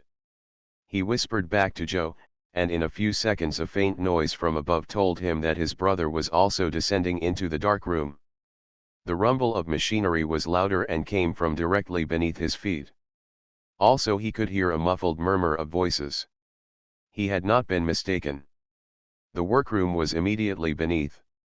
Joe reached the bottom of the ladder in silence. Frank groped for the flashlight. He switched it on. The room in which they were standing was a low-ceilinged, bare chamber, on the far side of which was a doorway that led to a flight of stairs. Frank stepped cautiously over to the door and peered down the stairs. They led to a landing a short distance below, and continued from there to the bottom of the mill. The room beneath the one in which they were standing evidently opened onto the landing. Frank made a mental note of all these features so that he would have a good idea of the layout of the building in case it became necessary for them to make a hurried retreat. He heard a whisper from behind him. He turned quickly. Joe was crouching on the floor, peering through a crack in the boards. He motioned to Frank to come over. XXIII. The alarm. Frank crouched on the floor beside his brother. He switched off the flashlight. The room was in darkness. Immediately he could see a glow of light through one of the cracks in the flooring. By crouching close to the floor he could see through the cracks into the room beneath. At the sight he almost gave an exclamation of triumph. There were 3 men in the room, the 3 men of the mill: Uncle Doc, his companion, and Markle. They were standing beside a machine that looked like a small printing press. Their sleeves were rolled up and they were wearing inky aprons. The printing press was rumbling steadily and Markle was feeding it with small sheets of peculiar greenish paper. But it was what was heaped on a low table beside the press that particularly attracted the attention of the Hardy boys. There they saw neat bundles of crisp, new bills. They were heaped high on the low table, each bundle in a thin, paper wrapper, and their denominations ranged from $5 to $50. "They're printing counterfeit money," whispered Frank. Joe nodded. A tingling excitement possessed them. In spite of the fact that they knew the bills were counterfeit, there was something fascinating in the sight of those hundreds of crisp, green bills. Their view of the room was limited, but by moving from side to side they were gradually able to take in all the details of the little chamber. Above the constant rumble of the press they could hear the voices of 3 men. "Once we get this shipment sent out we'll be on easy street," said Uncle Doc. "If we can get it all placed," grumbled Markle. "We'll get it placed all right," said the other man. "We haven't had any trouble so far. Burgess and his crowd have put over their part of the deal pretty well. It'd be better if they'd stay away from Bayport," said Markle. "First thing we know, they'll be figuring the money is coming from here." "Why should they?" said Uncle Doc. "It's being sent around to the other towns as well as Bayport. That fool Paul Bloom mighty near gave the game away. He can't say anything.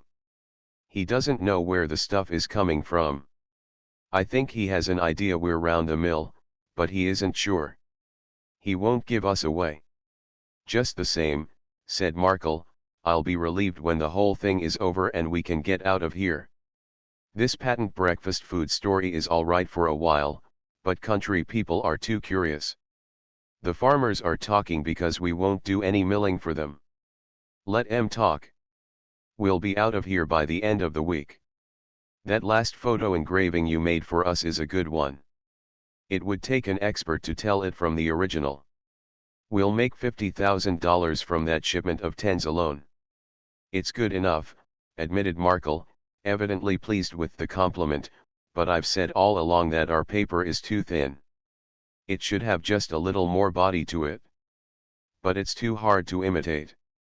The genuine banknote paper is a bit heavier. What's the matter with you tonight, Markle? Asked Uncle Doc. You have been nervous and jumpy all evening. First of all, you think you see someone sneaking around the mill. Now you're afraid we're all going to be pinched. By the end of the week we'll be out of here and living on the fat of the land. This is the biggest counterfeiting deal that has ever been put across in the United States. I'd imagine you'd be feeling proud of yourself.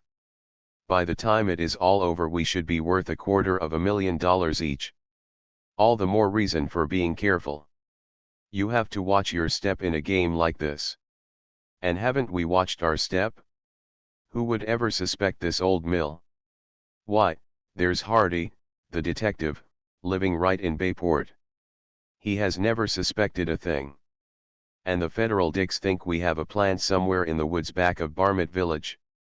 It was a good idea to take over the mill, I'll admit. But the sooner we're out of here, the better. Well, the last batch of bills will be run off tonight. We'll clear out tomorrow morning and send down for the machinery as soon as we can. Frank nudged his brother.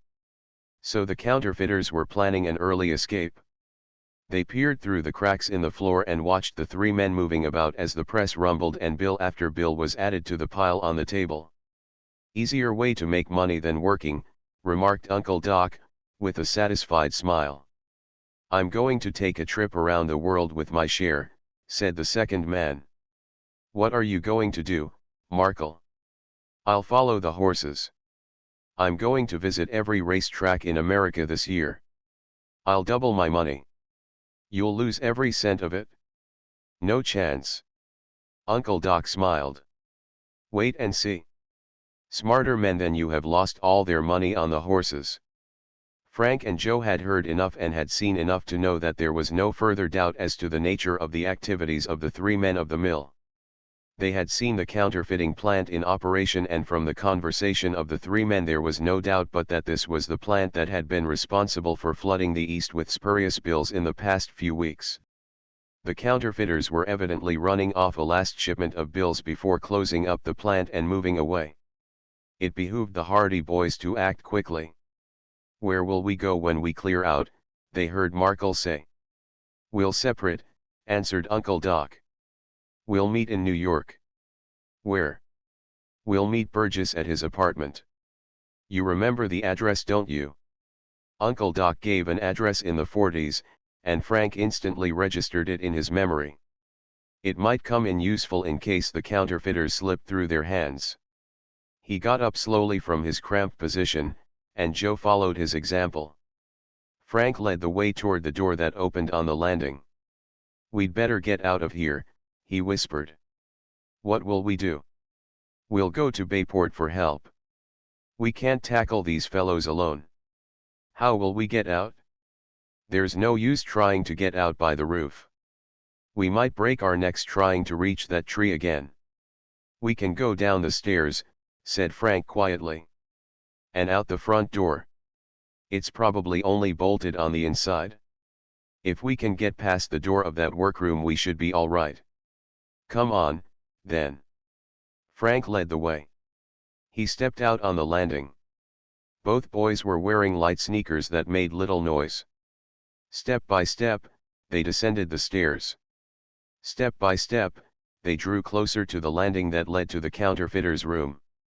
They could hear the muffled sound of the printing press and the vague voices of the three men. They reached the landing at last. A streak of yellow light shone from beneath the door of the workroom.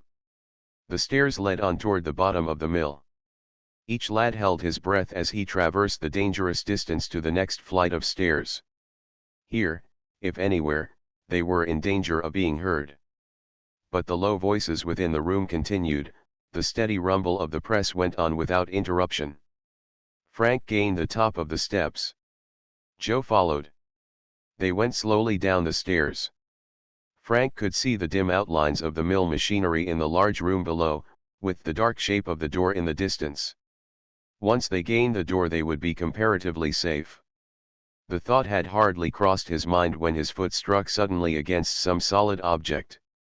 There was a slight noise, the object moved, then it went clattering down the stairs with an uproar that seemed to awaken the echoes from one end of the mill to the other. He had kicked over a pail that had been left lying on the steps. The noise would not be unnoticed, he knew that. With a bound, he had reached the bottom of the steps. There was no time to seek escape by the door, for already he could hear someone running across the floor of the workroom above. They must hide, and hide quickly. Joe was close behind him. Frank turned and sped through an open doorway close at hand. The boys found themselves in a gloomy stone room in which several large pieces of machinery could be dimly distinguished in the faint light. From the floor above they could hear voices. A door opened. Frank glanced back and he could see a beam of light against the wall by the stairs. "I'm certain I heard a noise," they heard Markle saying. "I'm going to find out what caused it. XXIV. Trapped." The Hardy boys could see little chance of escape. Markle was coming down the stairs. They could hear his heavy boots as they clattered on the steps. Frank glanced around the room. There was one window, but it was boarded up. There was but one door, the one through which they had come. Markle had reached the foot of the stairs by now. They heard him give a grunt of surprise as he picked up the pail. This was what did it, he called back to someone on the landing. It fell down the stairs. "Well, what of it?"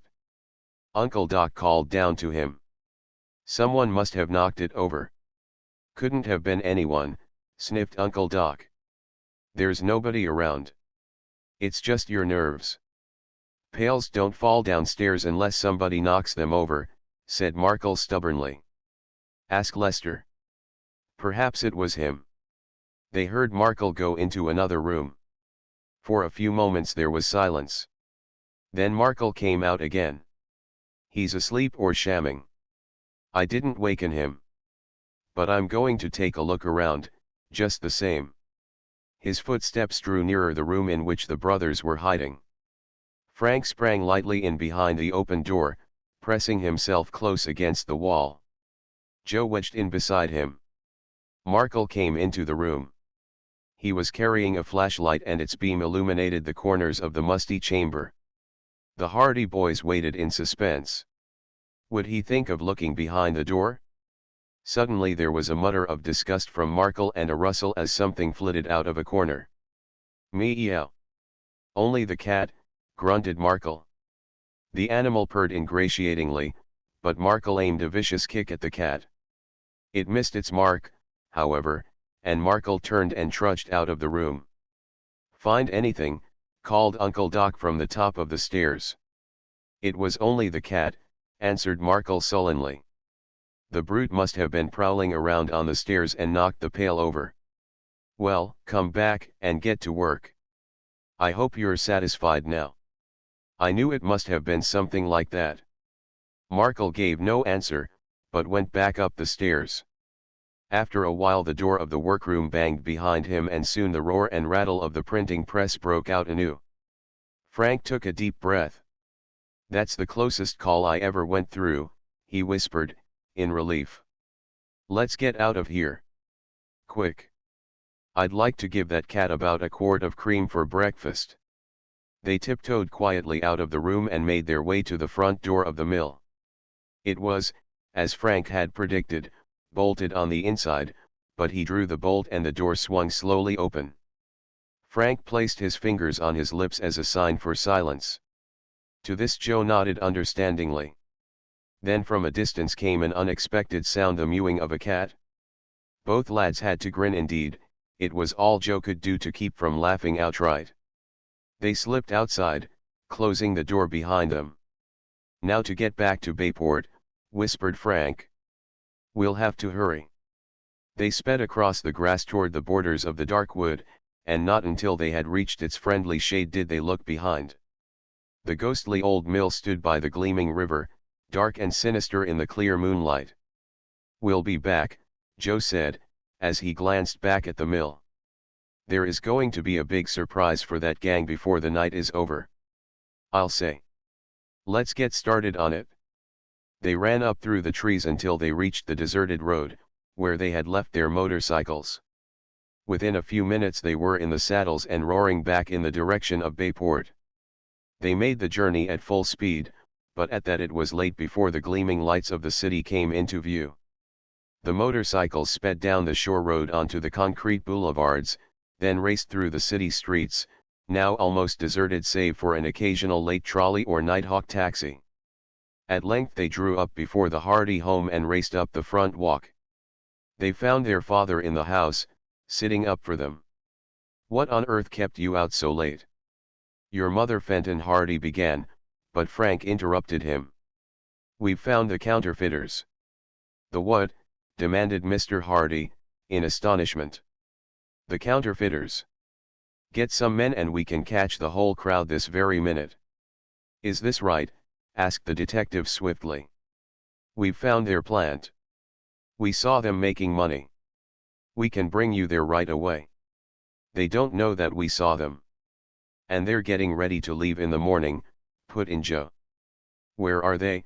demanded Fenton Hardy. "In the old Turner Mill on Willow River. We've just come from there." Mr. Hardy was a man who wasted little time once he had grasped the essentials of a situation. Without a word he hurried over to his study and picked up the telephone. He asked for a number and, after it was secured, he held a brief, curt conversation. Then he put down the telephone and the receiver clicked. "We'll have a posse out there in half an hour," he said to his sons. 3 state troopers and 2 Secret Service men who have been working on this case are in town. Will that be enough?" "There are 3 in the counterfeiting gang," Frank told him. "We'll have enough. And now tell me how you found out about the old mill." Briefly, Frank and Joe told him how their suspicions had first been aroused by the mysterious activities about the mill, how they had visited the place and found that strangers were not welcome, how they had finally resolved to investigate for themselves, and how they had that night gone to the mill and seen the counterfeiting plant in actual operation. Their story was interrupted by the arrival of an automobile which drew up in front of the Hardy home with a squeal of brakes. A man in uniform stepped out and ran up the walk. "Here are the officers," said Mr. Hardy. "Come along." They left the house and met the officer on the steps. Mr. Hardy spoke to him. "They are at the old Turner Mill on Willow River," he said quietly. "I suppose you know how to get there." "Can't say that I do," said the officer. "Not by car. Follow the shore road and then cut in on that deserted loop. It used to run right past the mill before the shore road was built." The trooper nodded. "I remember now. The deserted road, eh? We'll get there all right. Better leave the car back on the road some distance and go the rest of the way on foot," suggested Frank. "We can sneak up on 'em better that way." They clambered into the automobile. The other men were broad-shouldered, keen-eyed fellows with determined faces. The moonlight glinted on rifle barrels and revolvers.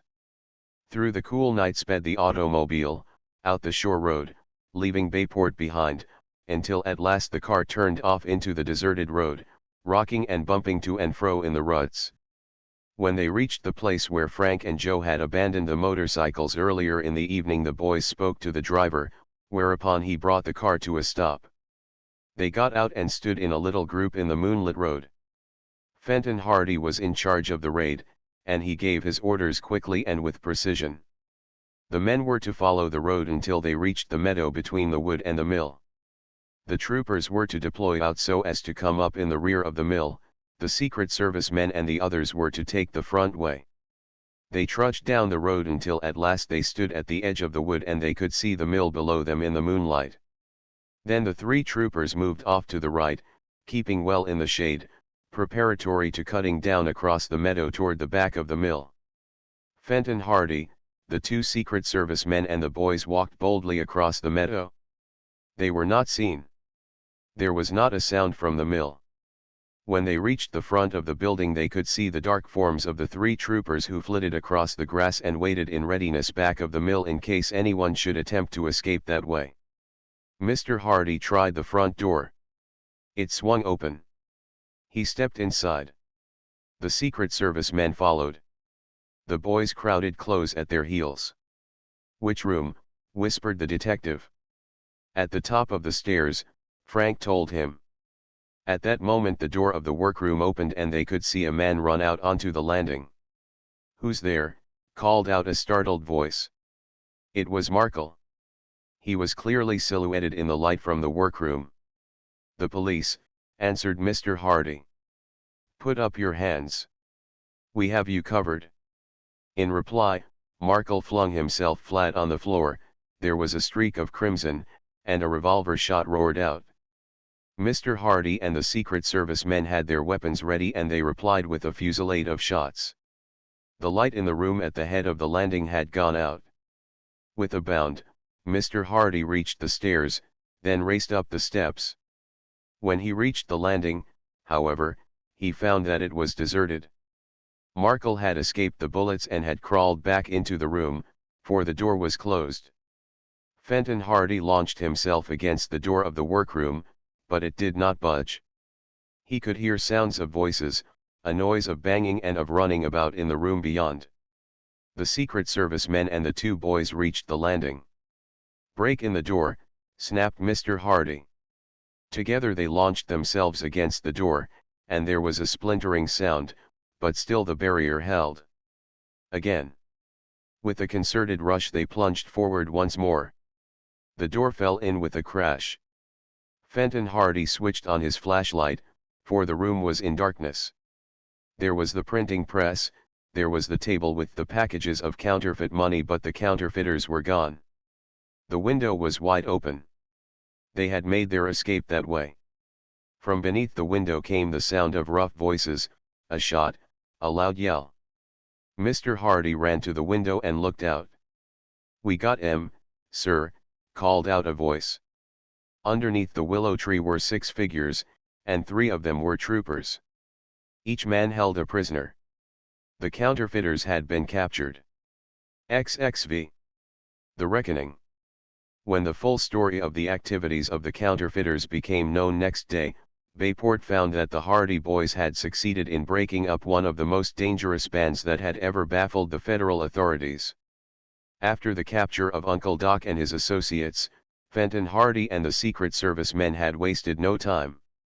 Frank had remembered the New York address of the mysterious Burgess, that he had heard Uncle Doc mention, and a telegram to the New York police resulted in the arrest of this man, who turned out to be the brains of the gang, the man who had arranged for the distribution of the spurious bills.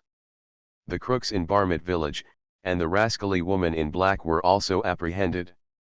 The machinery in the mill, Mr. Hardy told his sons, was the most complete and efficient they could obtain. Markle, it seems, was at one time an expert photo engraver.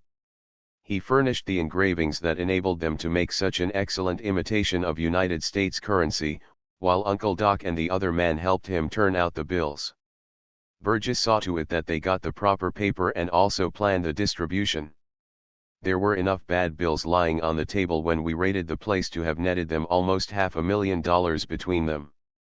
Thanks to the quick work of the officers, not one member of the gang had escaped. In Burgess' rooms had been found a notebook containing the names and addresses of the agents he had working for him, distributing the counterfeit money throughout the country, and by the next day every man had been apprehended. The 2 Secret Service men who had aided in the final roundup of the counterfeiters at the old mill called personally at the Hardy home next day to congratulate the boys. "We've been working around here for almost a week trying to get the goods on these men," said one, "but never once did we think of the old mill." "What made you suspicious of that place?" Frank told him how they had first learned that strangers had taken over the mill and told of their first visit to the place. To tell the truth, he said, my first suspicions were when Uncle Doc offered to give us a reward for helping save Lester from the river. He took two $5 bills from his pocket and offered them to us. Then the other man snatched them from him, turned around, and later offered them to us again. The Secret Service man smiled. Uncle Doc offered you two counterfeit bills and the other man was afraid they would be detected and that you would know where they came from. I suppose that was his idea. But it made me suspicious. After that, Joe and I kept watching the place, and as everything seemed to indicate that something suspicious was going on at the mill, we made up our mind to pay them a visit. And a very lucky thing it was that you did. It was a smart piece of work and I want to assure you that the government won't forget it. The government did not forget it. Before the month was out, the Hardy Boys had received a check for $1,000 as a reward for the part they had played in the capture of the counterfeiters. Enough money, Chet Morton said when he heard of it, to buy gas for the motorboat for a couple of years, anyway. As for Uncle Doc and his gang, they were all sentenced to long terms of imprisonment. Frank and Joe made particular inquiries about Lester and they asked their father to see to it that the boy was well taken care of.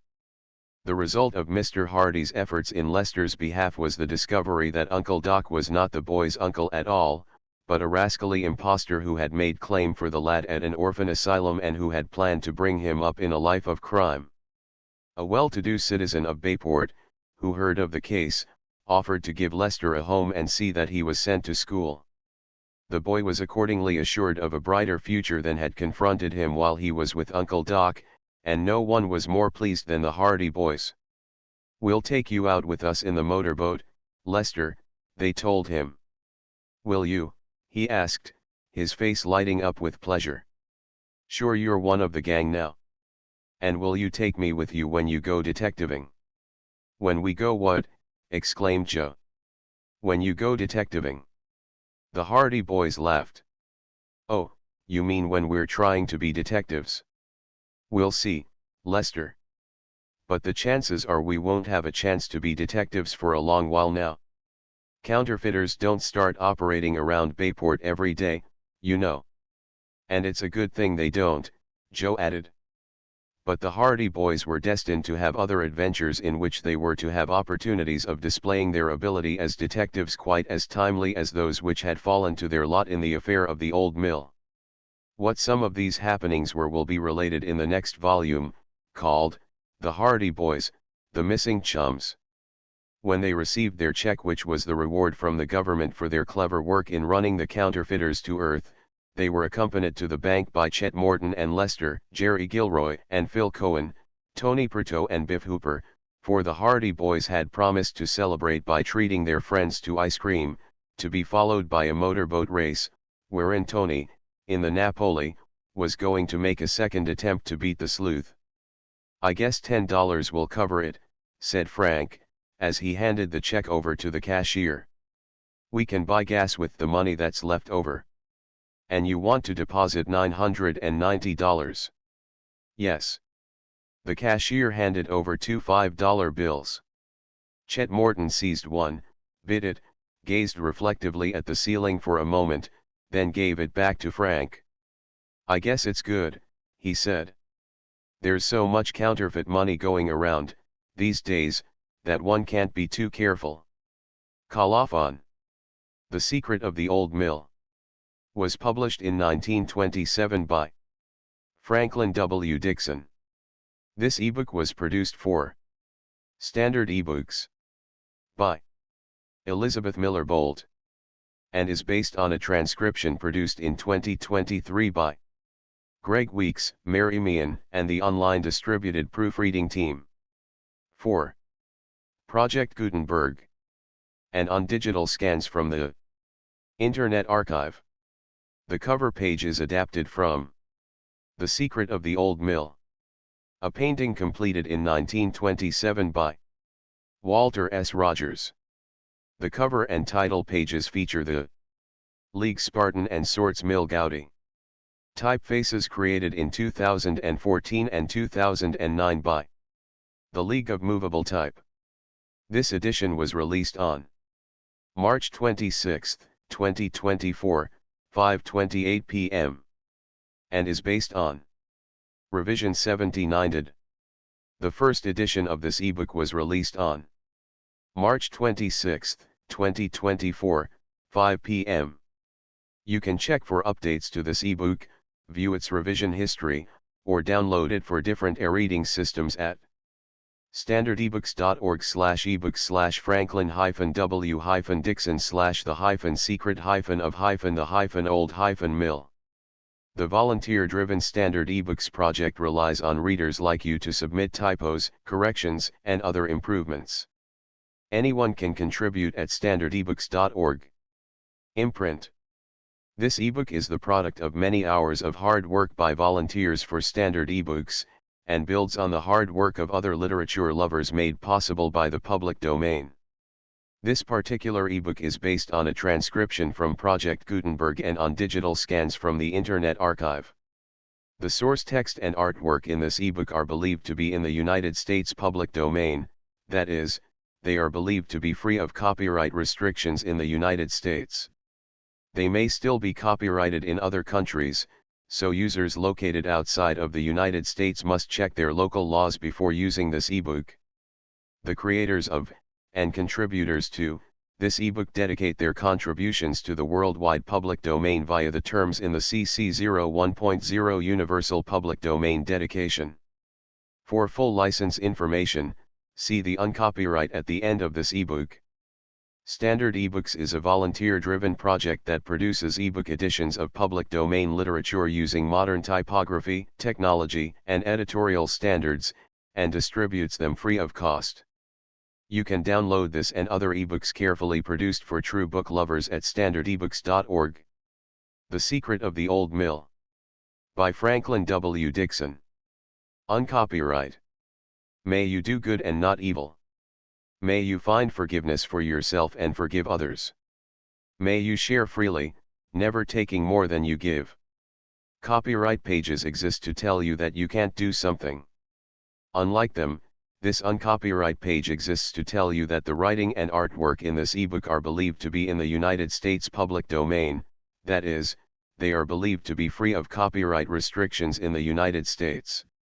The United States public domain represents our collective cultural heritage, and items in it are free for anyone in the United States to do almost anything at all with, without having to get permission. Copyright laws are different all over the world, and the source text or artwork in this ebook may still be copyrighted in other countries. If you're not located in the United States, you must check your local laws before using this ebook. Standard eBooks makes no representations regarding the copyright status of the source text or artwork in this ebook in any country other than the United States. Non-authorship activities performed on items that are in the public domain, so-called sweat of the brow work, don't create a new copyright. That means that nobody can claim a new copyright on an item that is in the public domain for, among other things, work like digitization, markup, or typography.